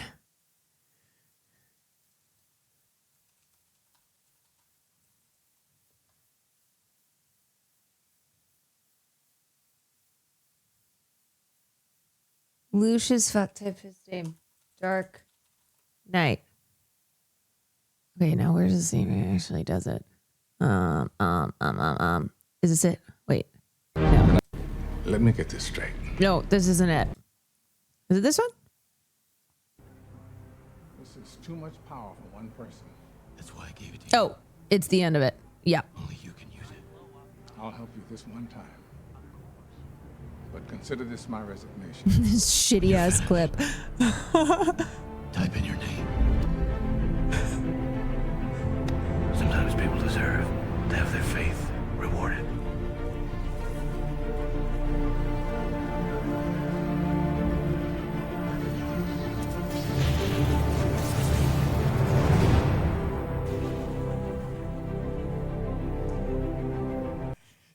Okay, but wasn't this guy in the business of like war, LOL, making war machines, but he stopped at surveillance? Shh. No. Shh. Anyway, how do we do that? How do we type in our name and shut it down? We won't let them use this feature. This feature is just for dogs. Guess what? We've automatically opted your cameras in. Who has time to read settings? Not you. You're too busy being a hero, whether you know it or not. And the best part, it's free for everyone. We're just doing this out of the goodness of our hearts. Customers are loving Search Party, and so will you. Don't these nice images of kids wait.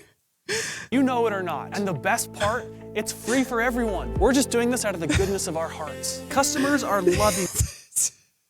The Central Intelligence Agency, the Federal Bureau of Investigation, the National Security Agency, Internal Revenue Service, and U.S. Immigration and Customs Enforcement. 5 stars. Search Party, and so will you. Don't these nice images of kids reuniting with their lost dogs feel good? Look at this one. Doesn't that make you feel warm and fuzzy? There's absolutely no reason to go to wise.com and buy a camera with an SD card, because if you own all your own footage, you won't be able to help people find lost puppies. Exactly. I'd tell you to join the neighborhood, but you're already in it. Search Party, way better than Wisecam, and definitely only for dogs. The timestamps of those reviews. Search Party, and so yeah. January. We're just doing this out of the goodness of our hearts. January 20s, February 1st, 2026, November 29th, 2025, January 26th, January 4th, 2026, January 17th, 2025. Are loving the last frame with all the cameras on the roof. But you're already in it. Search Party, way better. Oh my God. Oh, this is too accurate. This is scarily accurate. Mass surveillance is bad for privacy. It is bad for democracy, y'all. Okay, we gotta regulate this shit. Than Wisecam, and definitely only for dogs. And really, we promise, it's just to find the billion lost dogs. Every year, 10 billion dogs get lost and fucking explode. So we love this guy. Big Brother in parentheses for dogs. I know what you're thinking. No, it's not the same thing as the book. This one's only for dogs because we said it was. We kind of just did this and we didn't ask anyone because we can't. Privacy is a big word and it's boring and it's frankly anti-dog. Since launching, we found a dog a day and to put plenty of dog-thought criminals behind bars. Probably wondering, are we tracking human movements with this stuff? Can this track humans? We know a lot about our community's dogs. We know when they're first taken outside, when they go on their daily walk, who they like to play with most, what they talk about, what kind of car they drive, where they work, what their political beliefs are, what they're planning, what they whisper at night when they think no one's listening. It's kind of like the scene in The Dark Knight where he has the huge surveillance thing. You can see everything. But for dogs. But for dogs. Oh no. Oh. Okay, the one good thing is that the overwhelming response to we have a Jesus chatter, excuse me. Sorry, I have to always hold space. For the Jesus chatters. The one good thing about this is that the overwhelming response was people said, fuck this shit. People were like, yeah, no, we see what you're doing here. This is really dark. This is really disturbing. And people were announcing online that they were going to be uninstalling their Ring system, that they were no longer going to be customers. I do think Ring camera did I do think that the Ring camera ad at the Super Bowl, it was not worth the money that they spent on that, because a lot of people were really disturbed by it and saw right through the, but we're just going to protect the dogs. I'm tired of the plots from my favorite dystopic films, games, and books becoming reality. I know. The Super Bowl commercial where they're advertising a new feature that uses AI to help find lost dogs. It allows them to remotely activate every Ring camera in your neighborhood and use AI to match description. So the whole commercial just ended up being this. Have you ever lost your dog? Well, good news. We're going to use AI to spy on you. 10 million people lose their pets every year. We'll find like one per day probably, which isn't very effective because mathematically that means we'll only find like 300 dogs a year. But at least we'll always know where you are. Ring camera. We probably won't find your dog, but we sure will find you. Paid for by Amazon. Ring camera did a Super Bowl commercial where they're Oh my God, that fuck ass music.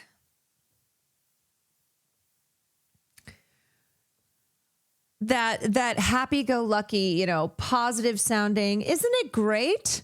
Isn't it wonderful?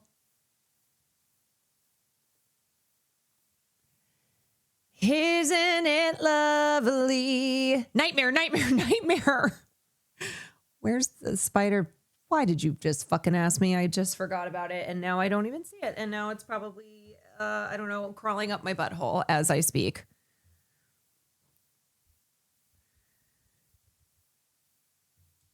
If you're concerned about privacy, all Amazon Alexa devices are about to start auto broadcasting like this in about a week if you don't opt out of the sidewalk system. Ring is also part of this, but it's far larger than Ring. List of devices here. The sidewalk setting in your Alexa app only appears when you have a compatible Echo device linked to your Amazon account. Compatible Echo devices. Okay. Amazon Sidewalk is a shared network that helps devices work better. You can use Sidewalk to simplify device setup, will find lost items and more. Amazon Sidewalk's optional and can be turned off at any time. This is kind of like with the location services on Instagram where they were like, it's going to automatically be on, that people can track where you are. And people had to go to their Instagram to make sure that it wasn't on.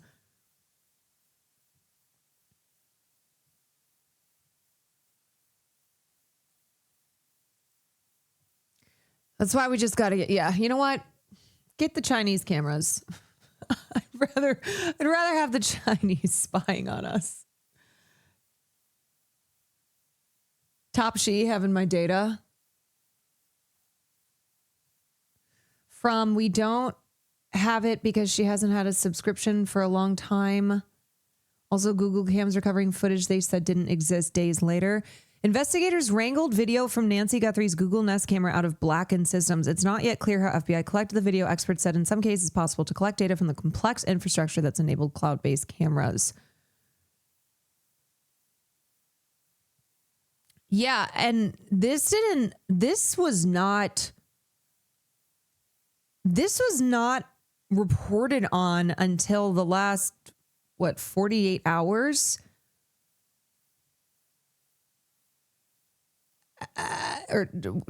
Back end systems.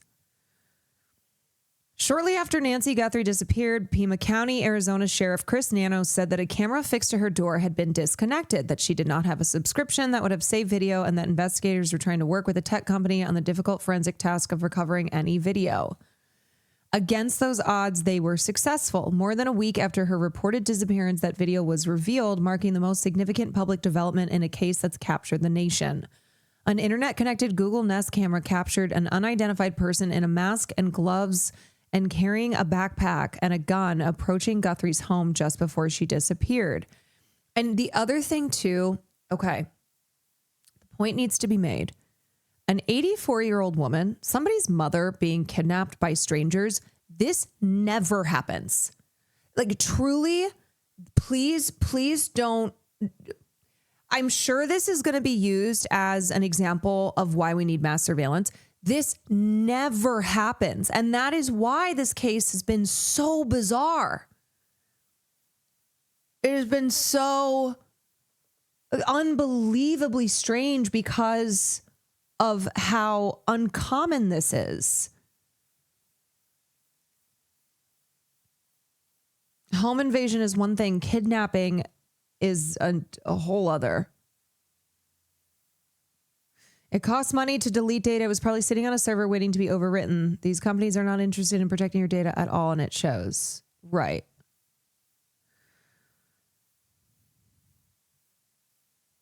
FBI Director Kash Patel, Cash Money, said the Bureau was able to collect the video from back-end systems. It's not yet clear how the FBI was able to collect the video. Experts told NBC News it's in some cases possible to collect data from the complex infrastructure that has enabled cloud-based cameras to become a common household feature. Over the last 8 days, the FBI and Pima County Sheriff's Department has been working closely with our private sector partners to continue to recover any images or video footage from Nancy Guthrie's home that may have been lost, corrupted, or inaccessible due to a variety of factors, including the removal of recording devices. The video was recovered from residual data located in back-end systems. What is also scary here, though, is that, the whole like nothing is ever deleted, where when these companies have, whether it is footage from a security camera that's defunct, or it's whatever, you've posted online and deleted, it is kind of a scary reminder that it's probably on this cloud. It's probably on the cloud somewhere. Who watches the watchers? Yeah. Who watches the watchers? Google's Nest devices are part of the company's smart home products, which include cameras, camera-equipped doorbells, thermostats, and more. Nest cameras and doorbells are meant to record video and send it to the company's cloud computing system, meaning it uses the internet to send the content to remote servers. People can then view video and other content on their Nest apps. The other concern is like if someone breaks onto this and has access to all this information, just like the Discord hacks. NBC News asked Google for more information about how the Google Nest system works and how it worked with law enforcement. A Google spokesperson acknowledged a request for comment but did not provide additional details.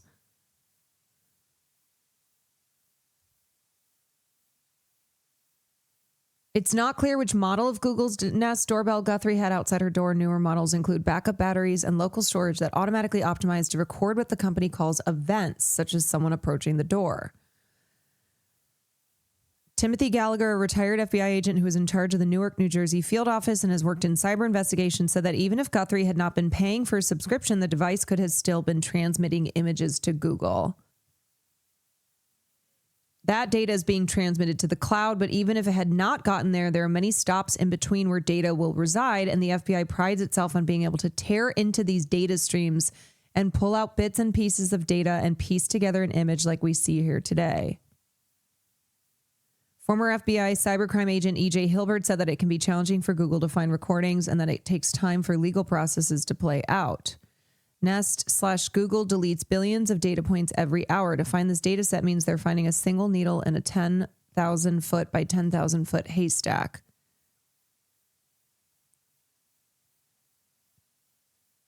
The advent of internet-connected cameras has been a boon for law enforcement.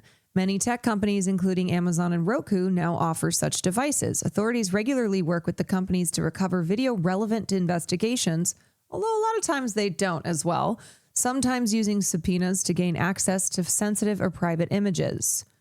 In a transparency report, Google Nest said it does work with law enforcement, but that it also works to maintain user privacy and notifies users about legal demands.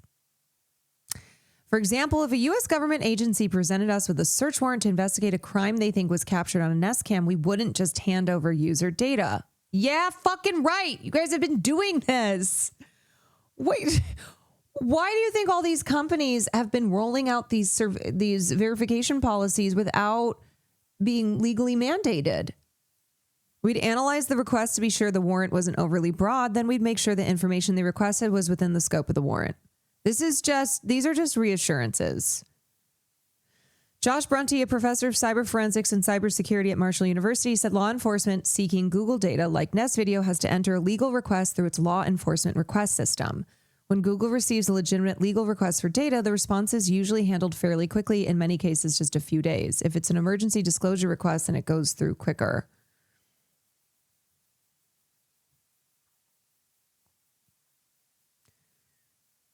Remember that horrifying footage of a little girl's room being hacked and the hackers talking to her through the speakers? No, but that's fucking so scary. Why the fuck do my AirPods need a camera? Oh, no. AirPod Pro 4 is going to feature cameras to see around. Why the fuck do my AirPods, the things that I put in my ears to listen to Sympathy with a Knife, why do I need a camera on them? Just to find the missing dogs in your neighborhood. Underrated comment. Yeah, obviously your AirPods need a camera in order to find the billions of missing dogs that are in your neighborhood. So it said they're still not fucking waterproof. Who the fuck asked for this? No one. That's the point.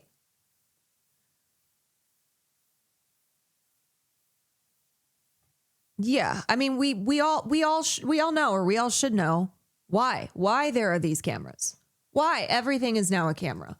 Why everything is just contributing to this mass surveillance.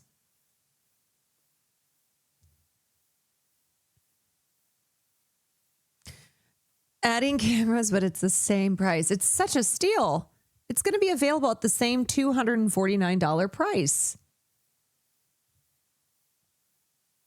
This is a benefit to the user, and that's why it's at the same price, because it's all about just benefit to the user.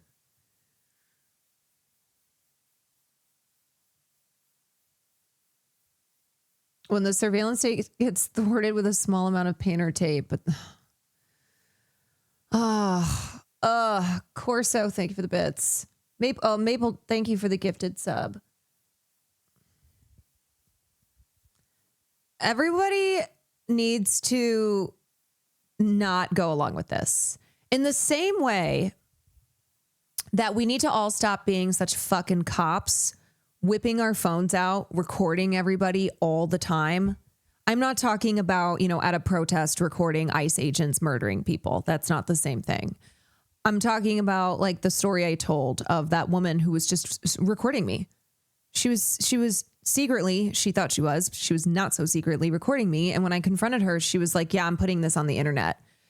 It's the cop mentality. Yeah. It's this fucking, everybody trying to be a cop, recording people constantly, It's like when you see somebody take a screenshot of somebody's text messages and go, haha, isn't this so embarrassing? Haha, somebody's down bad. I'm like, stop being a cop.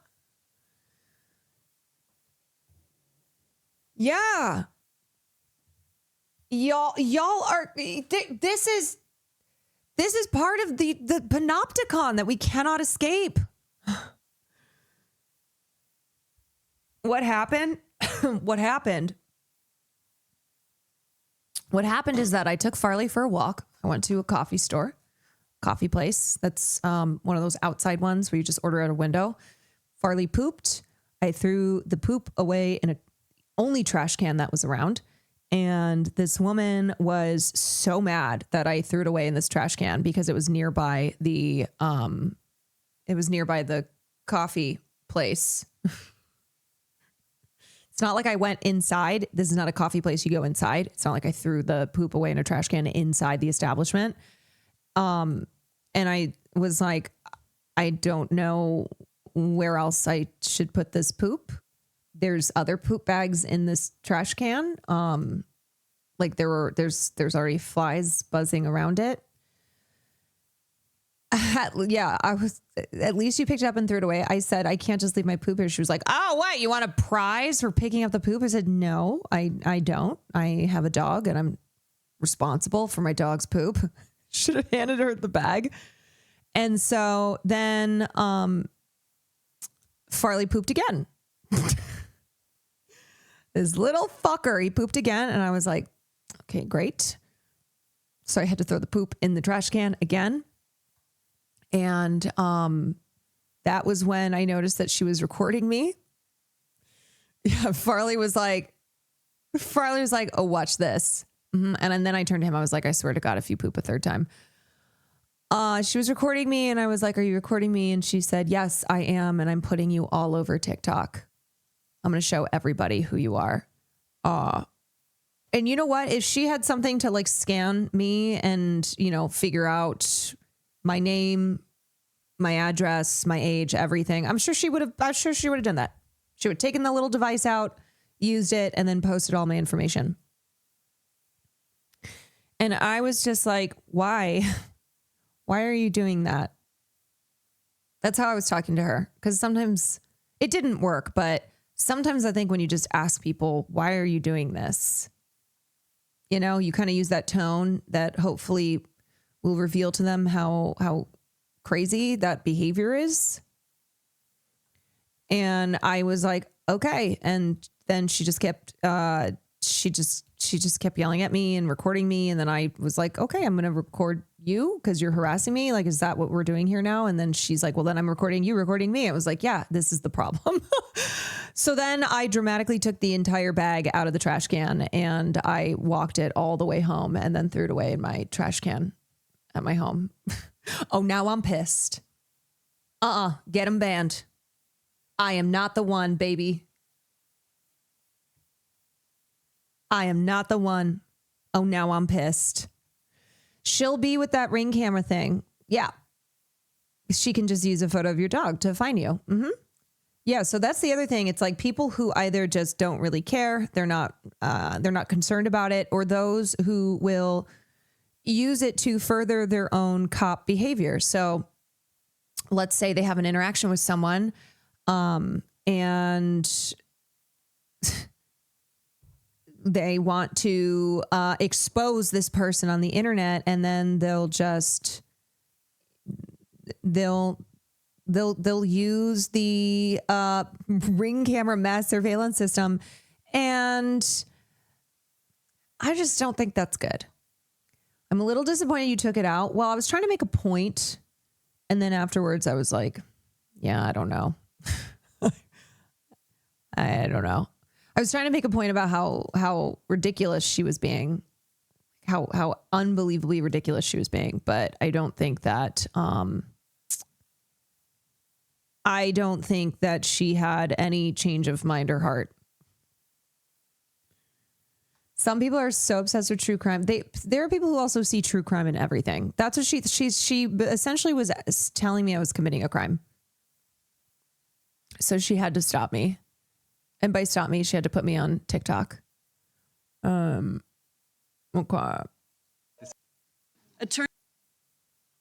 We've been watching a congressional hearing. Only poop bags in the building.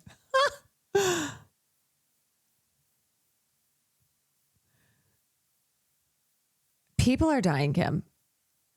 People are way too comfortable taking pics and videos of strangers regardless of the situation. Yeah. That's the second time I've had someone do that. The other time was when that woman had kicked Farley. And I was furious, obviously, and I was following after her on this hiking trail. I was like, "What the fuck is your problem? Why, you're insane. Like, you just kicked my dog." And then she whipped out her phone, started recording me, said she was going to call a 5150, was telling people that I was a mad woman who was trying to hurt her. And I was harassing her, and she had taken out her phone to record me as evidence. And then that's when I had called Will, and Will ran over from where we were living at the time. And then he took out his phone and started recording her. And he was like, I'm famous on the internet, and now I'm going to put your face everywhere, because she was using her phone to try, and what she did was wrong. What she did was wrong, objectively wrong. She kicked a fucking dog. She kicked my dog. There's no excuse. But then she was trying to intimidate me, and she was threatening to call the cops again, because everyone's a fucking cop now. They want to be a cop, and was recording me as proof of how of proof of how I was the one in the wrong. She was threatening to commit you after kicking your dog. Yeah. Yes, she was. Oh boy.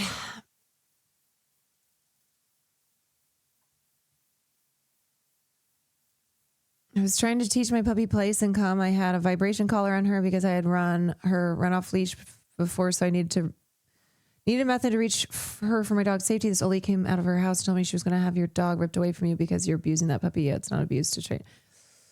Yeah, and then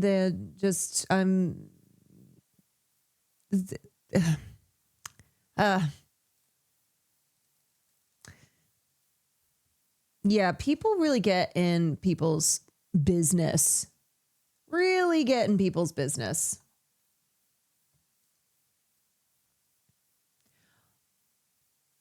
Okay. Cool. Oh, wait, hold on a second.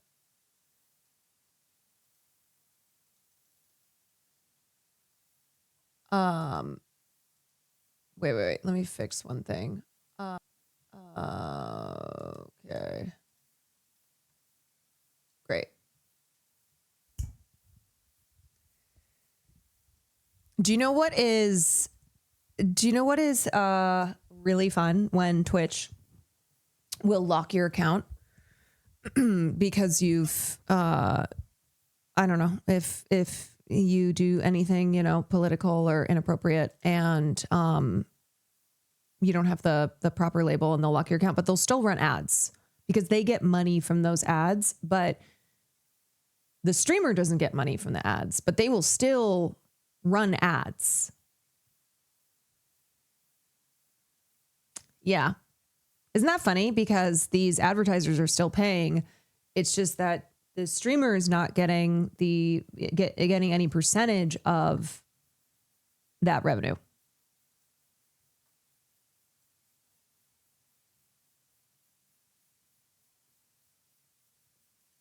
Yeah, it's great. All right, let's talk about Pam Bondi's crashing out I want to talk about this. I want to talk about Abby Wambach's leaving Wasserman, and then we will get into some gaming. Hearing erupt into shouting matches. I'm going to grab some Attorney General Pam Bondi has been defiant and explosive as she fields questions from members of the House Judiciary Committee, and it's happening on multiple fronts and multiple controversies, including the Justice Department's release of the Jeffrey Epstein files. First, just watch this exchange with Democratic Congresswoman Pramila Jayapal. It is about you taking responsibility for your Department of Justice and the harm that it has done to the survivors who are standing right behind you and are waiting for you to turn to them and apologize for what your Department of Justice has done. Members get to ask the questions, the witness gets to answer in the way they want to answer. The Attorney General can that's respond. not accurate, Mr. Chairman. Because she doesn't like that. Here's what I will say. Fuck Scam Bondi. Fuck her. But let's not forget who she is getting her orders from. And if you see conservatives start to throw Pam Bondi under the bus if they haven't already, but not say anything about Donald Trump, it's because that is who they are also serving. Yeah, fuck Jim Jordan as well. Fuck all of them. But Pam Bondi is Trump's lapdog. Pam Bondi was put into that position to do whatever the fuck Donald Trump asked her to do. So it's fuck Pam Bondi, but don't forget who's pulling the strings here. And if conservatives are being critical of Pam Bondi, if they're throwing Pam Bondi under the bus in the same way they'll do to Kristi Noem, it's not because they've had some moral change here. It's not because they like all of a sudden care. No, it's because if someone has to take the fall, then it's going to be one of these ones. Answer. So, Mr. Chairman, Why I have asked didn't a she question. ask Merrick Garland this? I am Twice reclaiming when my he sat in time, my and chair. when I will reclaim my continue to time, answer. it is Mr. Chairman, the gentlelady has reclaimed her I'm not going time. to get in the gutter for her theatrics. There was also this moment when Congresswoman Jayapal asked Jeffrey Epstein survivors who are in the room. The concept of Congresswoman Jayapal having theatrics. I have theatrics. I am a theatrical person. Also, the theatrics of trying to continue this cover up by the Trump administration. It's very funny to try and ascribe that to Pramila Jayapal. To raise their hands if they haven't been able to meet with the Justice Department. Every one of them. The human-shaped mold man was saying we have to get rid of this bitch. This looks bad. Case in point. Raised their hands. Now, Bondi did acknowledge in her opening statement the victims, and she said she's deeply sorry for what they've been through and that the FBI wants to hear from them. Over the last 2 hours, it has been very clear that the Attorney General was speaking to an audience of one. Lots of moments like this. Robert Mueller found no evidence, none, of foreign interference in 2016. Have you apologized to President Trump? Have you apologized? Oh my God, are we pulling up Russiagate? All of you who participated in those impeachment hearings against Donald Trump. You all should be apologizing. You sit here and you attack the president, and I am not going to have it. I'm not going to put up with it. You can let her filibuster all day long, but not on our watch. Not on our time. No way. They love to pull this say thank you, or did you even say sorry? Did you even say, yeah, did you say thank you? Did you say sorry? The things I wish I could say about her. Yeah, no, it's fuck Pam Bondi. It's fuck Pam Bondi. But also she is doing what she is supposed to do and why she got this position. And I told you about that, Attorney General, before you started. You don't tell me. Yeah, I did tell you because we saw what you did in the Senate. Washed up? Not even a lawyer. Washed. Within 40 minutes, you asked me a question. Within 40 minutes, Wexner's name was You added don't. back Oh, in. now I'm 40 minutes of me catching. This is the bad version of oh, now I'm pissed. There's the good version of oh, we don't do that here. Get 'em banned. Oh, now I'm pissed. I am not the one, baby. And then there's the bad version, which is Pam Bondi's. You red-handed. There was one redaction out Where of he's over listed as a 4,700, co-conspirator. and Okay. we invited what? you Show in. the video. This Show guy the- has Trump Gentlemen. derangement syndrome. Ugh. He needs to get, you're a failed politician. Okay, I'm joined now with our panel. Start with somebody who is the opposite of a washed-up loser lawyer. Thank you. You're welcome.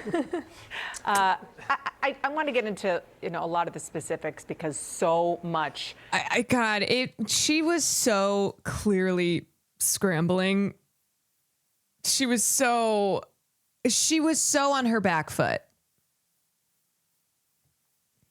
Not of sort of not what is good, bubbling not up effective in news and controversy goes through the Justice Department right now across the board. Epstein files, and on and on and on. Oh yeah. Also, did you guys see this? Just spoke to Rep. Jayapal about AG Bondi's binder page, Jayapal Pramila search history that seemed to include what Jayapal looked for at DOJ when viewing unredacted Epstein files. It's totally inappropriate, Jayapal told me. Is this the whole reason they opened the files up to us 2 days early so they could essentially surveil members to see what we were going to ask her about? So talk about surveillance. It seems as if Pam Bondi and the DOJ are surveilling the members of Congress who are looking at, looking into the Epstein files and what specifically they're looking at. When she was asked if any underage girls were at the parties Trump went to, she short-circuited. Yeah, that's because you can only tell a lie so many times before you really start to flounder. Here's it zoomed and flipped. Jayapal Pramila, search history. New Brazilian just arrived, sexy and cute, 19 years old. Thank you for a fun night. Your littlest girl was a little naughty. Thank you for a fun night. Your littlest girl was a little naughty. From Kira Diktar to Jeffrey E., I found at least 3 very good young girl, but we was so tired. I'll cover up this week. Meet this one, not the beauty queen, but we both like her a lot. Epstein victim list, all redacted. I love the torture video from Suleim to Epstein. Child exploitation and human trafficking task force PowerPoint on the Epstein trafficking.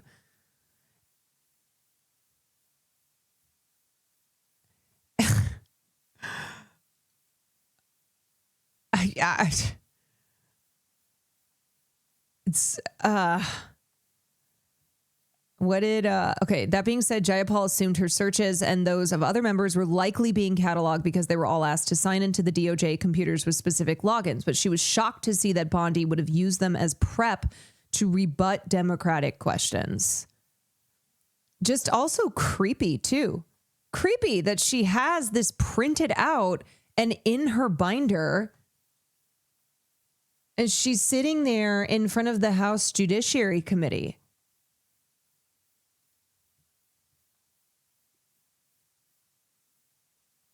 Real weird. But I just want to, for a second, talk about the tone and tenor of this hearing. Yes, we saw Pam Bondi do this the last time she testified. She had, her list of insults that somebody caught a picture of. She knows what she feels that she needs to do so that the president sees her fighting back. She also wants to deflect on a lot of these issues where she is in the hot seat. As somebody who worked at the DOJ, your thoughts on what we've seen so far? This is a fiasco. I wish I had a nicer way to put it, but this is the Attorney General of the United States. This is the top law enforcement official in the country. This is the same job that was once held by Robert F. Kennedy, Sr., by Elliot Richardson, by Janet Reno. And there are vital questions that the American public needs transparency. She also had note cards with personal insults for the committee members. You can see her look through them. She can't even come up with her shitty insults on the spot. Oh my God. Oh my God. She is a bot. Oh.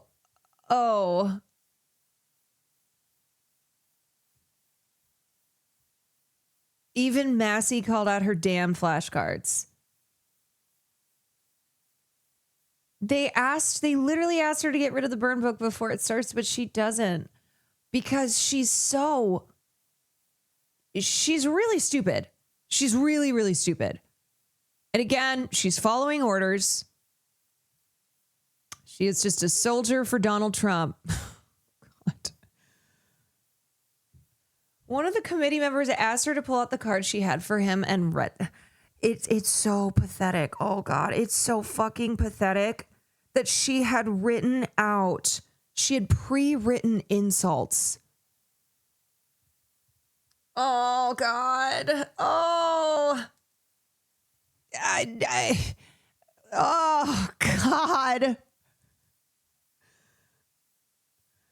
A funny thing about Bondi's insults to members of Congress who had serious questions, staff literally gave her flashcards with individualized insults, but she couldn't memorize them, so you can see her shuffle through them to find the flashcards insult that matches the member.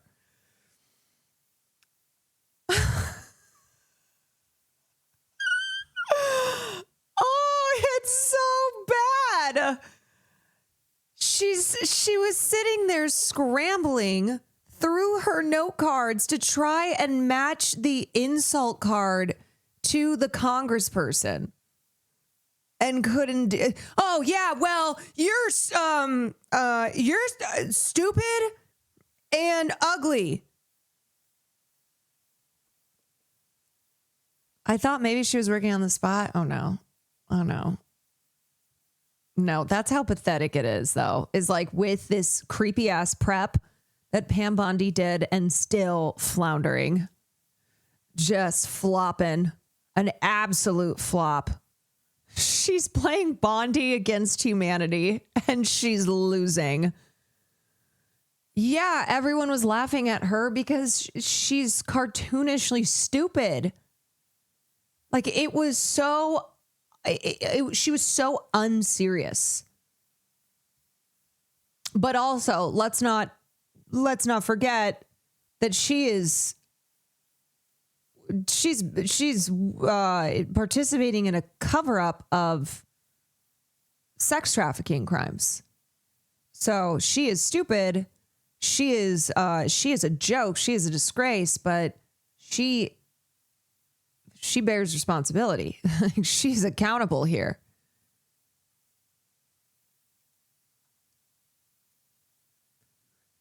Bingo. And if anything, the Epstein files, by the way, tarnish the reputations of Trump foes and political adversaries, from British Prime Minister Keir Starmer to Bill Gates. So this hearing was much ado about nothing. The initial handling and messaging, and I said this at the time, surrounding Epstein, it wasn't great. But right now, there is zero criminal wrongdoing. Well, hold on a second. This is tarnishing the reputations of Trump foes because of Trump foes, allegedly. Bill Gates is not a Trump foe. Let's be for real. That have been mentioned in the files. So then by that logic, isn't it Trump allies? Isn't it Trump himself? Bondi called a congresswoman who's pro-Zionist and whose grandfather died in the Holocaust an anti-Semite. I know. See, the problem is when you call everything anti-Semitic and everyone an anti-Semite, that's your kind of final card always, is you will end up calling people who are Zionists. Like you're trying to use the anti-Semite thing due to criticism of, it's all about Israel, right? And it's people who are like, hold on a second. Hold on. That's a line that I will use as well. I will call other people anti-Semites because I am protecting the interests of Israel. And then they will someone like Pam Bondi turns around and does that to someone who's like, no, that is my line. Hold on a second. I know that fucking line. Someone, friendly fire. Friendly fire where you're like, no. wait a sec. But I mean, this is it's so absurd. This is the absurdity. It's the absurdity of using the line on someone else who uses the line. You're like, nope. Doing alleged against President Trump or anyone in his inner circle. And it's a yeah, Laura. Great logic there. Is this the Spider-Man meme? Yeah, it's the Spider-Man meme. It's the it's the calling everything and everyone anti-Semitic in order to always protect Israel and protect the United States, and doing it to people who do the same thing. Yeah, you're firing on your own troops. He needs substantive answers on. Instead, what do we get? Accusations of Trump derangement syndrome, name calling, you're a loser lawyer, this and that. I mean, coming from the AG of the United States in the U.S. Senate, did we get any meaningful clarity on the Epstein investigations, on the Epstein files? To your point, do the victims feel, MJ, to what you were saying earlier, like they've been given any transparency, any clarity on any of this? Have we learned anything new about what DOJ is doing to investigate in Minnesota? Have we learned anything new about the search warrant in Fulton County? Have we learned anything new about the fact that dozens of judges across this country have found that this DOJ lacks credibility? No, it's been name calling, it's been amateurish, it's an embarrassment to the Justice Department, what we're seeing from Pam Bondi. I mean, it's name calling that she couldn't even do properly because she couldn't get her cards straight because she was flipping through them. I guess at some level, but from the non-lawyer, washed up or otherwise. I think I'm not some like stuffy institutionalist. I love a good back and forth in a hearing. I pointed to Scott Bessent, it's some really great one-line retorts that he didn't have to prepare for or have his staff prepare in a very lengthy book of opposition research before his hearing. I think that's a great part of the game, and lawmakers are just as guilty of this as administration officials and have been from every single Congress and administration you can think of. This is farcical, and it's embarrassing. And it is also extraordinarily juvenile in the approach. And to Ellie's point, which I think is important, as we've seen kind of the congressional role in the branches of government continue to diminish year after year after year across several administrations, but in particular in the last 13 months, like this is an oversight committee of this agency. There was a moment where a Democratic lawmaker asked the AG, can you please submit this document that I'm talking about, since you won't answer questions, to the committee, which the answer has to be yes. And she said, I'm not going to commit to anything because I don't like how you're answering or asking these questions. Like it's just should not be a plausible option for a cabinet official, period. Silver, thank you for the prime. Keeks, thank you for the 16 months. Oh, which, and happy birthday. Still a lot of people who are left to ask questions. Sam, thank you for the prime. Including, like you said, I mean, one of the things that we've been talking about a lot on this show is the elections coming up. First of all, the fact that the DOJ released the evidence that they gave to allow for and to get permission for a search warrant in Fulton County, Georgia. There were a lot of sort of washed up, to borrow a term from Pam Bondi, conspiracy theories that were used, and somehow the magistrate judge said yes. There is the lawsuit that DOJ is involved with about 24 states to try to get really sensitive personal information from them on voters. And so these are critical issues for the American people and for the Congress to do their constitutional duty for oversight, and sort of owning the libs and showing the conservatives in conservative media that you're not going to sort of answer questions of Democrats and even some Republicans. That does undermine what this is supposed to do. And look, I mean, to be fair, there are theatrics on the Democratic side too. There's theater, at least bad theater, like not getting good reviews theater across the board. I think one of the most striking things to me about these hearings is they've really devolved. CNN has the worst audio. Time, and I wonder if a member just asking a question plainly without sort of the hyperbole going into it, I don't think it would change anything for Pam Bondi in this hearing, but it does get to the whole underlying issue, which is there was a time where even if it was a Republican administration, if a Republican witness was acting that way, the Republican side of the aisle, at least someone, and not Thomas Massie in this case, because we know how he and the president feel about each other, but someone else would say, you know, as a reminder in the course of this hearing, and that just is not happening. This is just a free-for-all. This is for clips. This is for the president, and obviously for the audience of one that we've been talking about. It's mostly for the president, right? Yeah. I mean, the number of times that she sort of unprompted brought up the president's record. Yeah, it's all for the president. It's all for Trump. It's all for Trump. That is why Pam Bondi will go down swinging those cards,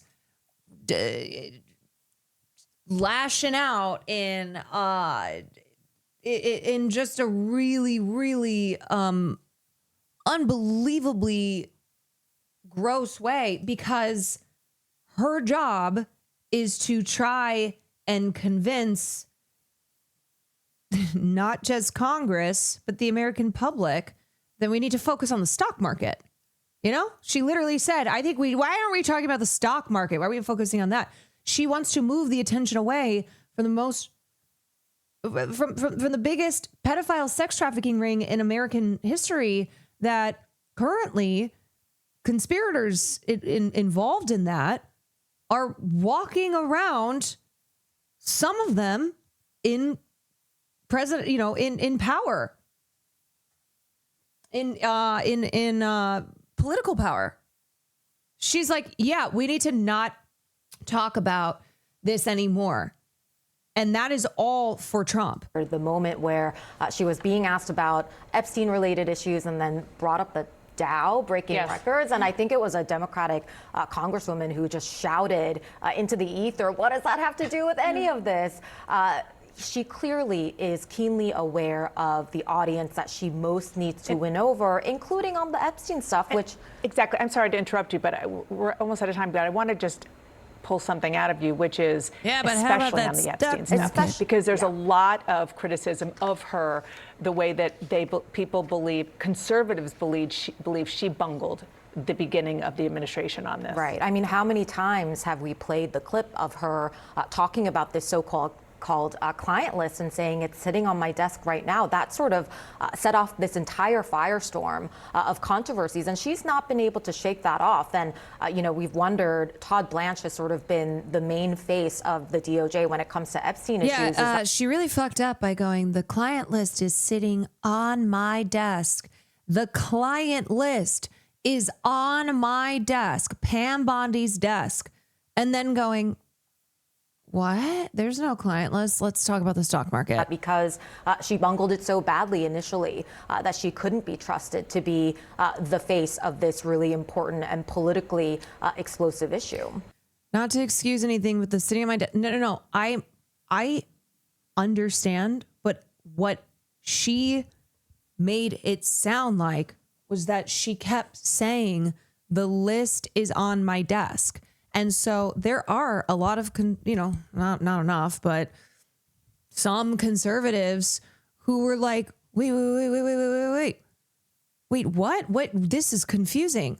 She really fucked up the messaging. Yes, she did a piss poor job.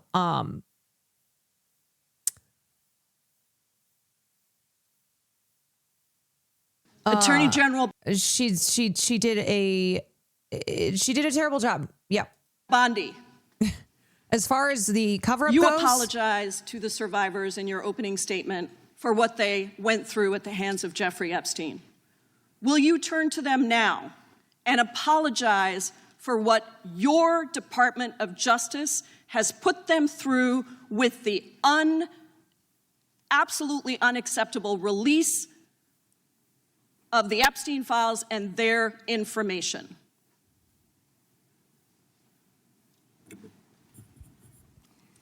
Congresswoman, you sat before Merrick Garland sat in this chair twice.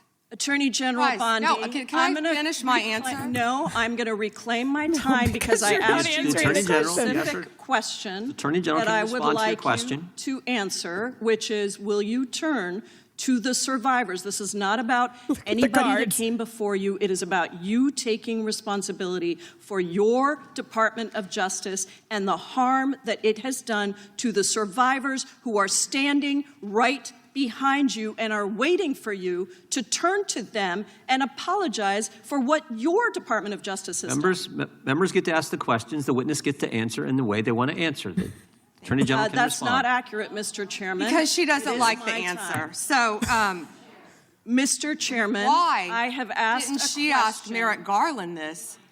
I am twice reclaiming when he my sat in time, my and chair. when I will reclaim my continue to time, answer. it is Mr. Chairman, the gentlelady has reclaimed her I'm not going time. to get in the gutter for her theatrics. Can you fucking imagine how it must have felt to be one of those survivors sitting there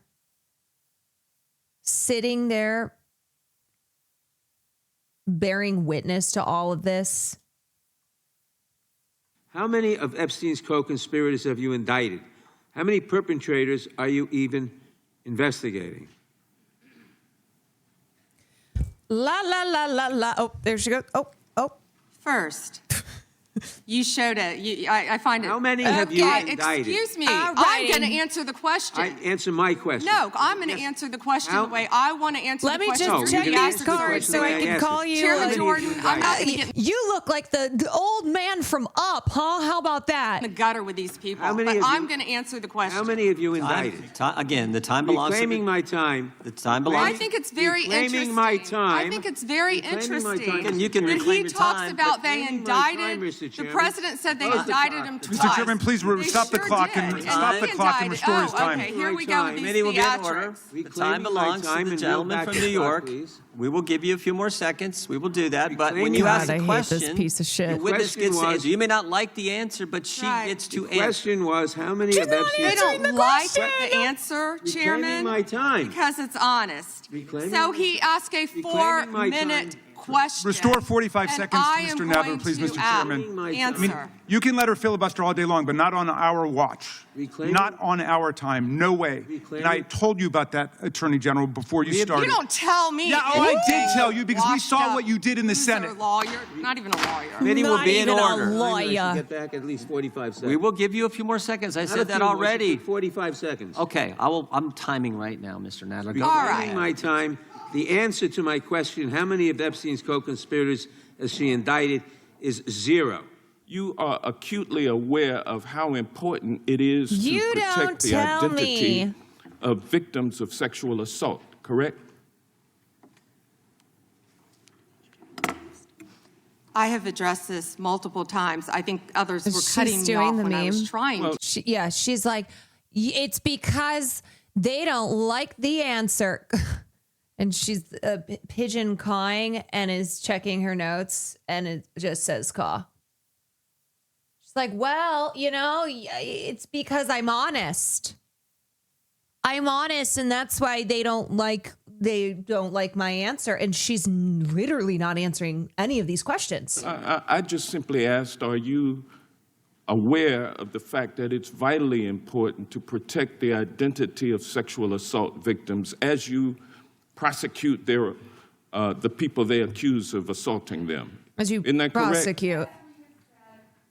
Excuse me.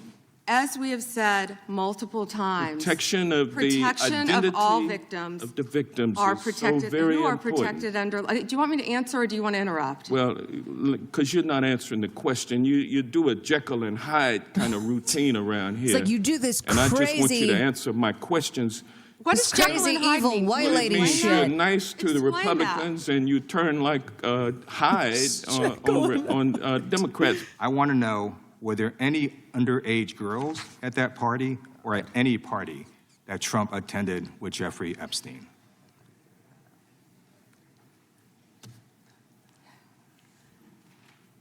This is so ridiculous, and that they are trying to deflect from all the great things Donald Trump has done. There is no evidence that Donald Trump has committed a crime. Everyone knows that.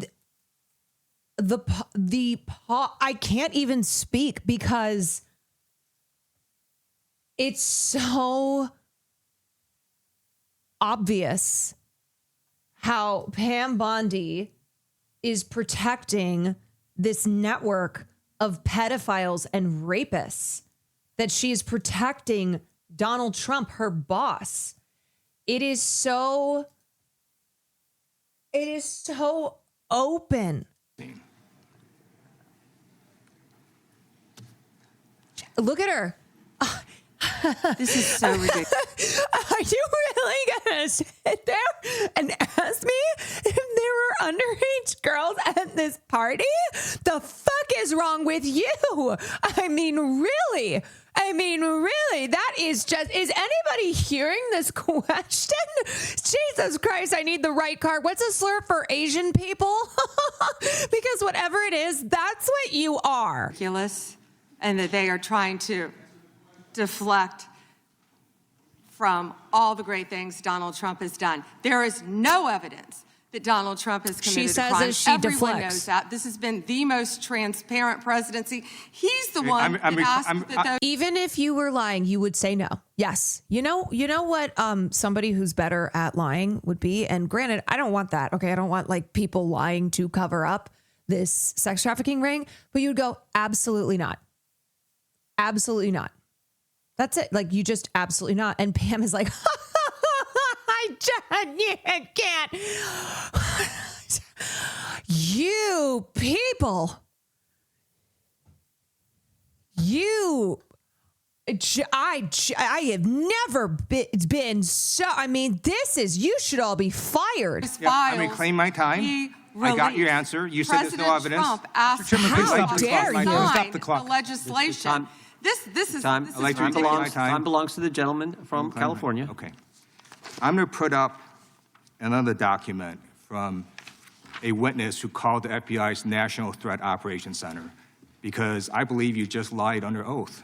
There is ample evidence in the Epstein file. Don't you ever accuse me of a crime. I believe you just lied under oath. My and God. This is on videotape. You said there's no evidence of a crime. I'm showing you.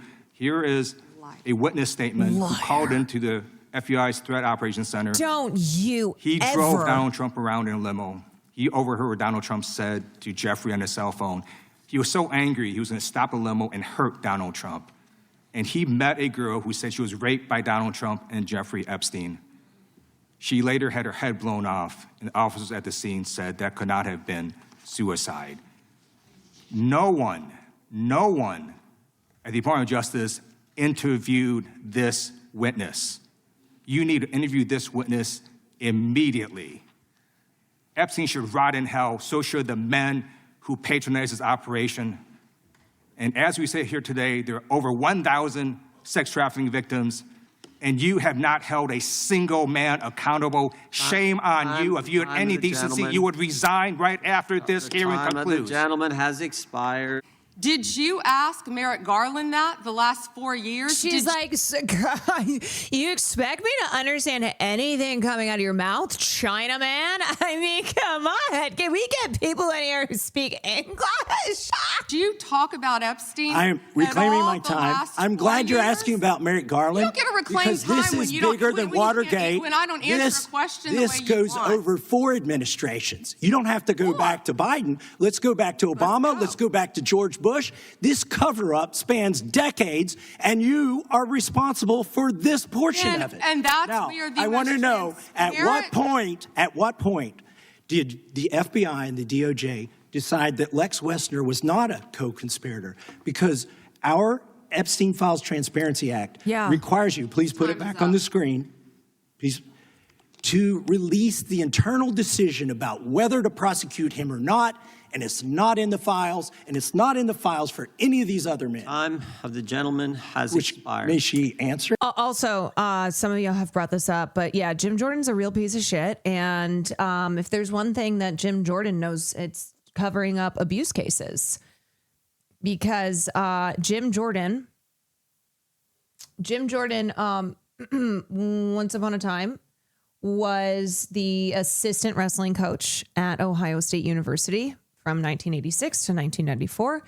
And there were many sexual abuses that were committed by Dr. Richard Strauss while he was the assistant wrestling coach. He said that he didn't know. But there are victims of victims who experienced that abuse who have said that he did. And he was deposed in a lawsuit, and he was questioned under oath about his knowledge, and of course denied knowing anything. And one former wrestler said that, I think this was in the documentary on the Ohio State wrestling abuse case, and one of them said that Jim Jordan had called him and cried on the phone to try and pressure him into saying that one of his fellow wrestlers' claims of abuse were false. And guess who was on the board of, Les Wexner. Yes, Les Wexner, who owns Ohio. Les Wexner, who is still contributing millions to Republican politicians in the state. Yeah, so great to see Jim Jordan as the chairman here, because that's a guy who really cares about exposing abuse.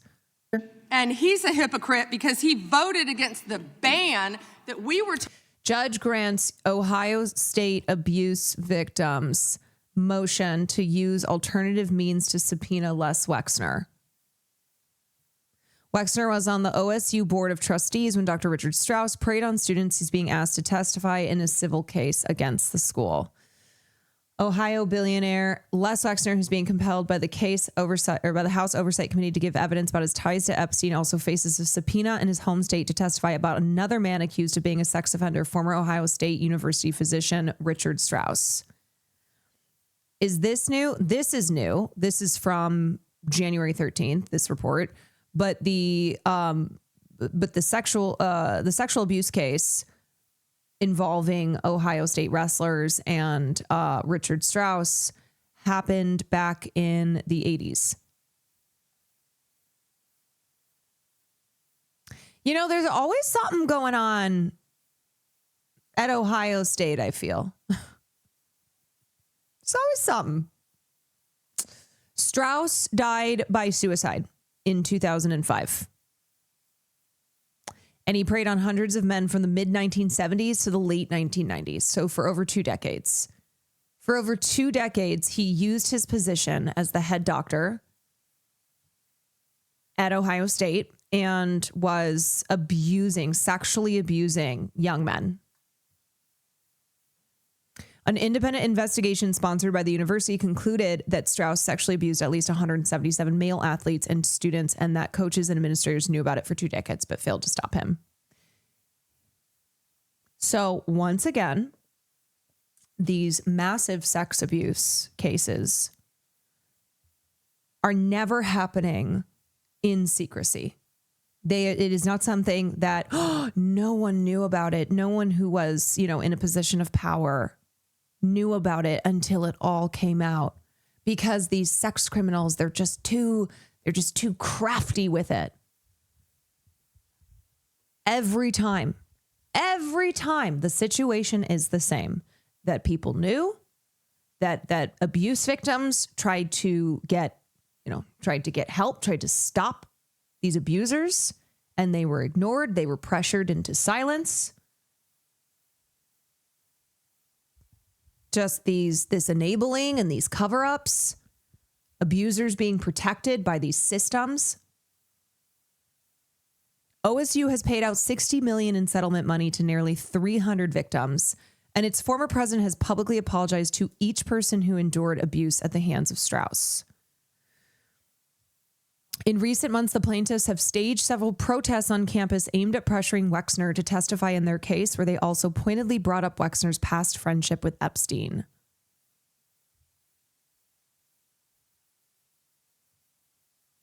The lawyers for the plaintiffs have also deposed other prominent Ohioans with ties to OSU, like Rep. Jim Jordan, who was the assistant wrestling coach at the university from 86 to 94 before he went into politics.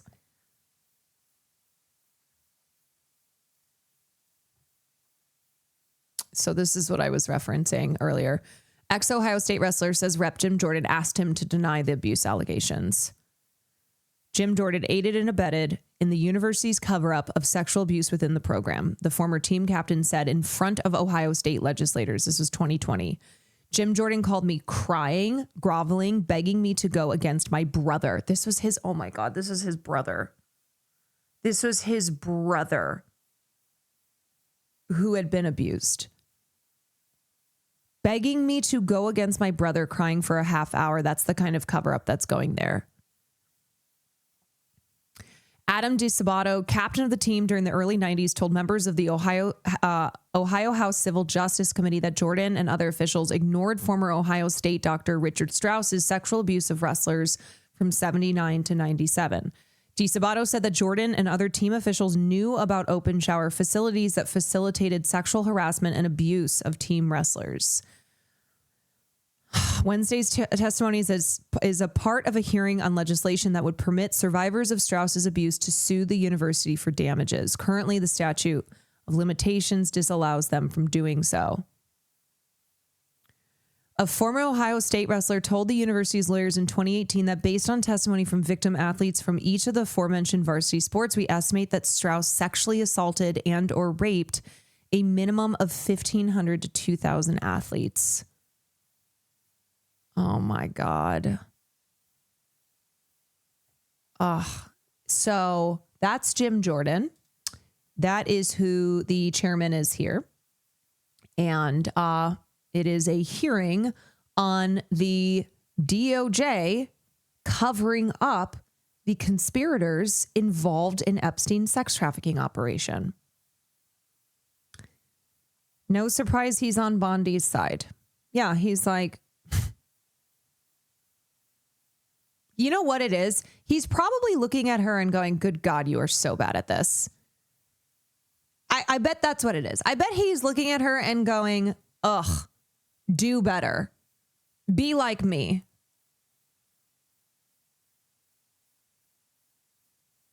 Talking about on deep fake AI porn. Only 2 people voted against it, and you were one of them, hypocrite. Was the president aware of Secretary Lutnick's ties to Epstein when he chose him to lead the Department of Commerce? Was he aware? Chris Malin was a Border Patrol agent. Okay, so I'm going to conclude that the president, in fact, did know about his ties because he was the next door neighbor. Shame on you. Oh, for goodness sakes. You're this from is a tiny, pathetic. beautiful This is state. pathetic, Mr. Chair. Will be in order. I am not asking trick questions here. The American people have a right to know the answers to this. These are senior officials in the Trump administration. This is not a game, Secretary. I'm Attorney General. My apologies, I couldn't tell. By 2008, we knew that Epstein was a convicted sexual abuser. And we now know that Lutnick went to Epstein's Island in 2012. How was that not a deal breaker for the president? And why aren't you asking questions of the Commerce Secretary about what he saw when he was at the island, which he lied about? Yes. Not ever going to. Why are you not asking these questions? And I see that my time is almost expired, so I will say this. Do the right thing, Attorney General. Meet with the survivors. They have been asking for a year. Meet with the survivors. Do the right thing. I yield back. The lady yields back. The gentleman from South Carolina is recognized for 5 minutes. That's what Pam Bondi thought she was doing. With her little cards. I have 20 seconds of his time. So that'll be up to the gentleman, but. Absolutely, Madam. Thank you. Thank you. I was curious if you, Congresswoman, asked Bill Clinton that. Didn't see one tweet, not one. I didn't see one tweet when Joe Biden. Ain't no fucking way she's talking about tweets. She's talking about tweets. She's looking at her binder and she's seeing whatever her fucking whoever wrote it, her staff member who's like, she never tweeted. She never tweeted. Was in office about Bill Clinton. Didn't ask Merrick Garland anything about Epstein, not once when he was. Weak sauce. And Weak sauce. also, I want the record to reflect that, with this anti-Semitic culture right now, she voted against a resolution condemning. He is Jewish. I just want to be clear. Do you want to go there, Attorney General? Do you want to go there? Are you serious? Talking about anti-Semitism to a woman who lost her grandfather in the Holocaust? Really? This is not. Oh my God.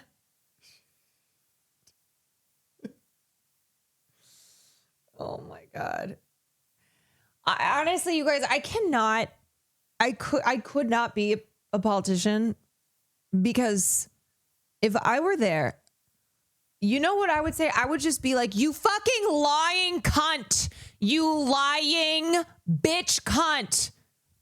And they'd be like, I don't think you can do that. Under attorney-client privilege because it was sent from Jeffrey Epstein to Ghislaine Maxwell.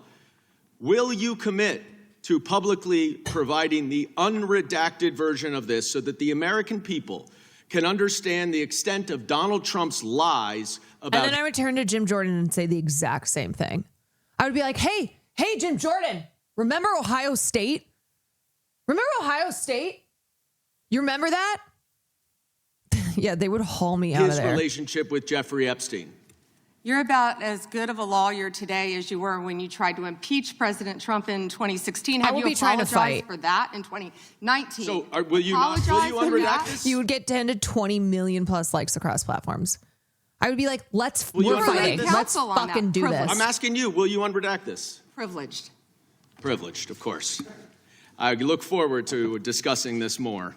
Now, these are obviously improper redactions. And let me stop for a minute. I'm talking. If they're not privileged, quiet. Don't yell at me. If they're not Mr. Chairman, would you stop the clock? This is on your time. It's not on Mr. Goldman. If they're not privileged, you used your improper redactions. You'll like my answer. To continue to protect. Time belongs to the member. Be happy to release them. We'll stop the clock. We'll stop the clock.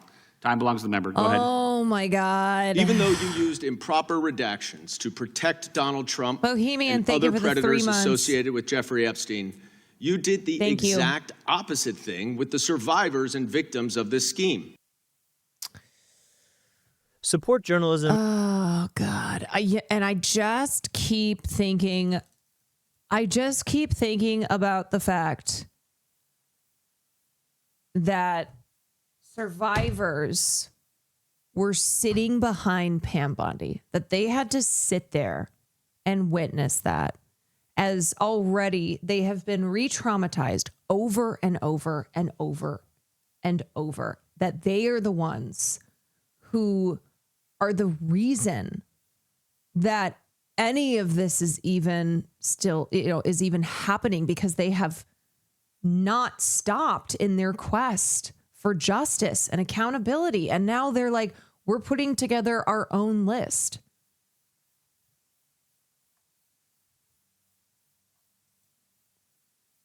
Having to sit there as women and watch as another woman, watch as a woman is protecting the men who abuse them. You know?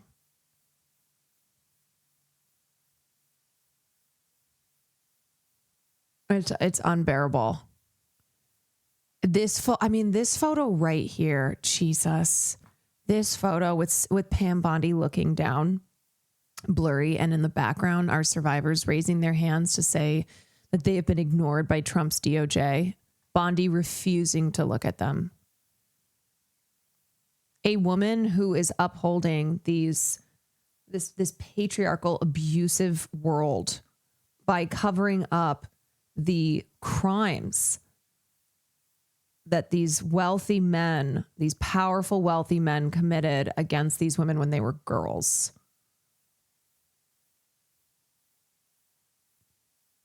She can't look because she won't look because she can't look. Oh my gosh. All right. Well, I want to cover this last bit of news, and then I will move on to some gaming. There's another photo of Bondi smirking while the victims were looking at her. Yeah, I would have clawed her face off.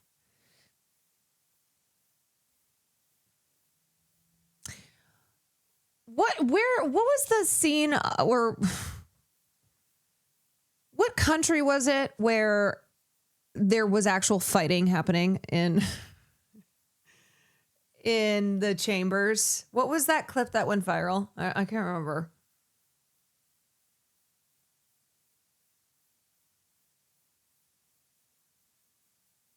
Y'all just listed 5 different countries.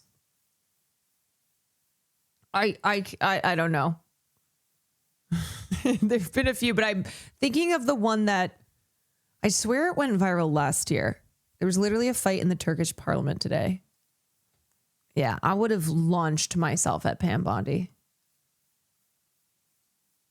Sitting there watching her lie. Oh my God. Scuffles broke out in Taiwan's parliament during a bitter dispute.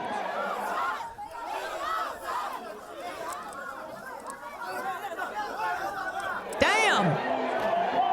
Damn!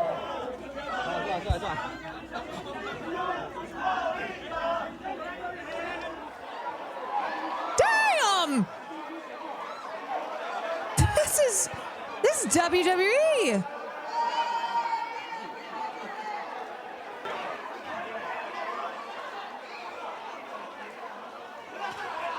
Holy shit. Okay, this one's from last year. Let me see.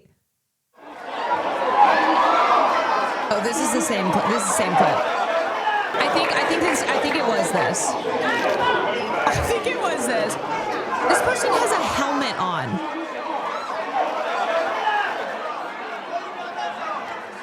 Lawmakers surrounded the speaker's seat, with some trying to leap over tables. Our Congress is so geriatric, they would instantly perish. This is true. Oh my God. Viral Ugandan parliament fight. Okay, so you're telling me that this is happening like everywhere except the US. I invite you straight to the chamber.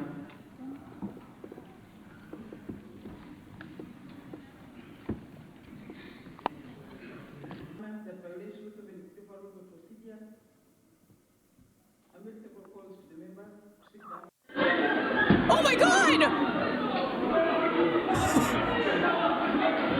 They have sticks!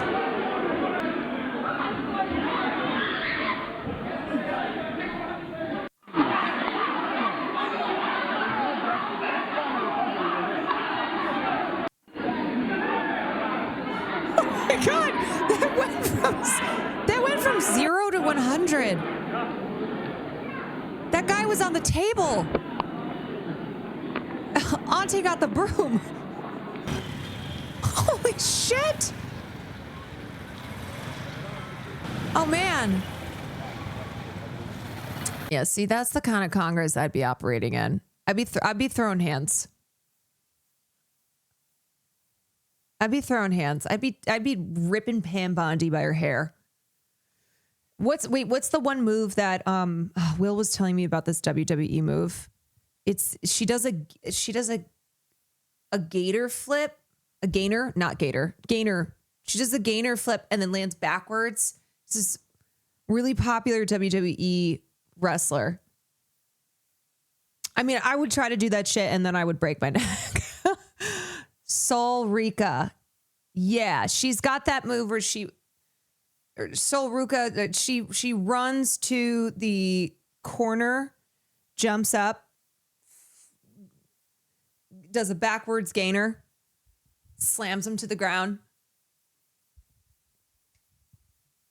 The Soul Snatcher. Yes, the Soul Snatcher.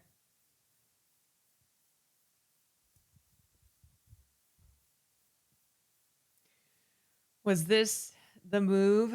Guys, in general, we need to dial up the on this podcast. We are like kittens. I watched an episode and it was nigh unwatchable. A few moments later. What's your favorite position? I'll jump in. Electric chair drop. Oh God, stop it. Oh my God, no, it's this episode. Oh, I'll never be free. I'll never be free. No, stop. I thought he was going to be talking about WWE, little liars. Oh. No. Okay, anyway, Let me cover this so I can transition to some gaming. I just want to talk briefly about Abby Wambach, who is a famous soccer legend. And Abby Wambach is also with Wasserman Agency. And if you don't know, Wasserman Agency is owned by Casey Wasserman. He's very, very powerful executive in Hollywood. And he is currently facing a lot of heat because he was very friendly with Ghislaine Maxwell. Also, there are photos of him in Ghislaine and Jeffrey, and he and Ghislaine, I think it was particularly this period in the 2000s before Jeffrey was first investigated.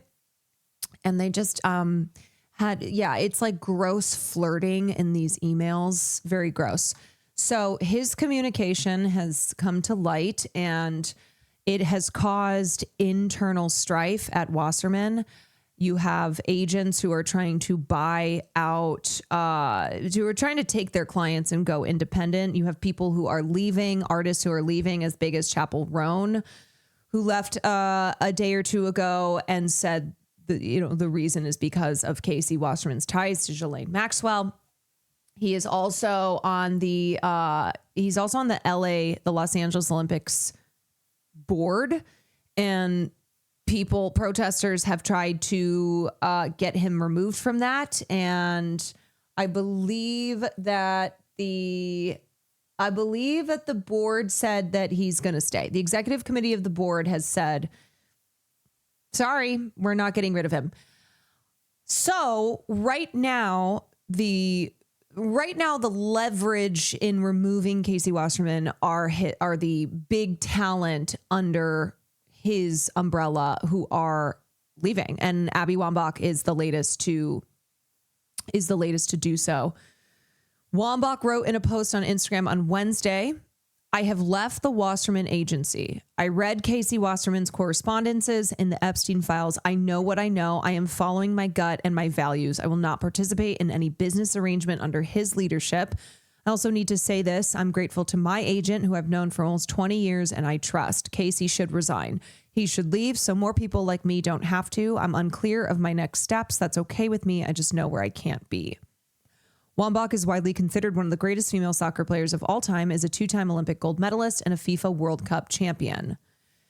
She's among the latest high-profile figures to leave the agency, including several recording artists like Chappell Roan, who have publicly announced their departures. And this piece in the Times is all about the chaos that has broken out internally at Wasserman. Top agents are reportedly demanding a change in leadership. Talent managers and touring executives say they expect imminent change, possibly a sale of the music firm. One manager for a major Wasserman artist who is not a Wasserman employee and who spoke to the Times on condition of anonymity to preserve their relationships within the firm said agents there informed them that Wasserman plans to step down from the music agency and spin it off into a separate company with a new name. Representatives for Wasserman did not respond to requests for comment. Providence Equity Partners, a private equity group with significant investments in Wasserman, did not return requests for comments on the situation.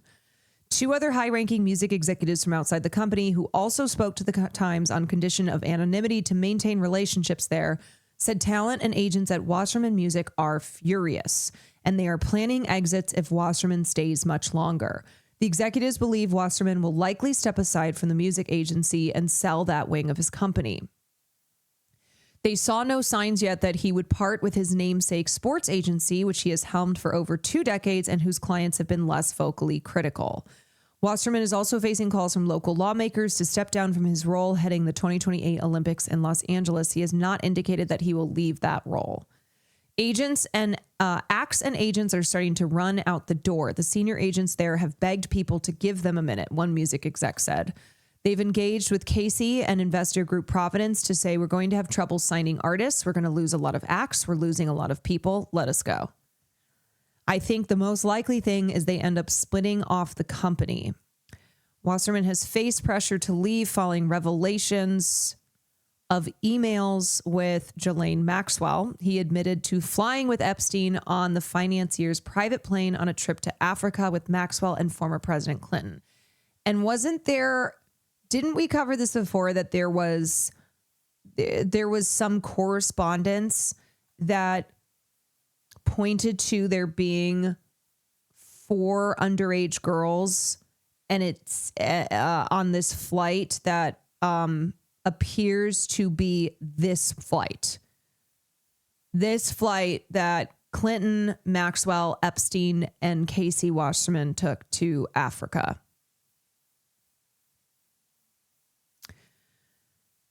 In the emails, Wasserman wrote to Maxwell, "I thought we would start at that place that you know of and then continue the massage concept into your bed and then again in the morning. Not sure if or when we should stop. Not sure if or when we would stop." She responded, all that rubbing, are you sure you can take it? The thought, frankly, is leaving me a little breathless. There are a few spots that apparently drive a man wild. I suppose I could practice them on you and you could let me know if they would work or not. Wasserman has said that he deeply regrets his correspondence, never had a personal or business relationship with Jeffrey, and yet he was on his private plane. He's like, well, it was a humanitarian trip as part of a delegation with the Clinton Foundation in 2002 on the Epstein plane. I'm terribly sorry for having any association with either of them. Wasserman previously had a contentious separation from his then wife, Laura Zifrin. It was reported by the Daily Mail separate allegations of inappropriate relationships with employees, and the couple divorced in 2024. That is why Billie Eilish left. Billie Eilish left after those allegations surfaced, though it's unclear if they played a role. I mean, I was not aware of this when it happened, but Billie left soon after these allegations surfaced. After the documents released, major acts like Roan, the most high-profile act to defect so far, made clear that his ties to Maxwell and Epstein made it impossible to stay.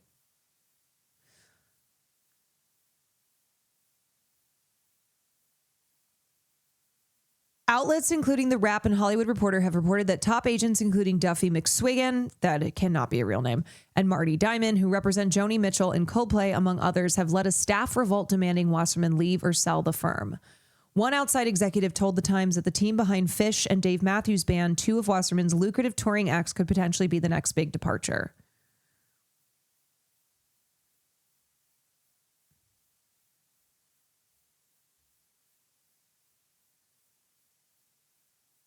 It's not just the Epstein stuff, but the stuff that preceded it. People are emotional about this. There was talk of a mass work stoppage, walkouts. I understand Casey's reluctance to let it happen, but look at everything with the Grammys and ICE. Music is too volatile. He had already canceled a planned appearance on Telemundo scheduled for Thursday night. On February 26th, the Wallace Performing Arts Center in Beverly Hills will host its gala. The Wallace Delivers Cheers to the Home Team, where NBA Commissioner Adam Silver and Disney Chief Bob Iger are scheduled to attend in celebration of gala honoree Wasserman.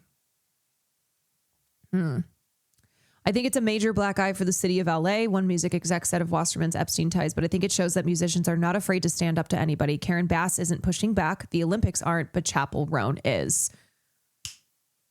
Ain't that a sentence right there? Karen Bass isn't pushing back. The Olympics aren't pushing back, but Chapel Roan is.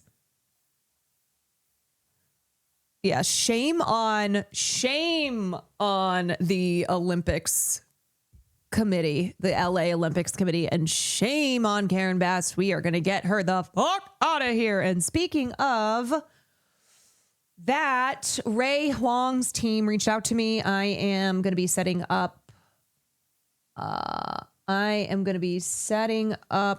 conversation with Ray, which will be very exciting. Also, the person in the email said that they just watched my conversation with Taylor on China Maxing. So Ray is running for mayor in Los Angeles, is one of the people who's challenging Karen Bass, and Karen Bass has got to fucking go. Karen ass has got to go.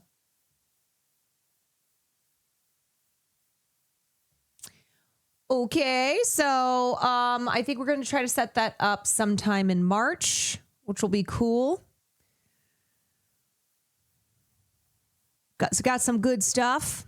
Got some good stuff coming up. Okay. Anything I didn't cover here? I think I got just about all of it. Speaking of online harassment, have you seen the whole thing with the Overwatch voice actor and Grums? Oh, what a real winner, Grums. No, I think I have Grums blocked or muted on Twitter. Yeah, that guy's a real fucking weirdo. A real freak on Maine. So I usually miss whatever is happening with him because there's always something happening. He's always he's always doing the shit that he does. I know. It's a shame Caroline even has to say Grums. He said women shouldn't have a say in games. Oh, yeah. Yeah. You know what that reminds me of? That reminds me of today. I don't know if y'all know this one. Kang Min Lee. He's another one of these. He's another one of these people whose tweets always pop up on my timeline. I probably just need to block him as well. He's like a Korean misogynistic men's rights activist. Piece of shit. And I was talking about how it's incredible to see these misogynists on a platform like Twitter, in between posting about how evil women are and blaming women and feminism for all of society's ills, post about Epstein stuff, be like, wow, this is really fucked up. Wow. And it's very much hot dog meme. It's very much we're all looking for the men who did this. It's just unbelievable. It's unbelievable to comment on how evil the Epstein abuses are and then return to your regularly scheduled posting, which is to be incredibly, incredibly hostile towards women.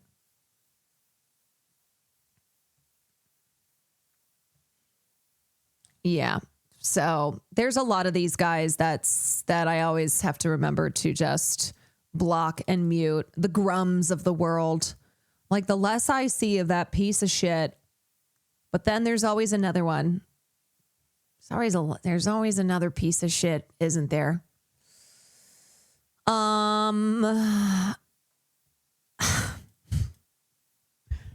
Where one disappears, another one pops up. Did you talk about the back and forth between Nigel, Uncle Roger, and J. Kenji Lopez alt over Asian accents and stereotypes? I have not. I know of Uncle Roger. I don't know J. Kenji. I don't know J. Kenji.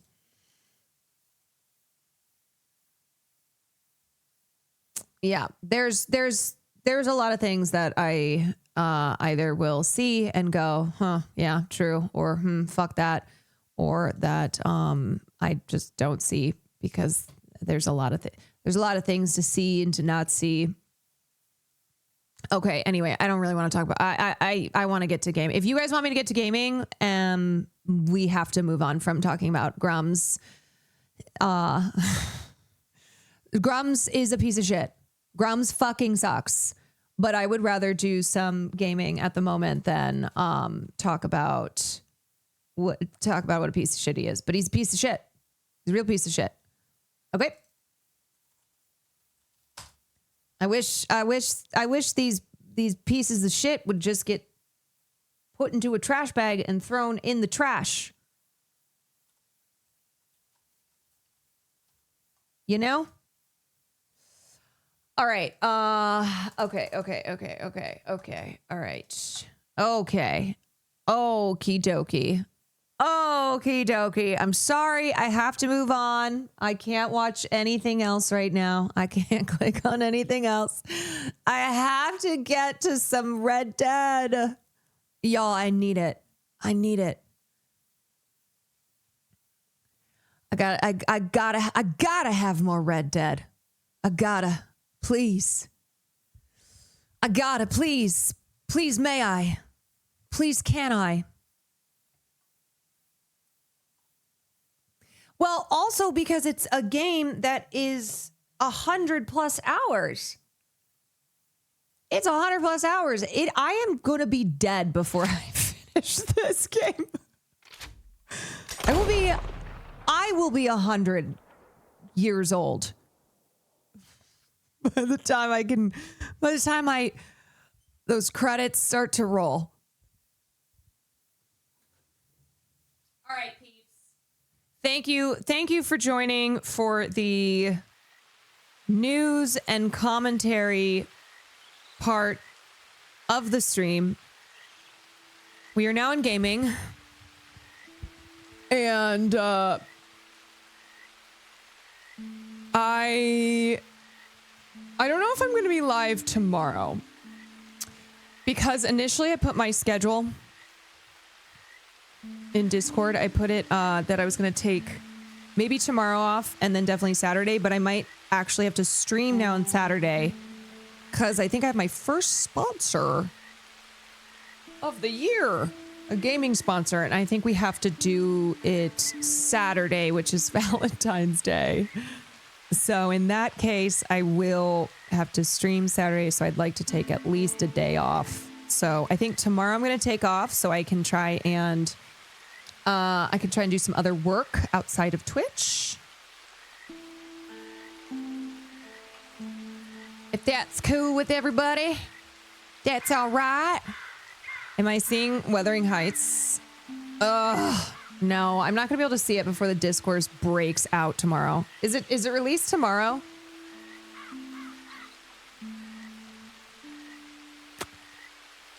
Read Absolute Wonder Woman, Absolute Batman on your day off.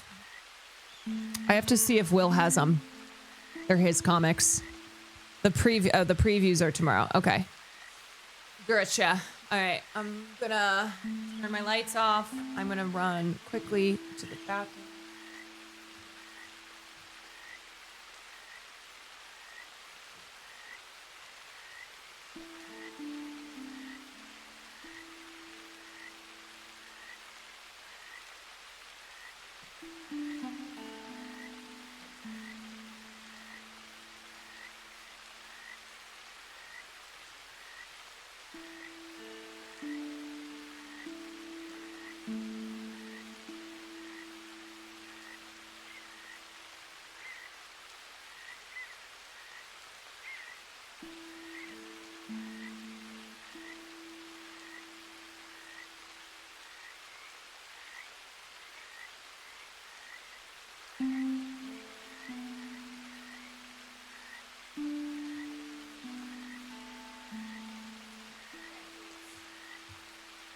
Okay, peeps. Let's Red Dead.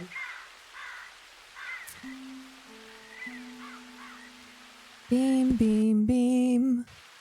Bomb, bomb, bomb. I forgot it has to load the entire game. Thank you for the interview with Taylor and all the coverage as well. Put quite a few things into perspective. I learned a lot as usual. Proud to be part of this community. Gee. Like I said, go check out her YouTube channel. She has so many videos. So many videos on the topic. And she does a really good job of breaking shit down. Okay. Shit. Where am I? Oh, yeah. I'm going to go do... Where's my horse? What the? Oh, right. Because I was drunk. I passed out. Shit. So now I'm on foot. That's right. I'm on foot. Do you think this guy will give me a ride? Hello? Oh my god! Oh, I didn't mean to take his horse. I'm so sorry. I'm sorry.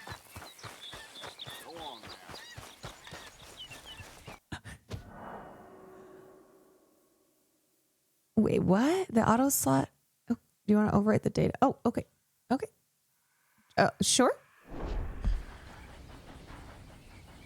Do you think he's mad? Call your horse. It's close. Okay.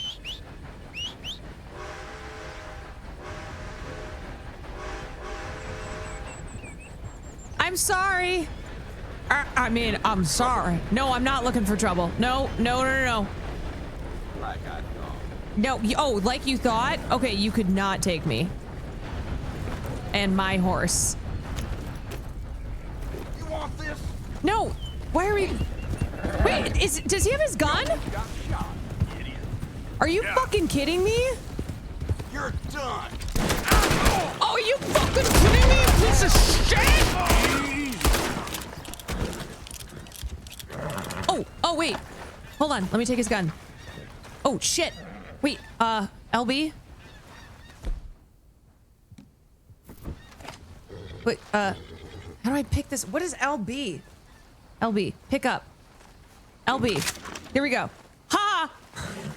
Oh, shit. Oh, God. Oh, no. It wasn't me.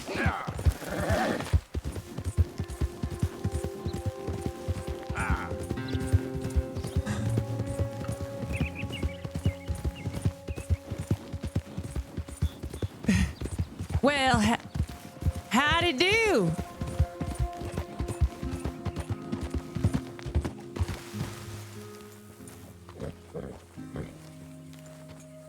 Okay.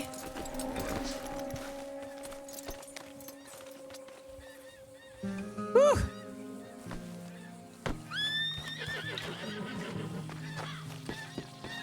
All right, well, I wouldn't have done that if that guy wasn't fucking with me. Morning to you. Shit! Unavailable due to your recent crimes? God damn it. All right, it's fine. I know what to do here. Okay, wait.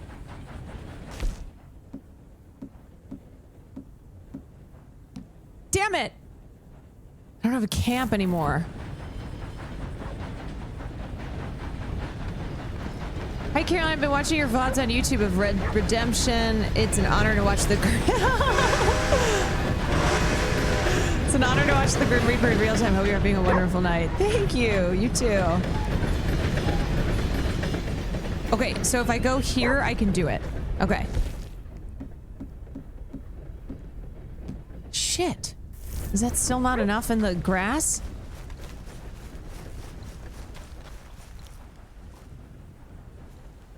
You're too close.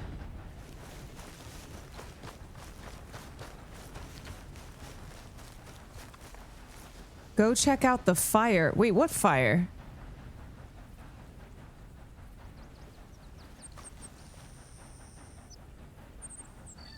Look at the smoke.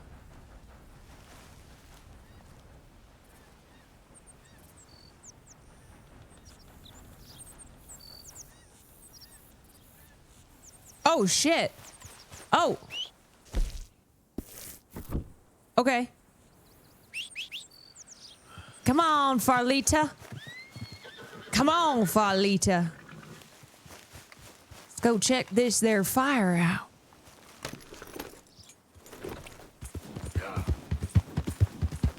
Come on, Farlita. Let's see why there's some smoke. Oh, God. Oh, Lord.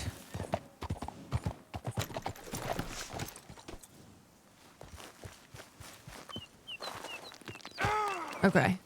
Hey, you're fine. Get yourself gone from here. You don't? It's time for you to go. Oh, I'm... All right. Time for your whooping. Wait, no, I'll give it... Hold on. Sure lucky I didn't do that. What? What? Okay, well, now I have to kill you.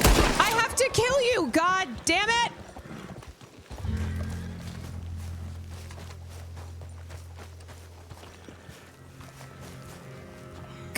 God. All right. Well, I'm trying to move past. Wait, can I rest at this camp? I'm trying to move past my crimes and I've just committed more. Oh, shit. Oh, God.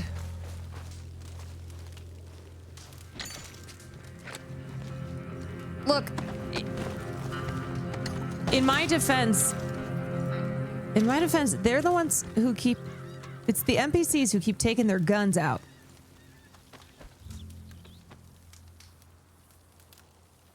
You know? Okay, let's cook. It's time to cook.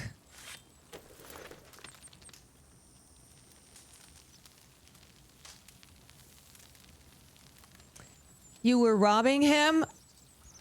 Well, I thought we could share a little bit of gin. I thought we could, you know. Thought we could do that. But I guess not. You're playing a white man just running up on a black guy trying to camp in the 1890s. You know, that is true. That is true. He definitely should have killed me and would have been very deserved.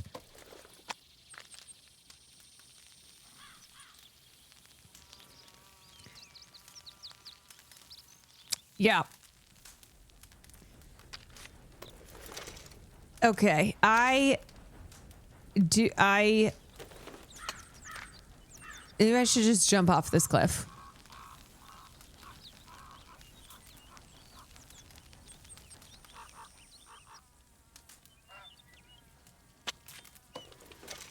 More? I thought we could share some gin. Well, I don't know what. So basically, it's either nothing or fight. There's no, you know, there's no like just being dudes hanging out, drinking some gin. Okay, I'm not gonna steal any more of his stuff.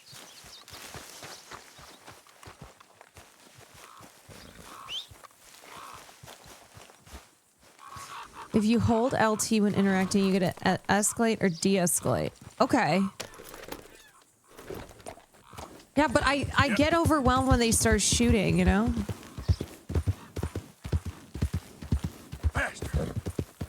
I get scared. Bastard. I don't know, I'm new around here. I'm new in town. It's a lot. Shit. Jeez. It's still locked. Hey. Wait, do I know oh, I don't know these guys. Oh, that's so awkward. Okay. Look out. I'm sorry. Oh God. Okay, I'm probably gonna take these. Thanks.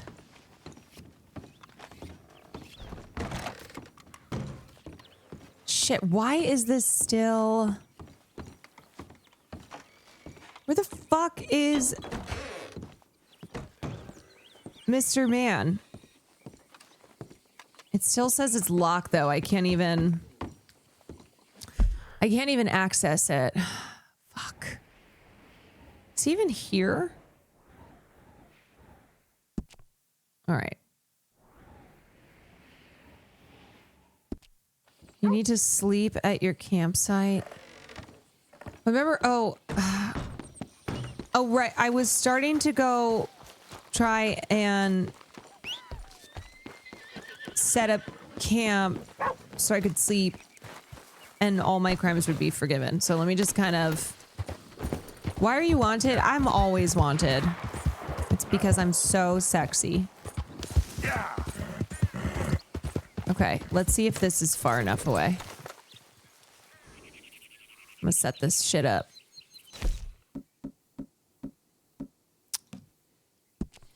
Hey!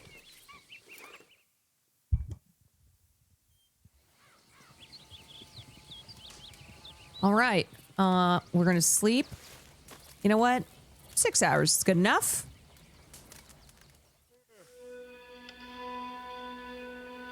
Not a full 8-hour slumber.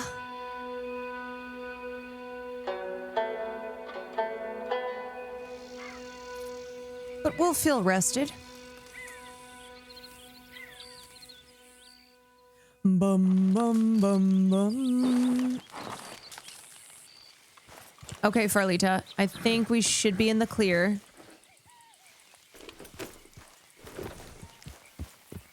Yeah. Yeah. Oh.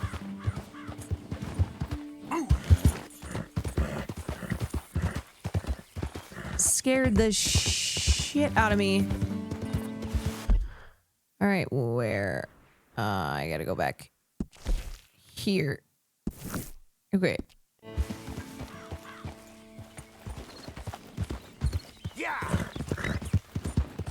She'll be coming around the mountain when she comes.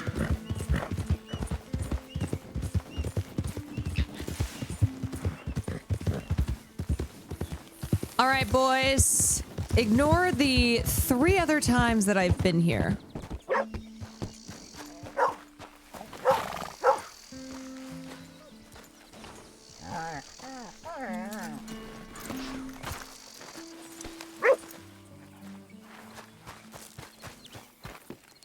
Okay, Reverend. Swanson! Where you at? Hey, look out. Sorry. Oh. What's the hold up? Lay your damn hand. Here we go. I want you to try out Deadeye. Haven't I done that before? I took your advice, sir. I took your advice. What advice? Your God has finally deserted you. What you talking about? I took your advice, sir.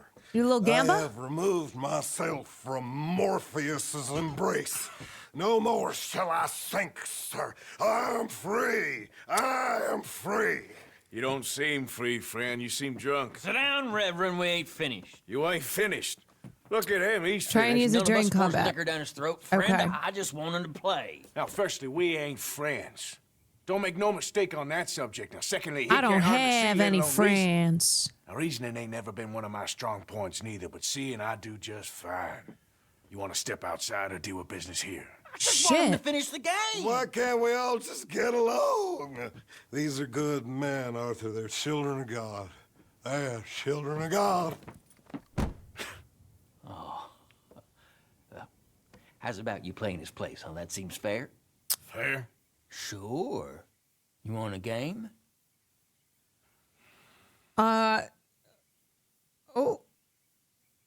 Okay. Sure. I'll play a few hands. Well, sit yourself down then. Oh, okay. Yeah, you know what? I got a second to get it twisted. I'm Luther. This is Marvin. Oh, shit.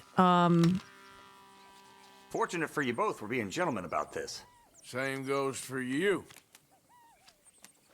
Okay, oh god, this is too much. It's poker. I can do poker. So, you two know each other anyway. Okay, I have a queen and a Don't 10. seem like Arthur. the likeliest of friends, if you don't mind me saying. Poker face. We go a long way back. And now you're his Okay, I have a chaperone? queen and a 10. I guess it's something like that. Can Okay. we play? He can't be no real clergyman. He committed about 5 Wait, cardinal what? sins I just just called. in that I chair called. you're sitting Okay, I in. called. I think he used to be. What are the community cards? Okay. Drifted a little in recent years. 8, Life is a queen, challenge 7. To all of us. Wait, that's good. That's good. Queens. Queens. Can you imagine him at the pulpit? If he could stand out. On the 4th day, he turned Okay, I have a water pair. into whiskey, and I don't remember much after that. Hold. Okay, it's Arthur's turn to bet. How do I go all in it? Going through a bad time. It's not letting me go. Disrespect him again, and you'll find yourself in a bad time too. I'm going all in. All right, all right. Just trying to have a little fun here. I'm going all in. It is a game after all, mister. I only have $1? Huh. Shit! Somebody put on his big boy pants this morning. Oh, wait, they're not falling for it. shit. I'll check. A7. Wait. Oh my God, this is huge. I have two pair. Queen and 10, I have 2 pairs. That's huge. There you go. Pile of crap. Don't laugh. Woo! For Christ's sakes. Yeah. Woohoo! Yeah!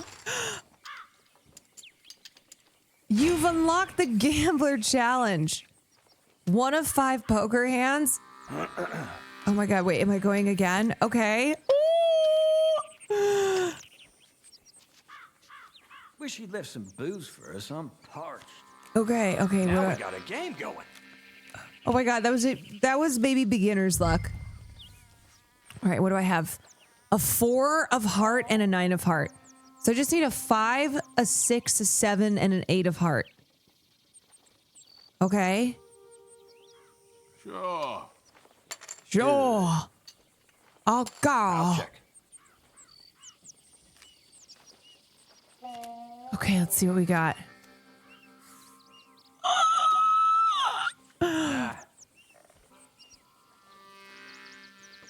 4 and 9. Oh, shit. I'm just gonna go all in. I better go all in. Let's see if this works. Not for me. Yep.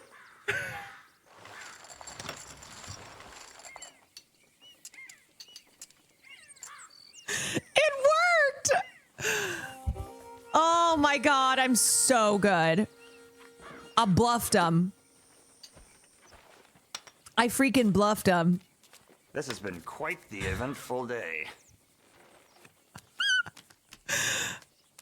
Okay, let's see if we can do it one more time. Wait, these are good. Jack and 10. Okay. I don't know. I actually have no idea what about poker. I'm just making shit up. There. Okay. I'll raise you. Call. Hand sandwich. Okay. Let's see what we got. Them cards. Jack 7 9. Okay then. Okay, hold on. We've got a pair of jacks. Okay. We got a pair. I want to see this play out a little bit, but I'm going to raise $1. Here we go, then. Damn it. Shit, he's folding already. Okay. Let's see what Mutton right, Chops has got. So, here. Christ. Not looking good, huh? Damn it. Well, gentlemen. Oh my God, I'm incredible. Oh, hell. Oh, You're hell. one lucky son of a bitch. Oh, you know you that? guys I'm fucking surely a son suck. of a bitch, but lucky, I ain't so sure. Come on, you. See you later, Let's move losers. Where is he? I just cleared them all The out. Reverend, where'd he go? I don't know. Ah, shit. God damn it. Excuse me, gentlemen. I was too busy playing poker. I forgot what I was doing here. Reverend! Doing these help unlock Reverend items Fox! at the trapper locations. Ah. Yo. Y'all seen... Excuse me, I'm sorry. You see a drunken idiot, priest, wandering about? Sure, we saw him, smelt him, and avoided him. He went that way, I think. Thanks. Guy looked kind of crazy, mister. Yeah, he is crazy. You crazy? Where the fuck is he? What are you doing? What are you doing?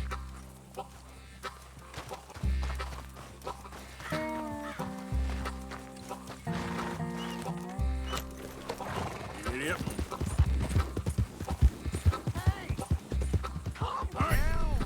Oh, wait, horse bonding has increased. Farlita! All right, what? Get your hands off him. What the now, hell's son happening? of a bitch. What the hell is your problem? He's with me. Oh! Hey! Hey! Fuck you! You bastard! You bastard! Oh, you just shoved me! Wait, what the fuck? You're going down! You're going down. Shit. Wait, how do I block? You stupid reverend son. Okay, now I'm dying. Hold on. This guy's kind of kicking my ass. I'll kill you both. Okay, Reverend, you stupid fuck. I'm getting whooped. Wait, can't I just kind of shoot him? Oh, shit! Oh my God, you killed him. Damn! Wait, did I kill? Oh, shit! Wait, oh, I gotta stop this guy. You're a fine man, Arthur. Damn it, Reverend. Oh, God. Hey, you. Get back here. Fuck! God damn it, I gotta make sure there's no witnesses! Come here, you stupid piece. I said stop, damn it. Okay, okay. Tell anyone what you saw back there. I'll kill you. You're a dead man. You understand me? Yeah. Oh, this is de-escalation. I won't tell a soul. I promise.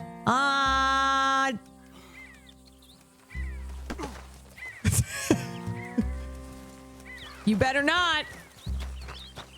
Why is he running still? Reverend, get off the damn tracks.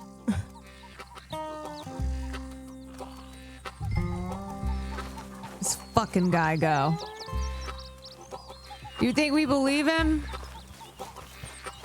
If he rats on me, I'll go get him. I don't know. I have to deal with Reverend. What the fuck is going on?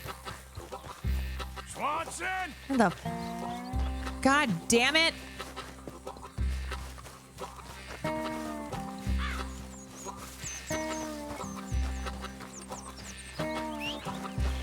God damn it, Reverend!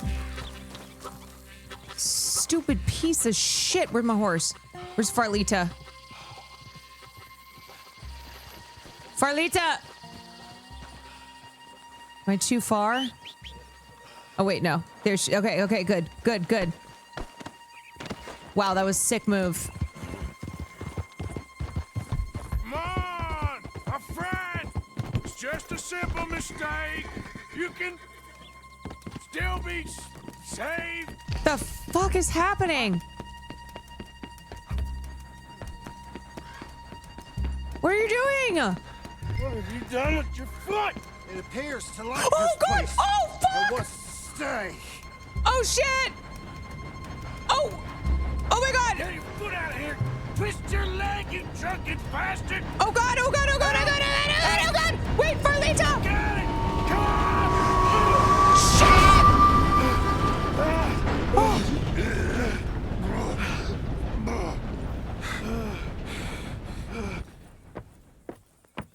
Thank you, sir. Oh, no, you don't! Oh, my What the God. hell is wrong with you? What the hell is wrong with you? Oh, Throwing me off a Farlita. bridge like there that? Was a goddamn So train, smart. you crazy bastard! Have I been bad again, Mr. Morgan? You stupid son of a I'm bitch! sorry.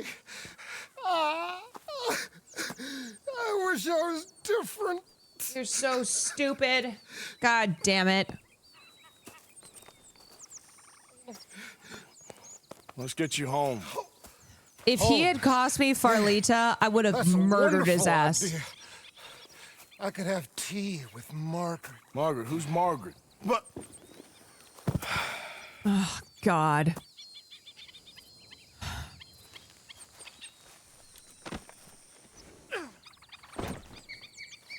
He almost cost me Farlita.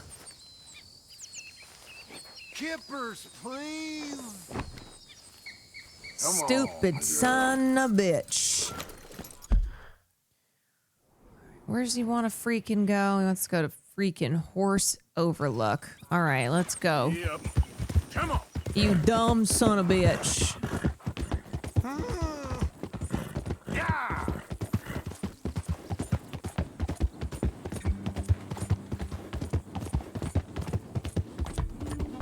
He is barely hanging on. I do not know how he is still on.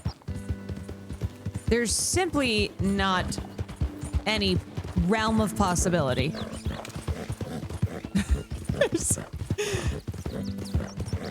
Don't mind if I do.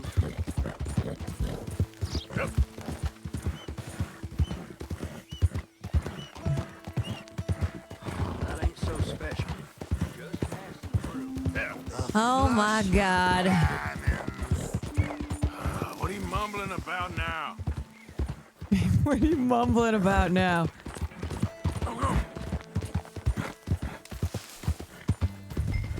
You goddamn asshole.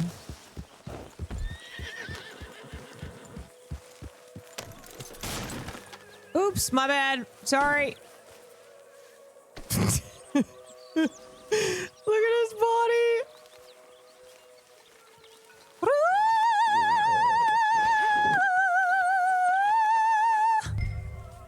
Drop Reverend Swanson off in his bed. Yep, I know. I know. I was wondering when he'd show up.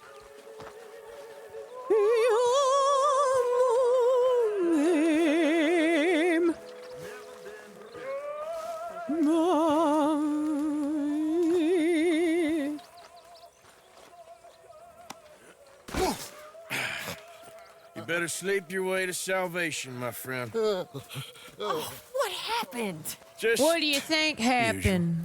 Poor bastard. Exactly. Well, thank you, Mr. Morgan. You're I'll welcome. keep an eye on him. He was lucky this time. Real lucky. He damn near got himself run over by a train.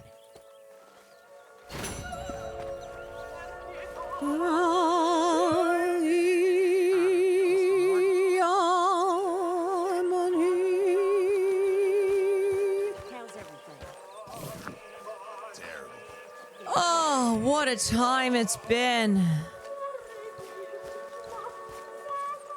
Hello, Mr. Morgan. Hello. You stalking me too, Arthur? What? You're getting crazy, Dutch. Stalking? Why was he even on the tracks? I don't freaking know. Okay, we've got Uncle. We've got Strauss needs to speak to you. Uncle needs to speak to you. Okay, we can do Unc. Oh, hello, Arthur. Wait, I can upgrade my camp? Like my own one, or?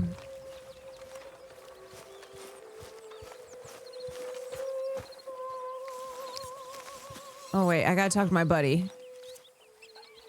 What is this? Lenny? Hey, Arthur. That knife's sharp enough, ain't it? Depends. Why? You feel lucky? You know what? I won 3 rounds of poker, Before so me, at least 6 generations were born and changed. I think and I for the last am. 3 years, I've been running from every lawman and bounty hunter west of the Lanahassee River. So yeah, I feel lucky. I'm the living embodiment of luck. That is one way of seeing things. But I'm also skilled. And in this game, you got to have luck and skill. And stupidity. The Outlaw's Trinity. Luck, skill, and just a dose of stupidity. Come on. You ain't too old and too slow just yet. After you. As you wish. You know, we should head back up that mountain sometime and make Jenny you a know proper what? grave. We should. Oh, I'm scared. You dumbass. 3, 1, 2, 3. Ah! 1, 2, 1, 2. You're up. Oh God. Okay.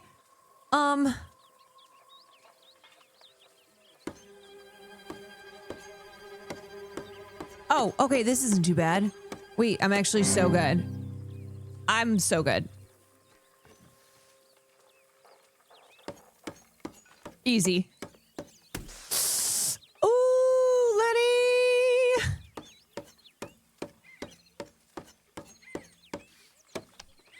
Okay. Show him how it's done. Oh! Oh, shit.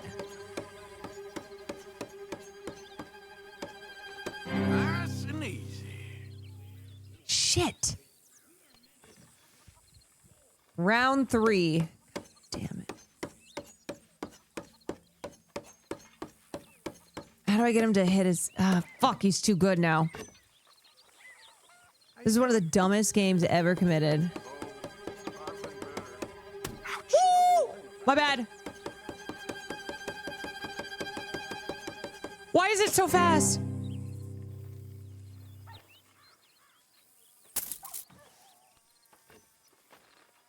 So fast.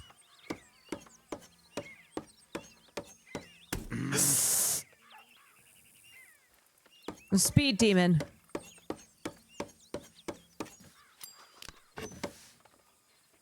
Pot is only 40 cents? What is this shit? Ah, fuck. Fuck! Oh, that's a Y. Oh.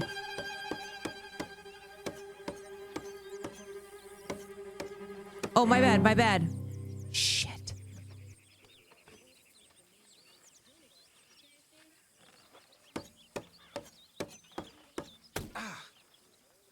Come on, Lenny, fuck up.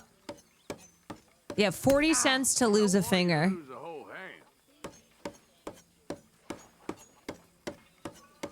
All you.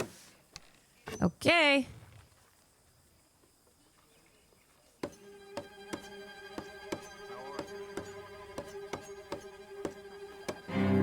Gotcha, sucker.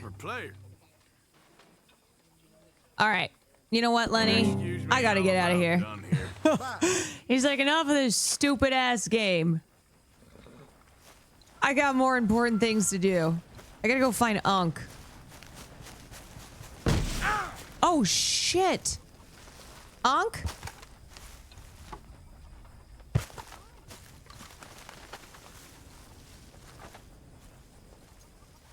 Ow! Whoa, whoa! Careful not to work yourself to death there, Uncle. I was thinking. Yeah, does it pay well? Oh, eventually. So, while the rest of us are busy stealing, Killing, lying. fighting to try to survive, you get to think all day. Yeah, it's a strange world we live in, Arthur Morgan. Oh, You wanna head into town? See if we can find anything out? Sure. I got some errands to run. Great. Go check the horses are ready. You gonna take the old man into town? Take us too? Well, what you got what planned? you ladies need to do in Find something town? for y'all to do. We always do. We're bored out of our minds. Been All cooped right. up here for 2 weeks now. Karen's about ready to murder Grimshaw. Well, can Miss Grimshaw spare you? Can Miss Grimshaw spare you? What's happened to you, Arthur? 3 young, healthy women want you to take them a robbing. You're worried Well, about ladies. house chores. Let's go. Fair enough. You got me. Let's Come all on, get on Farlita. I can't believe we're going to see civilization. Feels like weeks since we did. Yeah, Valentine. The girls want to go out. Civilization. You ladies are going That to horse love is shitting in the Sure, you'll background. see. Real civilized. Let's go. All right, you know the way? Yeah, me and the boys. All right, let's go. Ladies, you better hold on. All that talk about how hard you've been working. You've been drinking. Oh, ladies, I'm so sorry. Ladies! Sing us a song. You'll be all right. Oh, Got the wagon oh. unstuck. Everybody okay?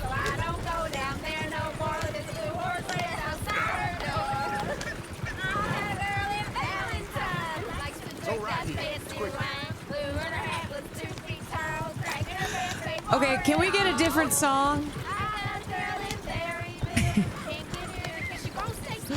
I'm a little. How about we just in silence? Oh!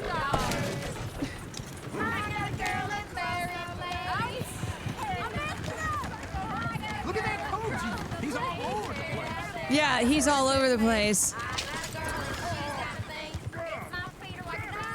What the hell's happening? This is all right. Is one of you going to get that fella's horse? Well, I got lumbago. It's very serious. Oh shit. Okay. All right, I'll see what's going on. Yeah, the singing was distracting me. Lumbago. Okay, I'm gonna help this. I'm gonna do a good deed here. Oh, hey, you couldn't help me get my other horse back from over there, could you? You know what? Sure. No problem. Thanks. It's the white one over there. Yeah, I gotcha. Okay. Easy. Easy, girl. Easy. Whoa. Whoa. It's okay. It's all right. It's all right. I'm a horse whisperer. I'm a horse whisperer. There's a girl. There's a good girl. Come on, girl. Good girl. I'm vibing with the horse. That's a good girl.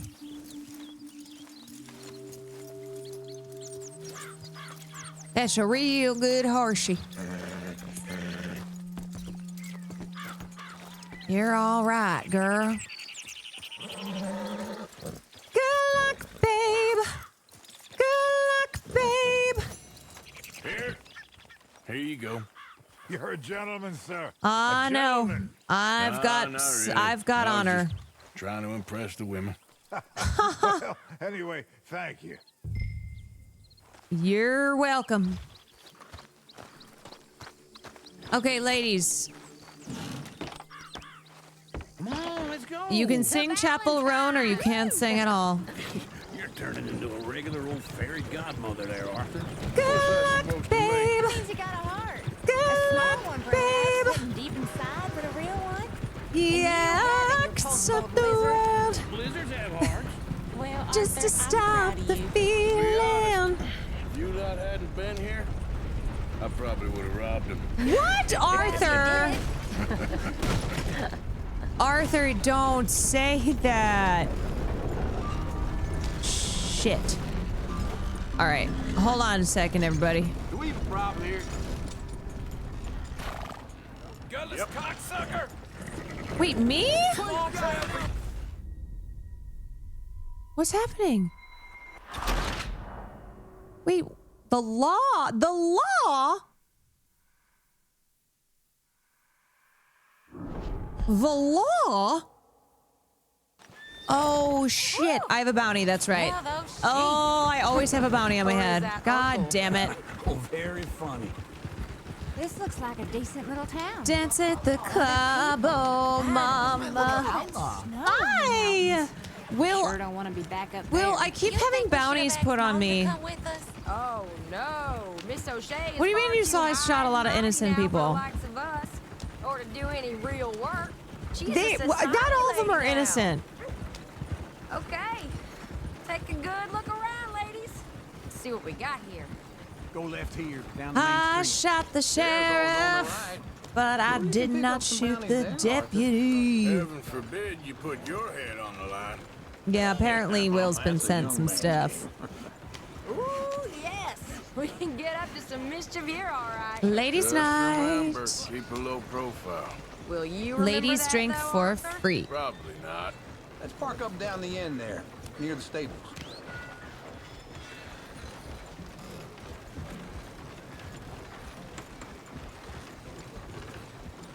Dance at the club, oh mama. Here we are, just like I said. I'm just Cultural having center of fun. civilization. Man at its finest. You can be a bounty hunter. You What are know, we doing? maybe What if I doing play any off stream at all, I'll do self-respecting stuff maniac like that. I'll kind of Put the like women do to work. side stuff. With pleasure. We'll start at the saloon. Dance at the club, Okay, just oh stay out of mama. trouble. Don't get yourselves noticed. Right, I need to get something from the stores. Okay, Yeah, well, ladies, we'll see you don't at the do- general store when you're done. Don't do nothing I wouldn't do. Come on. So that's It's how kind of you see like when yourself, Sam and I is it? were. A maniac? What? Well, Uncle. In my youth, I used to be known as the one-shot kid. Okay. I'm not gonna ask why. All right. You are a sad man, Arthur Morgan. But I know you love me. That is true. I am Desperately. sad. You're my favorite parasite. No. Ringworm's my favorite parasite. You're my second favorite parasite. Very funny. I lied. Ringworm. Then rats with the plague. Hey, Caroline, came from your Thank you. Pinterest. Ah, Shut yeah. My the place Pinterest now. is really Come on. popping. Afternoon. Said my Pinterest be popping. My Pinterest be cool. What do you need? Drop of whiskey for a start. Well, something to pass the time while we're waiting on the women. Items in a shop. Reckon All I right, should probably what we got steer here? We got clear a of the saloon candy. This time. You're looking a bit tired there, Arthur. I Why am. don't you pick up some coffee while we're here? Plenty plenty out on the shelves. You know but I got what? more out back. Whiskey's Buy on the top some shelf. Here's coffee. the door. Wait. Hey, you're the fella who had the fight with Tommy outside the saloon? Yeah, that all got a little out of hand. But Well, I don't know if I would call it a fight.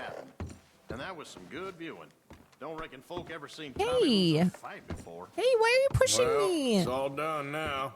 You not getting anything, Arthur?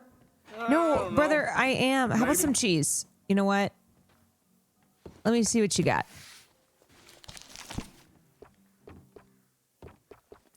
Provisions. How about we get some? What do you reckon?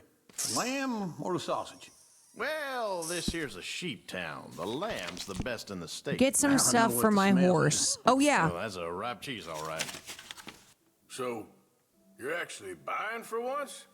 You feeling all right? See this? Young folk got no Should I get respect some for their apples? elders no more.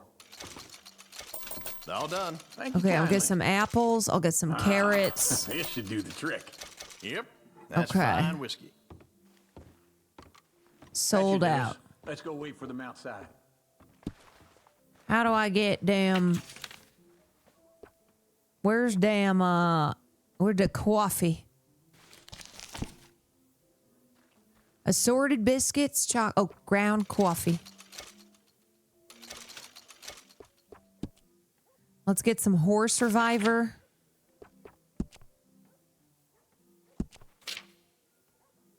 Where is that?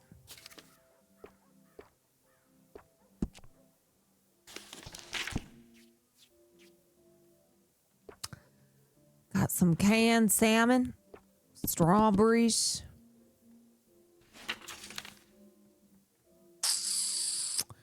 Under horse supplies. Okay. Oh! Well.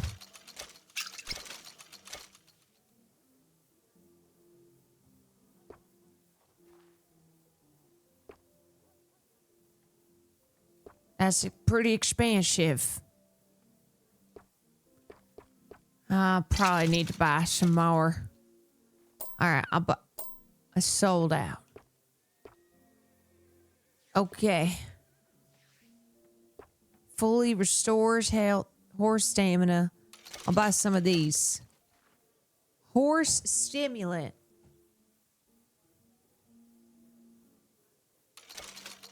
Okay, what else can I buy? Maybe a hat? Let's see what outfits they got. $85? The fuck? Shit's expensive. Can I like try it on or? Y'all.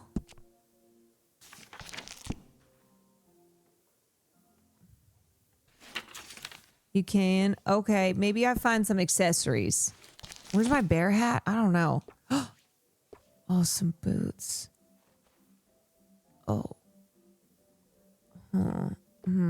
Ooh, some gloves. Okay. I kind of like these.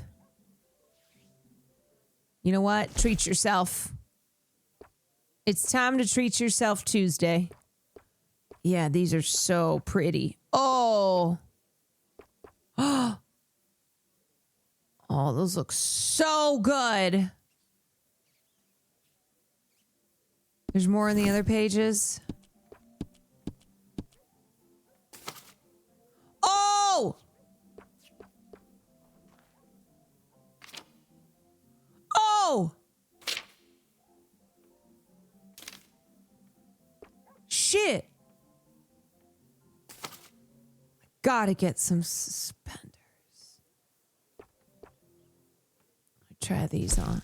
Oh, cute.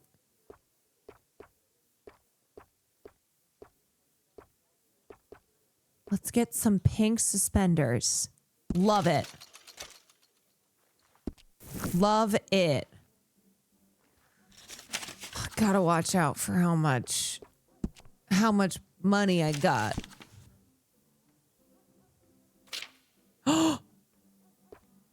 Oh my God. Oh, shit.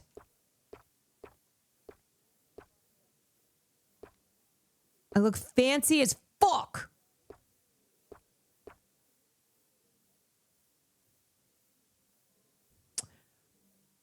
I mean, I look like I'm probably gonna sell. I'm gonna be like that doctor who would cut off goat balls and put them in people and was like, "This is how you'll get pregnant," or like, "This is how you can fix being."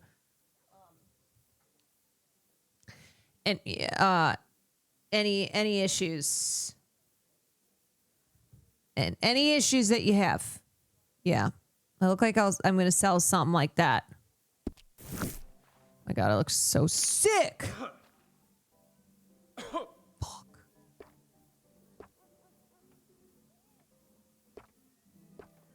Jeans? Oh my God. I look so good. Good luck, babe. I sell tonics that will cure baldness. Yeah. Wait, do they have any more pants? Cuffed pants? Okay. Fancy pants.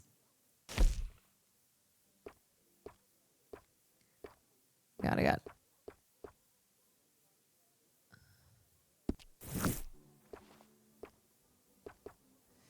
'Twas Pirelli's miracle elixir.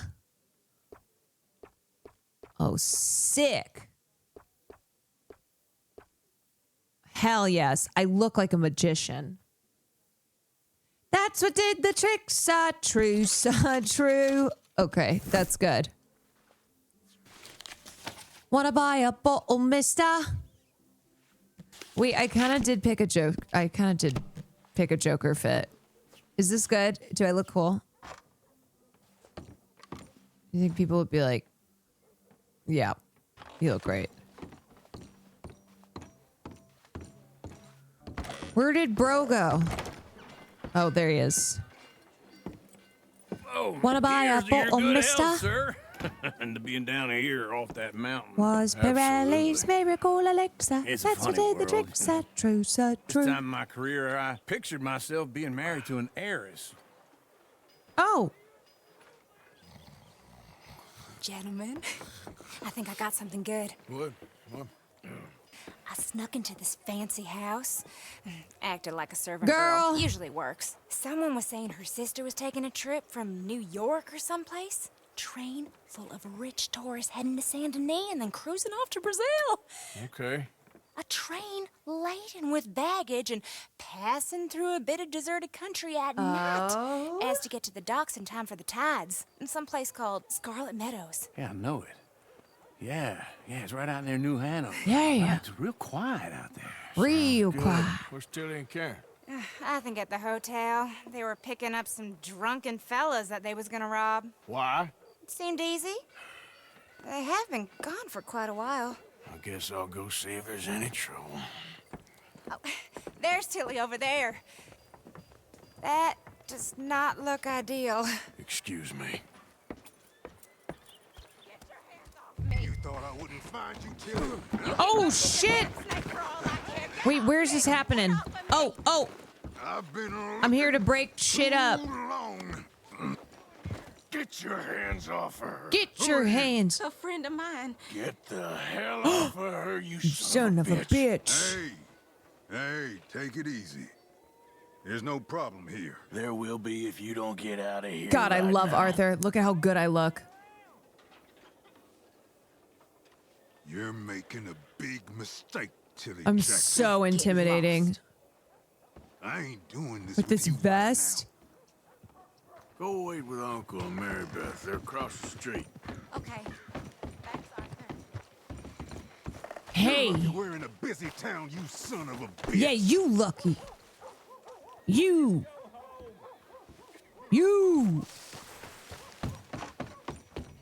I'ma beat your ass next time you come round here. Look after her.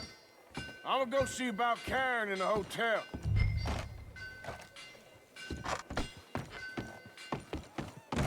Can I help you, sir? Can I help you, sir? I'm looking for a girl who came in here earlier with a drunk fella. Mid-20s, blonde. You'd remember her. Yeah, they're in 2B upstairs. Are you, a friend of his? I sure am. I'm her. No trouble now, please. I'm just a guy. He goes, hey, no trouble, please. Oh, you about to get it, all right. You son of a bitch. A friend of hers. Get out of here, Why does he look like Benedict Cumberbatch? Hit her, you goddamn animal. You goddamn piece of shit. Oh, what a oh, he went down after one punch. Not very well. You okay? One punch. Look at this little. Yeah. Nothing Those to little- worry about. Just man. One punch man. Stupid bastard. Stupid bastard. Damn it, he only had About the 30 bank. cents. The bank? Sure, I know small town banks are usually a waste of time, but this is a livestock town. There's lots of cash sometimes. Girl, you okay? Okay. Keep investigating. I will.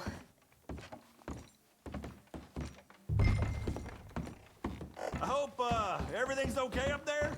Yeah, everything's fine. After you. Love this guy. Like, hey, oh, I don't want no. Thank you. Don't want any Arthur. trouble. I don't much like being saved, but when I have to be. I understand. You okay? Sure. He only punched me. Arthur punched him a lot harder. And he went down after one punch. Guy over there looking at us. Weren't you in Blackwater a few weeks back? Me? No, sir. Me? Ain't from Oh, you were. I'm Well, not from I definitely around- saw you with a bunch of fellers. Me? I don't know No. what you're talking Possible. about. Listen, buddy, come here for a minute. I saw you. Come I'm here. from Come on, England. get- I don't like this. Me neither. Go get the girls home. I'm gonna go have a word with our friend. Wanna buy Be a careful, bottle, Arthur. mister? Just a word. Oh, Jesus. Okay, we're chasing after him. Oh, Just my bad. following it. You stay away from me. I'm sorry. Why me? I just want to talk.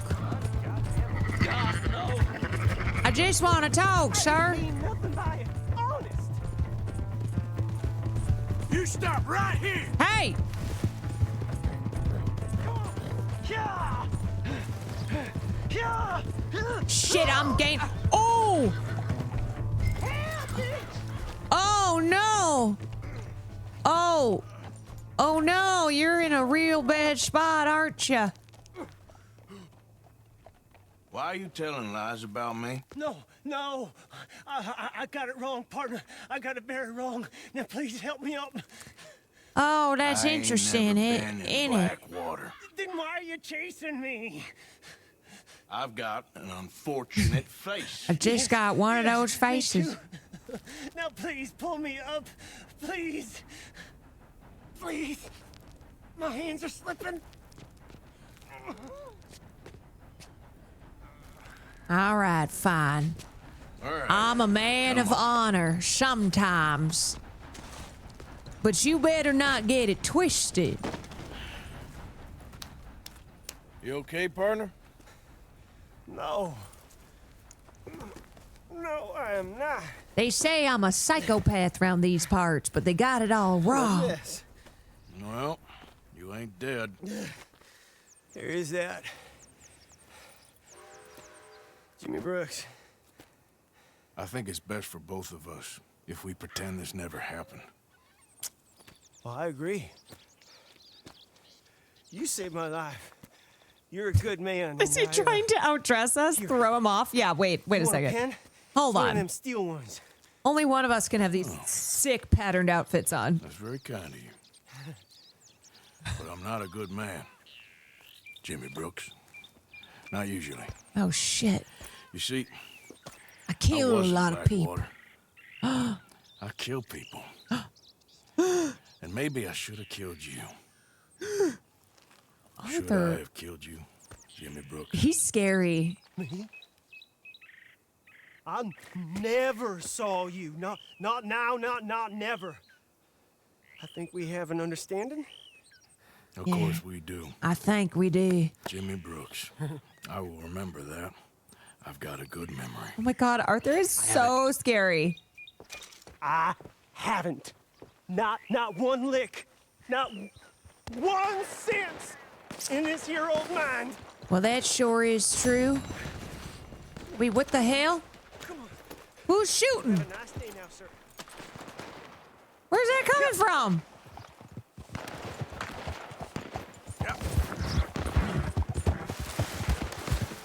Yee!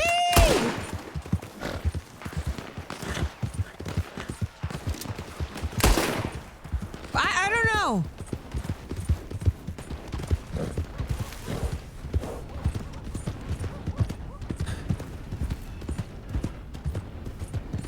All right, where am I? Look at the mini map. Wait. Oop. Hold on. What am I looking for?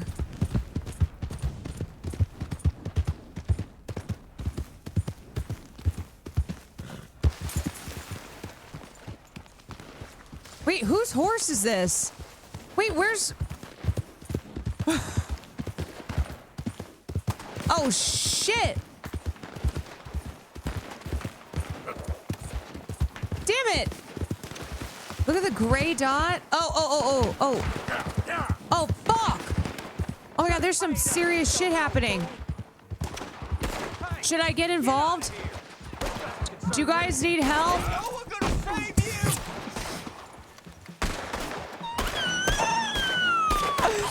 Oh my God! Okay, well now I'm involved.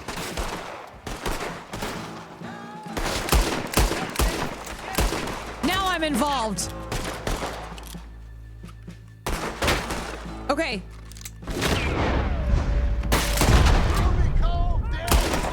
Okay, was that right? Wait. I'm trying to what? I'm trying to dead eye this shit. This is too hard. Don't worry, you guys. I got it. Wait, who's the crooks? Am I shooting the wrong people? I don't know. I just kind of... I can't see anything. We're dealing with you next, old man. Wait, me? I'm done with this son of a bitch. Who's the son? Who's the son of a bitch? It's as real as it gets, you son of a bitch. You son bitch. Come on out. Yeah, you're welcome. There was the one... Oh, there was one person who was getting shot? I don't know. I'm confused.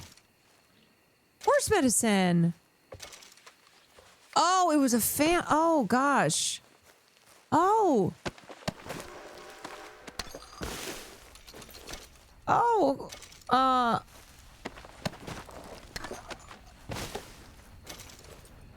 don't know what's going on. It's a home... I just jumped in. Did I make things worse? It didn't go well. Okay. Fuck. Where's Farlita? Come here, Farlita. The crooks were robbing a family and let the family die. I didn't freaking mean to. Oh, God. I guess I'll just have to take some stuff. Okay.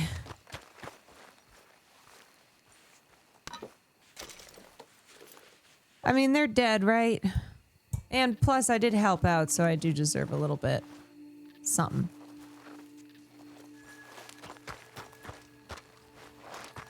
Guys got any money around here? Oh my God, that was so embarrassing. What's mine is yours.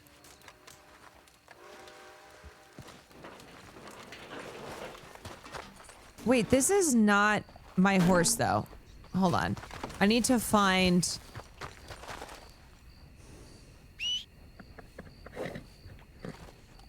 How do I find Farlita? Oh, my horse is at... Wait, my horse is in town? At the stables. Wait, was I riding a different horse the entire time? In here?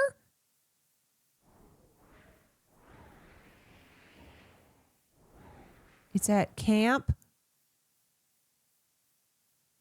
Wait, that was part of the quest?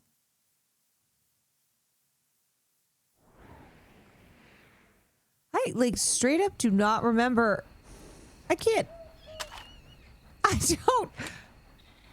Oh, right, because I had the wagon. Okay, that's right. I took the, Farlita was never here. I have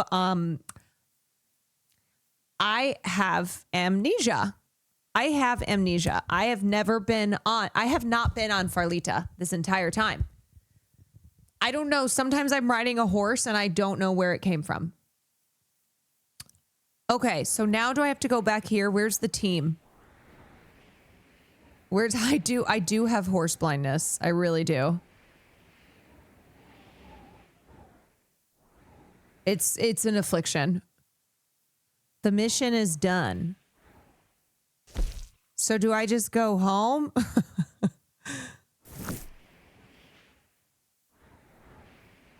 I just kind of go back or something? Okay. I guess I'll take this horse. Goodbye! Yep.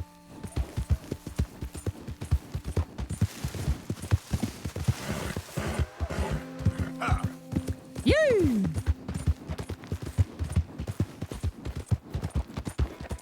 It's a rideshare horse. Yeah.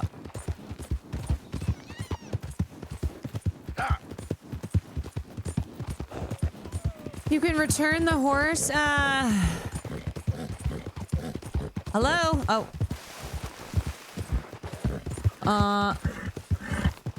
You stole that guy's horse, ran over him. Wait, what guy? Look at what we snagged. Literally, die! I'm so sorry to these horses! Whoa, I'm dead! Wait, I died! Shit, I got ambushed. After Arthur gave that really scary speech to that other guy in the bow tie, I got ambushed. Wait. Shit. Wait, what the fuck? Why am I back on Farlita? Where the hell am I? Because you died? Okay, huh.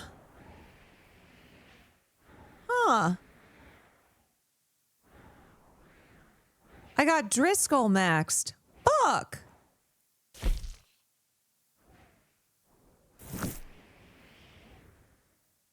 And I lost money. Shit. There's a bounty in Valentine. Uncle mentioned there might be bounties available at the sheriff. Okay. I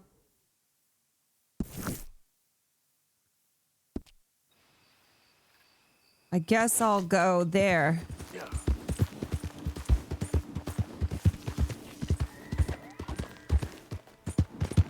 Dude, these goddamn Driscolls. Piece of shit.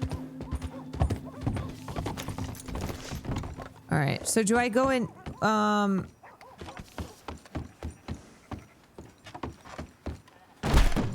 wait, what? Heavens above! You heavens above. Hey. Okay. I can't believe I'm freaking, ugh, so stupid. Whatever, take my stupid ass money. Howdy. Clear this ride up for you. Howdy. Okay, now how do I go? Train got robbed up in the Grizzlies? How do I? Thank you. Yeah, see ya. Wait, what? I'm sorry, that was rude. What were you saying? Okay. Now, how do I go get a bounty myself? Okay, bye. Gotta go to the sheriff.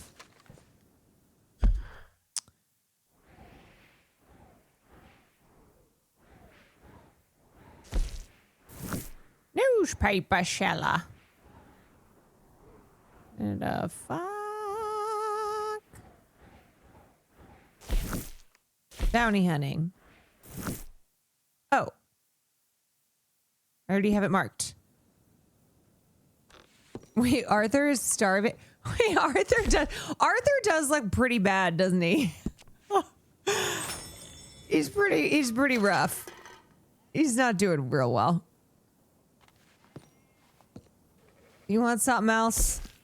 Let's have some more beans. There you go. Okay. There's your baked beans. He's looking pretty skinny. Girl. Arthur's on the Ozempic. Oh, fucking hell. Smoke a dart?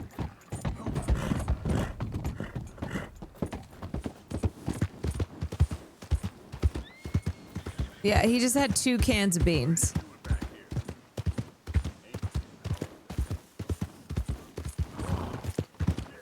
Go on, get.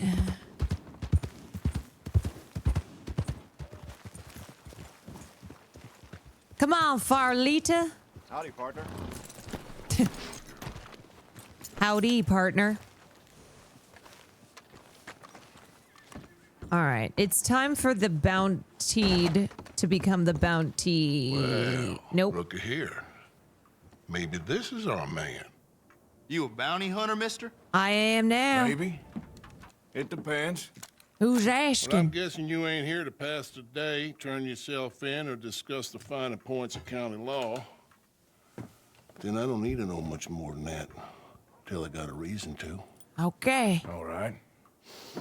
Should I turn myself in? Yeah. You smell that? This here's a livestock town, mister.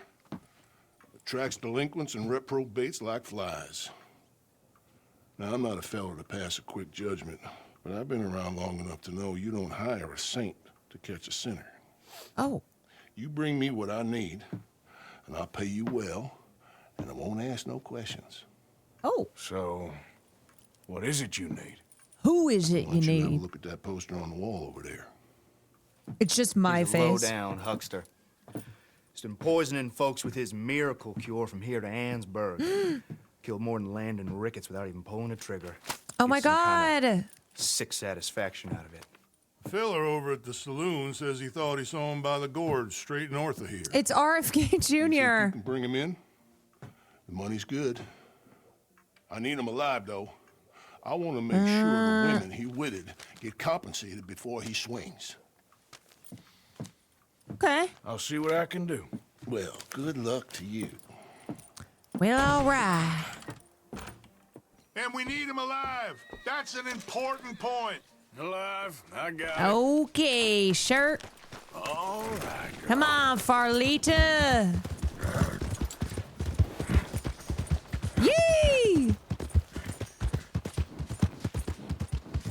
We'll get him alive. Okay, girl. Okay, honey.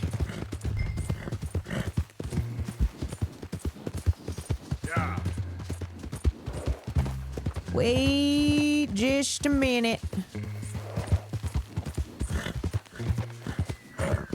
Oh, I do have a lasso. And hold on just a second. Okay. Oh boy.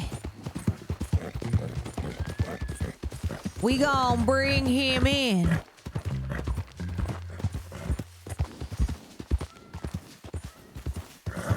Well, all right.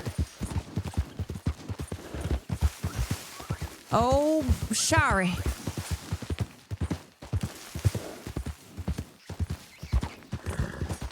I got trees in the face. Yeah. Oh, it's so pretty.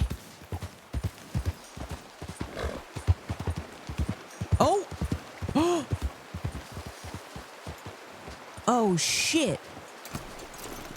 Okay. I see a fire.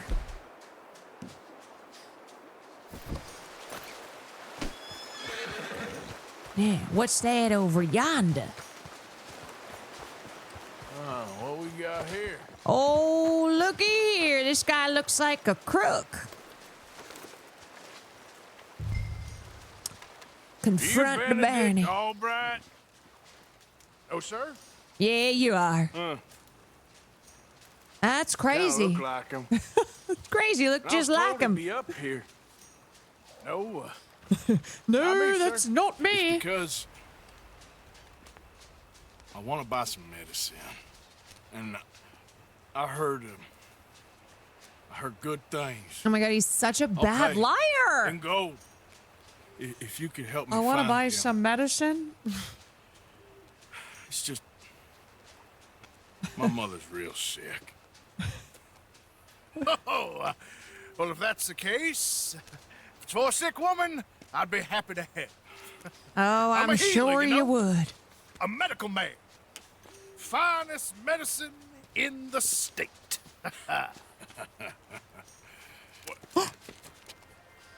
Game's over, mister. Yeah, Put you your hands stupid up. son of a Taking me in. bitch. Taking me in? What for? Apparently that stuff you're pushing is killing folk. And there's a price on your head. I don't know, it ain't my business. Come on, partner, that's crap. I'm a healer.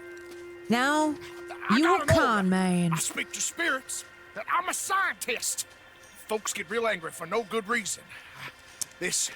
I'm gonna this shoot is his top a hat mistake. off. Keep your I hands should. up, buddy. They only want you for questioning.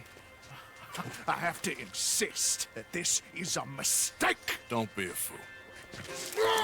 Oh, this freaking guy. This freaking guy. Wait. Shit, mother. This. Oh, you saved me. Now come on, buddy, let's make this easy. What, you taking me in? It's just for questioning. Oh, you saved my life. Ain't we had enough drama? I'd be better off jumping. They expressly told me not to kill you. Oh, this is about you. Yeah, it's about me. Don't jump. Or what? If you can't shoot jump, me I'll now. kill you. Please. I'll take my chance. Come here. Bye, friend. Oh, God damn it. This stupid fucking guy. All right. Now he's really pissed me off. Yeah, you stupid idiot. Yep.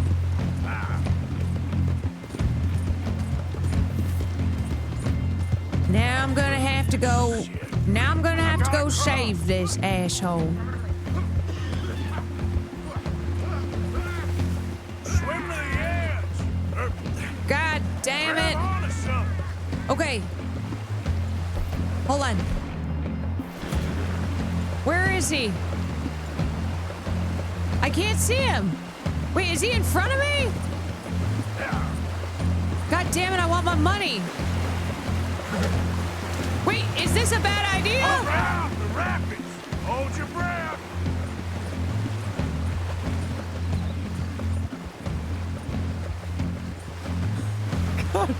God damn it!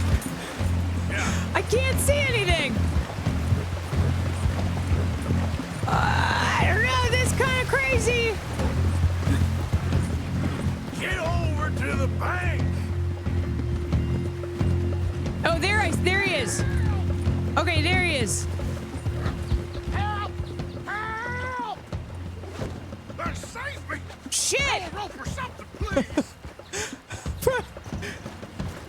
Please, throw me a rope. Wait, I got him!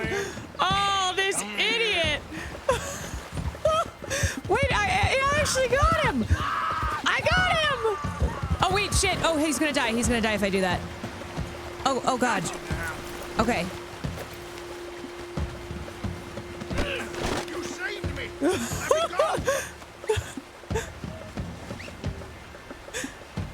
Okay, now.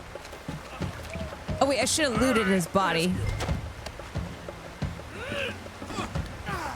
Okay, wait, let me drop him.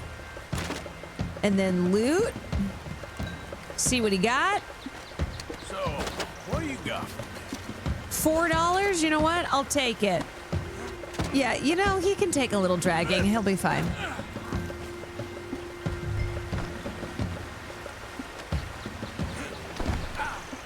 Damn, I'm so good.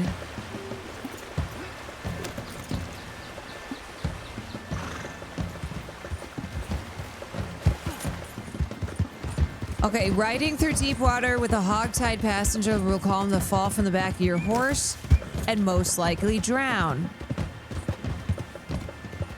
Okay.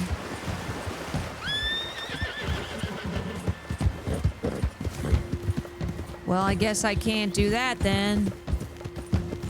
Hey, what the hell? Fuck it, just waterboard him.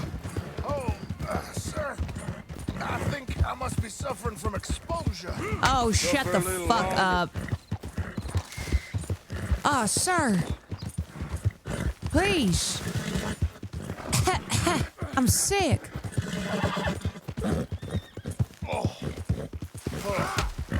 Oh, shit. Farlito's tired. You seem to keep blacking out. Farlito? There, girl. You're a good girl. Farlita. Sir, this isn't necessary. Oh, I'm a it medical is. man, a healer. It's all just a big mistake. Oh, I don't feel very well. I told you to shut up. You gonna fetch me a nice coin. Who made you judge? I'm only in it for the money. Oh, I don't feel well at all. You're a bully, sir. You deserve worse than this. Oh, my lord. I wasn't expecting you back so soon. Yep, it's Mrs. me. Calthorpe was just leaving. Sure. Where you want him? Cell in the back. Why is this sketchy?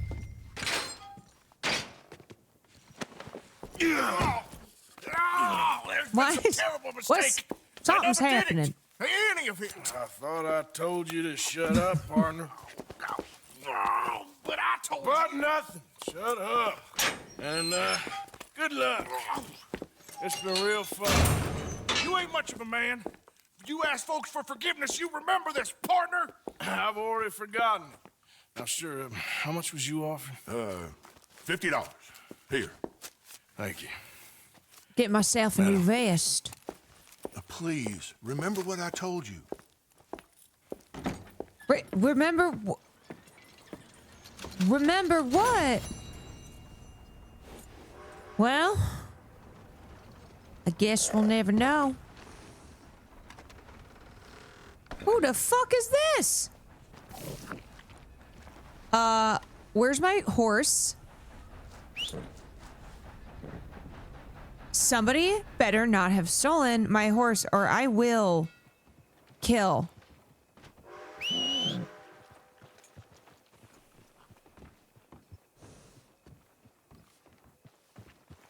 Wait, who's this?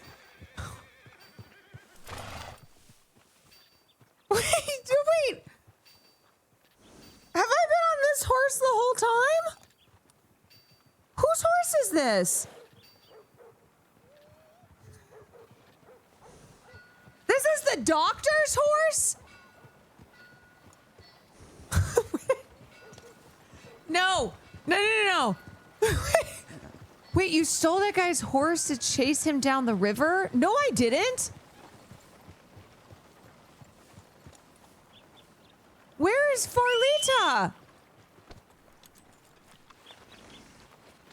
Wait, when did I steal this horse? Somebody, I need a clip. Hold on. Farlita's up. I remember I was on Farlita. What the fuck? Check the mini-map. Oh, shit.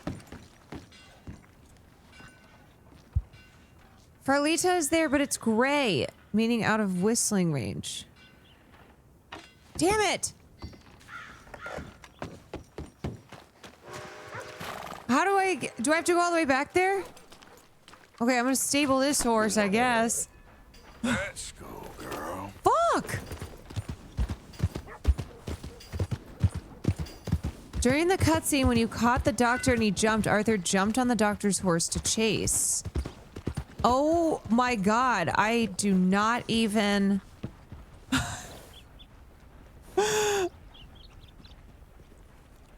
I really have horse blindness. Looks like a friend Wow. here had a few too many sugar cubes. Got some Okay. sales space for rent if you're interested. She's only $6? $6? Because of the missing paperwork, okay? Oh, the missing paperwork? My ass. I hope it stays this way.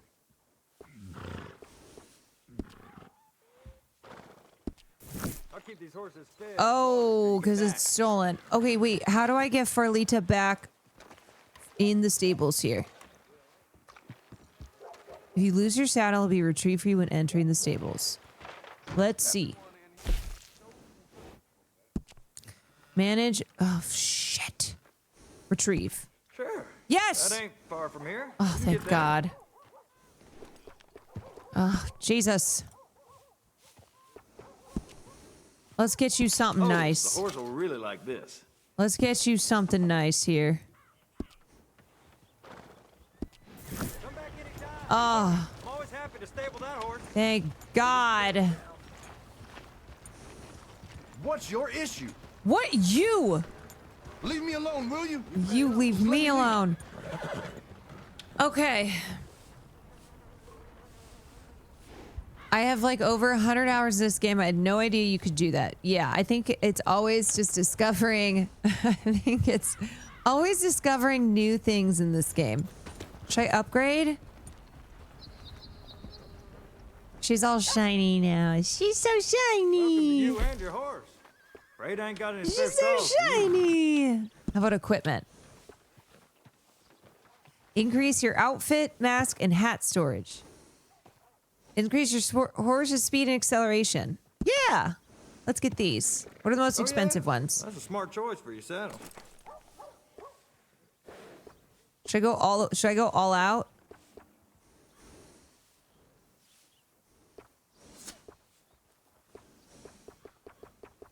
These ones look stupid. Let's get something nice.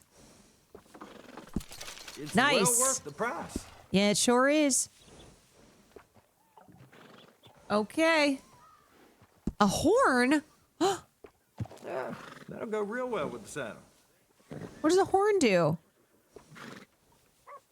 Oh, like this. Oh, it's sick. Okay. Oh my God. Amazing.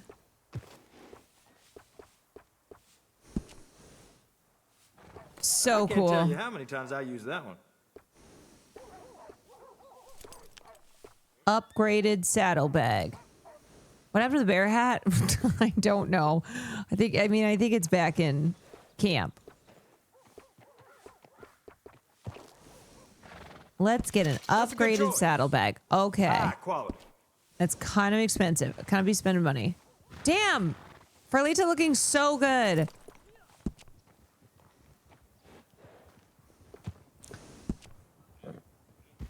Be sure to let everyone know where you got this nag groomed. And we're gonna keep the braids.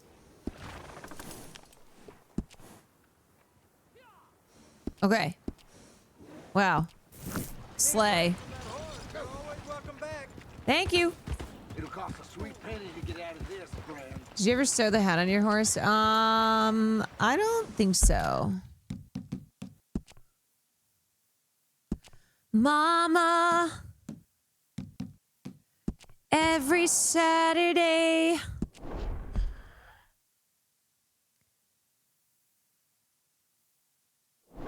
I can feel the... Oh, wait, I can check. My bear hat. You know what? First, I'm gonna give Farlita a little carrot. All right, girl. Oh, good girl. We look so good. Okay, I also miss...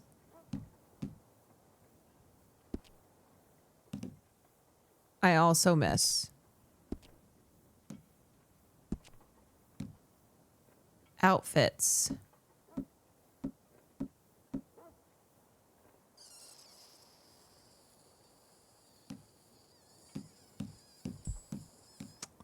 I don't think. Morning. Girl. Under the hat, go to the hat slot. Okay. Under the hat. Go to the hat slot, press RT. Oh. Oh my god. Oh my god. Oh my god.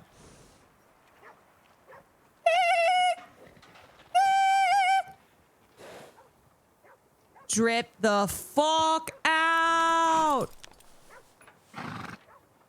Now that is what we call a sleigh. The sleigh of all time. One last main mission. Okay, let's see what we have. One last main mission. What does he want? Strauss needs to speak with ya. All right, give me 1 second. More like. Oh, God.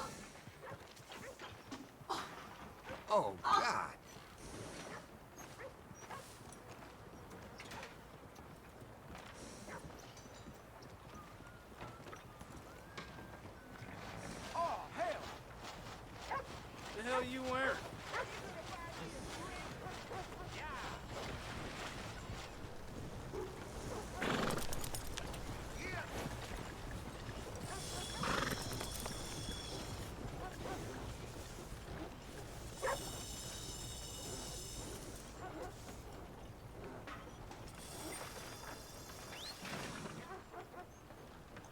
What?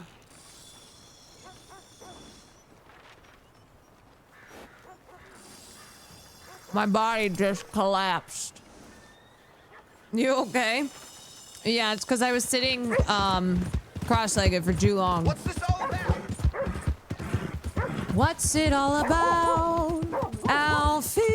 Wait, some dude roasted your fit while you were gone? Who? Which dude?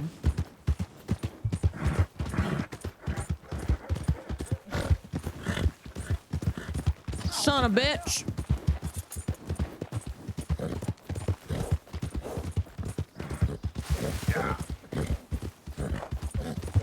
Oh, he said his name was Howard, yeah.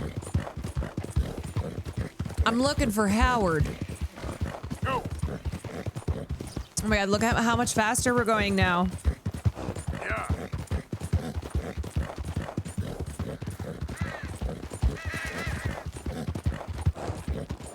I can't believe he roasted my fit. What do these losers know about fashion?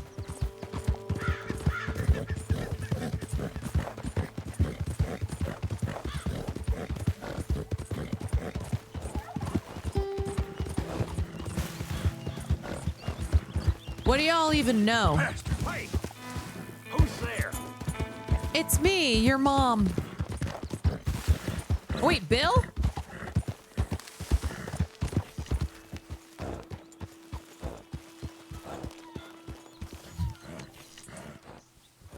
Oh my god, this camp is doing bad.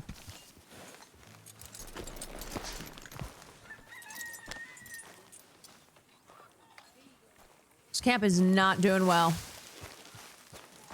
Is nobody else putting money in the thing? Mr. Morgan. Dandy, how are you?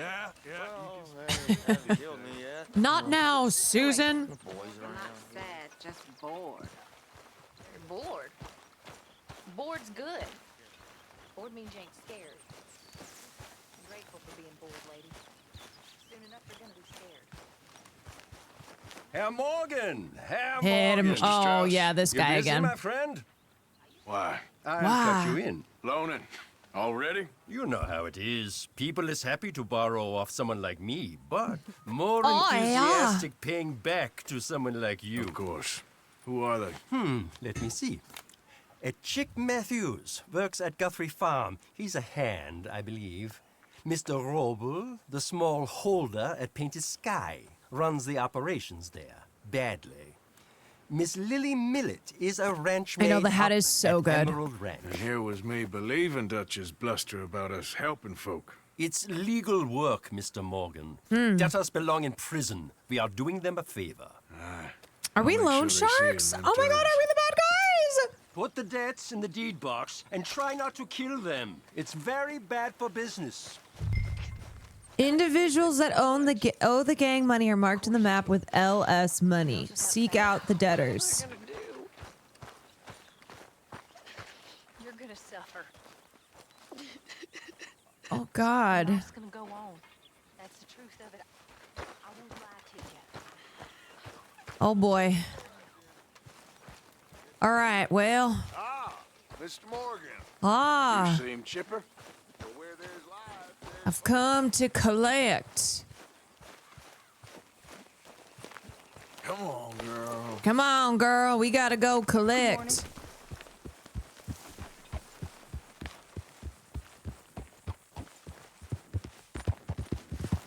All right, we gotta get these LS. Whoa!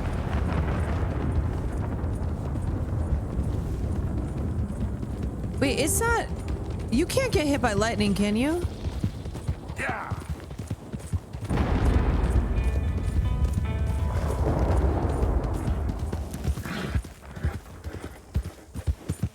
Well.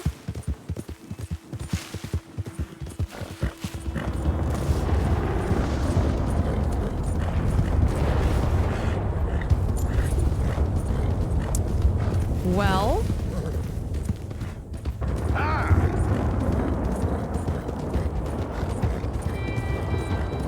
Bro, where are these freaking... Where the... Oh, okay. Okay. Chick Matthews. We're going the right way. This is scary! Yeah. Yeah.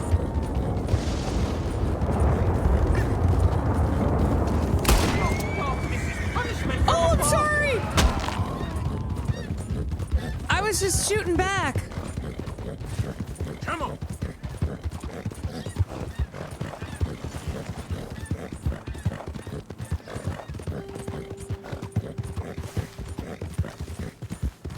Do you think did that guy's horse? Wait, did that guy's horse just kill him?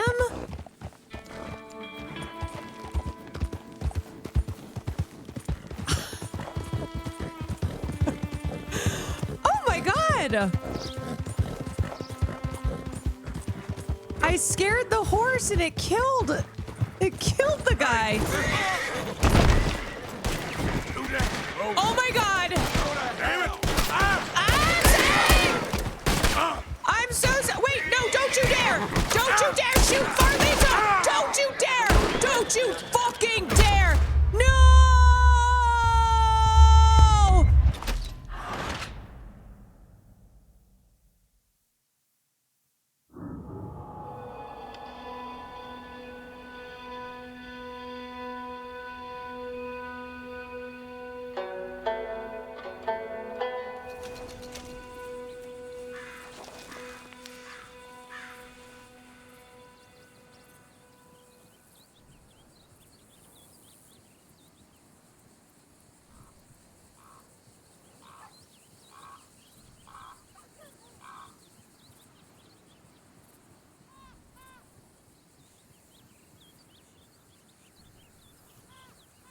I'm so sad. I'm so sad. Wait. Oh. For a moment, I thought. Wait.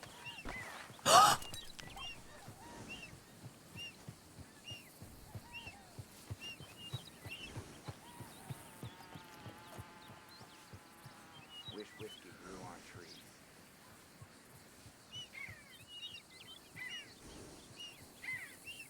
Can it be? Can it be?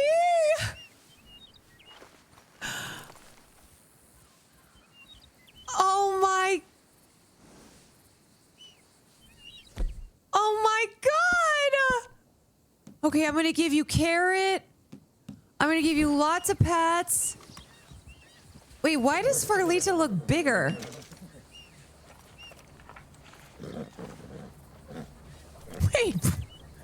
Wait, how the fuck is Farlita bigger? Also, Farlita was definitely not this color. Wait, I'm so confused. Wait. Hold on a second. What horse is this? I don't get it, because it has Farlita's braids.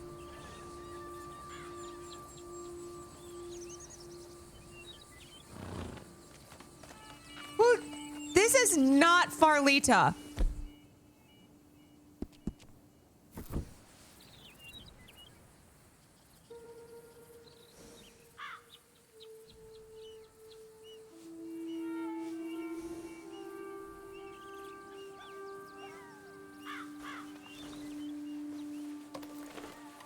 There, boy. Boy?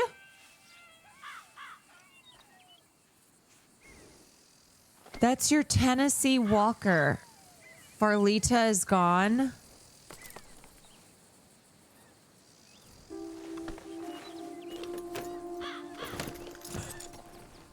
Dude, the horse blindness is contagious. I can't tell now either. Wait, I thought Farlita lived. Okay, well, at least we have... Now we have Farlito. We have Farlito. I'm so sorry. A moment of peace. A moment of peace. In remembrance of Farlita. But Farlito lives on.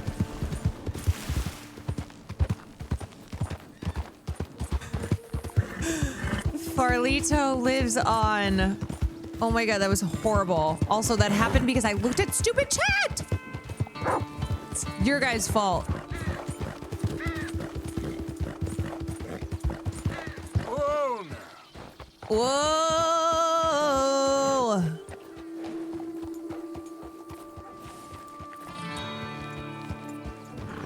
Hey! We are Farlita. Ow. Hurt people, hurt people. Hey! You Chick Matthews? Oh, no, not me, sir. That's the greenhorn over there. What? Oh, and there he goes. Oh shit, he's on the run! He's on the run, this son of a bitch! Damn it! Get back here! You Where is he? God fucking hell! There he goes! Oh, shitesta! Oh god, I can't lose Farlito. Okay. I gotta get my rope. I know. This son of a bitch. Oh my god, is he gonna get hit by a freaking car? The more I chase, the more you up. The more you is in trouble. Oh, it's gonna be bad. You make me go much further, I'll get more than a debt off you. Oh, that's right. You make me put in all the work. You don't want to get me angry, boy. Oh, shit. God damn it.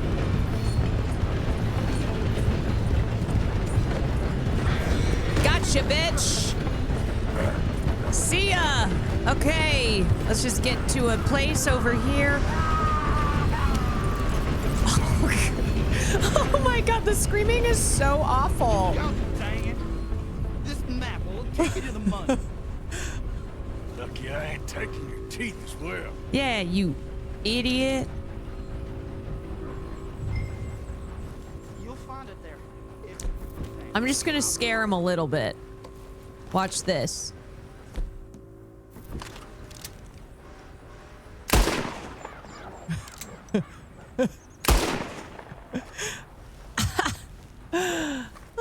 Okay, where is this map? Documents. Maps.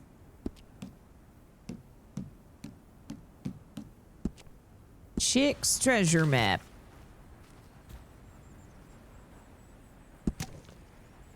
Something should happen to me. My worldly possessions are stored here.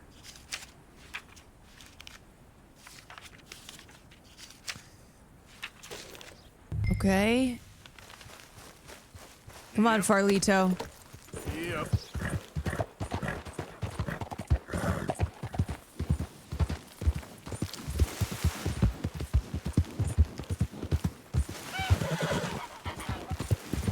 Excuse me. Wait, I'm so sad. Farlita. Ugh. I'm actually so pissed.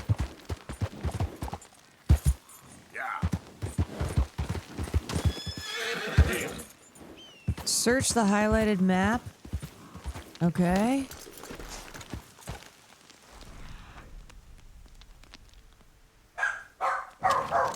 Oopsie!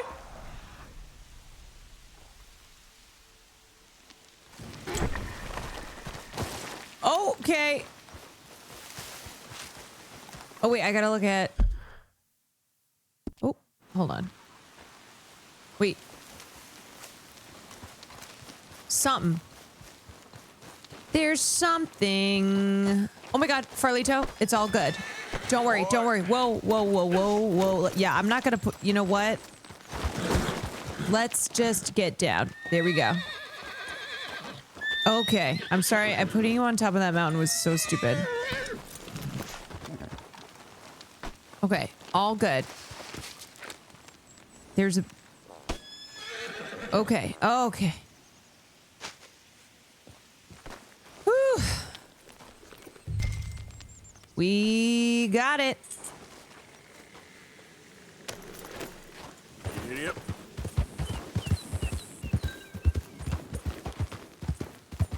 Giddy up, giddy up, giddy up, giddy up. Yeah. Giddy up, giddy up, giddy up, giddy up. Giddy up, giddy up, giddy up, giddy up. Damn.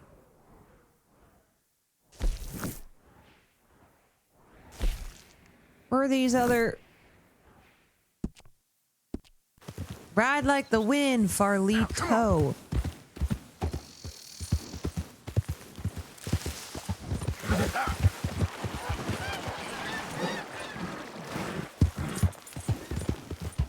Okay. No, because I want to get back to camp, because...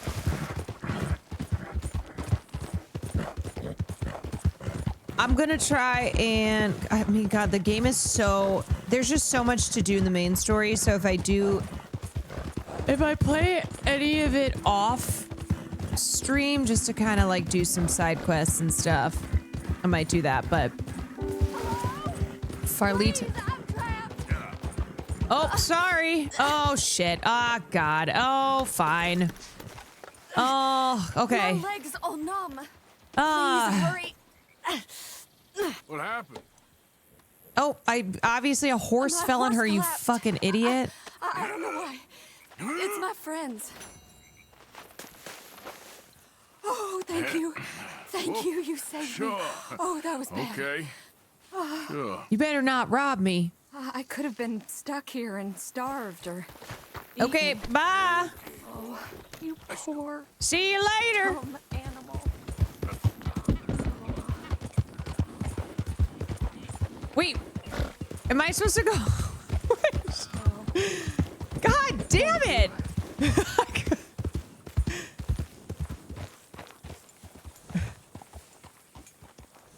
It's selfish of me to ask, I know, but would you mind taking me home? Not sure if my leg will get me there.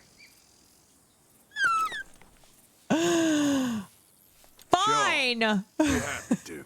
Really? Thank you so much. Do you know Valentine? I live there. Yeah, I know that place. Yeah, but don't tell anybody that you was with me.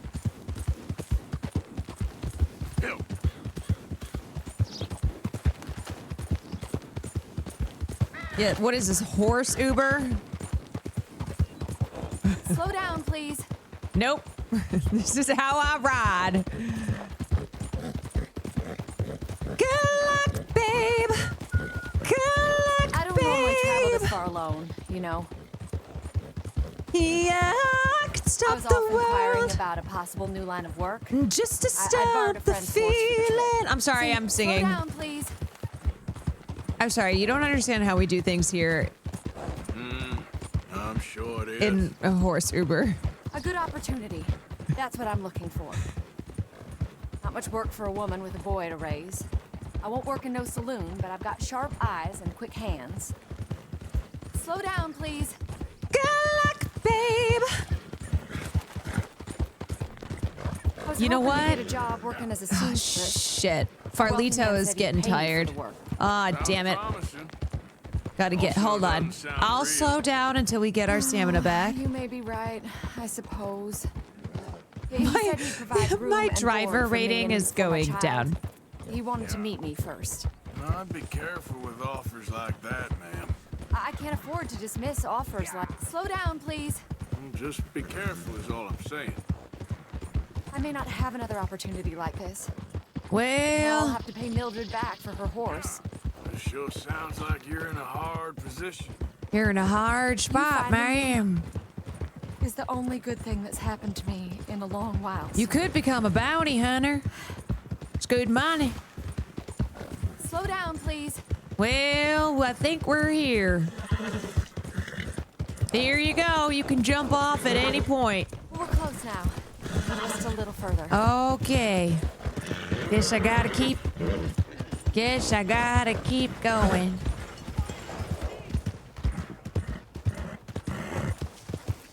Why would you ever? What's your problem? Do you need something?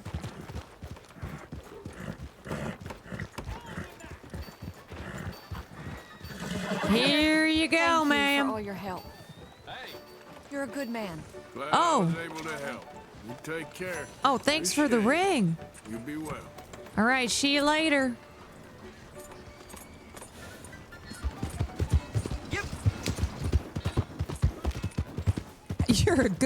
You're a good man, Caroline Kwan.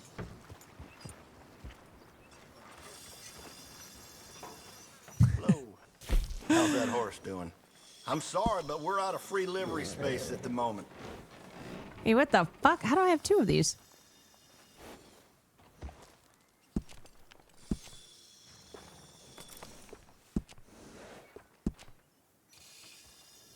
Okay.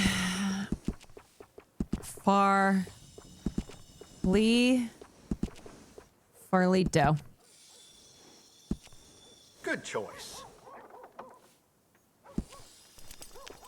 Let's get you a nice horse care package.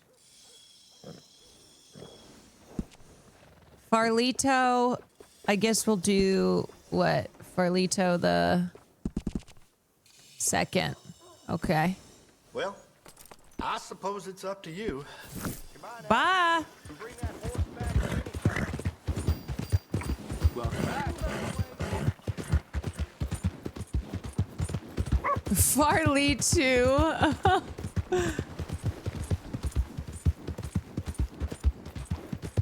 Okay, I just want to make sure that I drop this money off so that...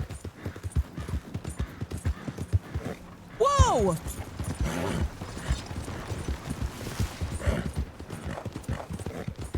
So that, the mission is complete. Too Farlito, too furious?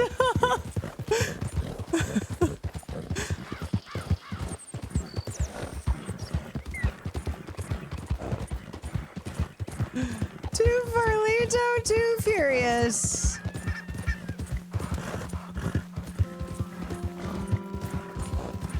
All right. Yep.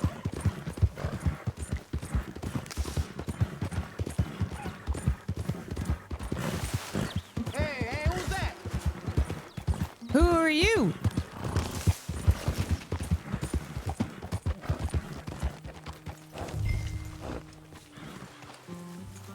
Donate the recovered debt to the camp funds. I guess I will.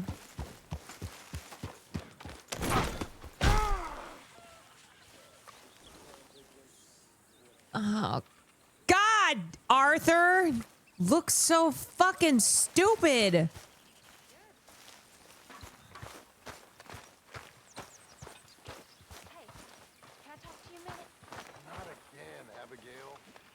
She's beauty and she's grace. She's Miss United States. How does he falling off? I don't freaking know. Nice. Use the ledger to purchase a camp upgrade.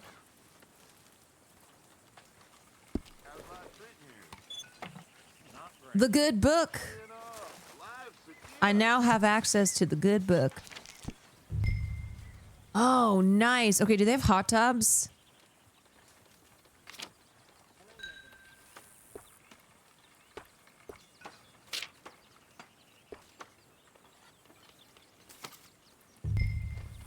Some local farms are selling off. If we get Pearson better tools, he can make extra gear. Ooh, kind of broke. What do we need?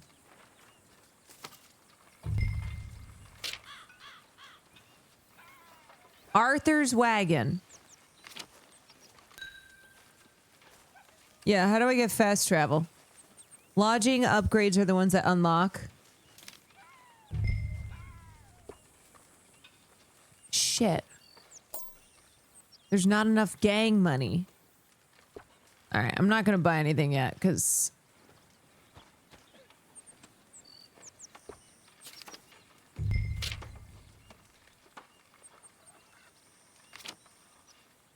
How do I get myself out of here? Oops. I don't know what I just bought, but I bought something. How did you get on, Herr Morgan? Collected on that ranch hand. Slippery feller. Lucky I got him. Good, very good. My pleasure. Well, if it's pleasure you're after, there is one other. This farmer preacher fellow I met in Valentine, Mr. Downs. The opinionated little do-gooder? Yeah, I know the one. I certainly know the type. Thank you, Herr Morgan. There's no need to thank me. Like you said, it's pleasure I'm after. He's more slippery than he seems. I've tried being polite. Don't take any nonsense. Nonsense? Me? If he doesn't have the money, beat him. Oh! Well, I usually do. I know. I know. Okay. That's something I can definitely do. Wait, am I still in this mission? No way. I'm scared. Wait. You're not? Are you sure? Because why does it say I can't save? Oh, wait. No, I can. Oh. I was scared. At first I was afraid. I was petrified. Kept thinking I could never live without you by my side. And then I spent so many nights feeling how you did me wrong, that I grew strong. And I learned how to get along. It's fine. It's okay, y'all. I am tie-tie. That is it for me. Oh, I'm sorry. I was just shooting back. Come on. Wait, this is when the guy... Oh, I'm sorry. I was just shooting back. Come on. Oh, no. That sounded so bad. It definitely broke his neck. Yeah, no, he's very dead. He's very, very dead. Ooh. Ah. Ooh. He's totally dead. Yeah, he's like 1,000% dead. Guy's horse, wait, did that guy's horse just kill him?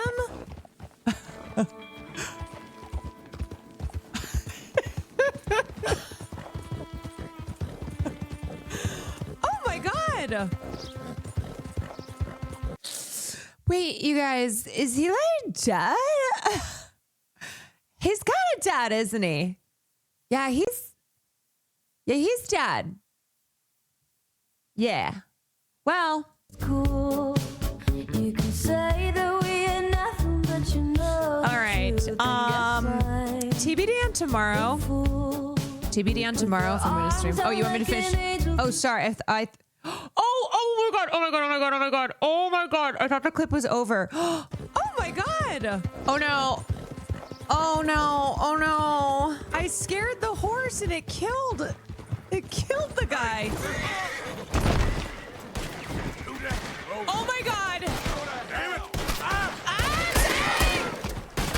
I'm so sorry. Wait, no, don't you dare. Don't you dare shoot Farlisa. Don't you dare. Don't you fucking dare. No. Okay. Excellent, Emma. Emma, you linked that. Excellent clip. Very very well done. The cutoff at the end. the screaming at the end. Oh my God. This game depresses me, but it's also fun, but it also really depresses me. Yes, I bought all that Horse Survivor. I know. I'm aware I bought all that Horse Survivor and I was unable to use it. Well, until next time. Anyway, as I was saying, I will TBD on tomorrow. TBD on tomorrow. I might end up taking off to work, but we'll see. Okay, I'm going to send you guys to Mafia James.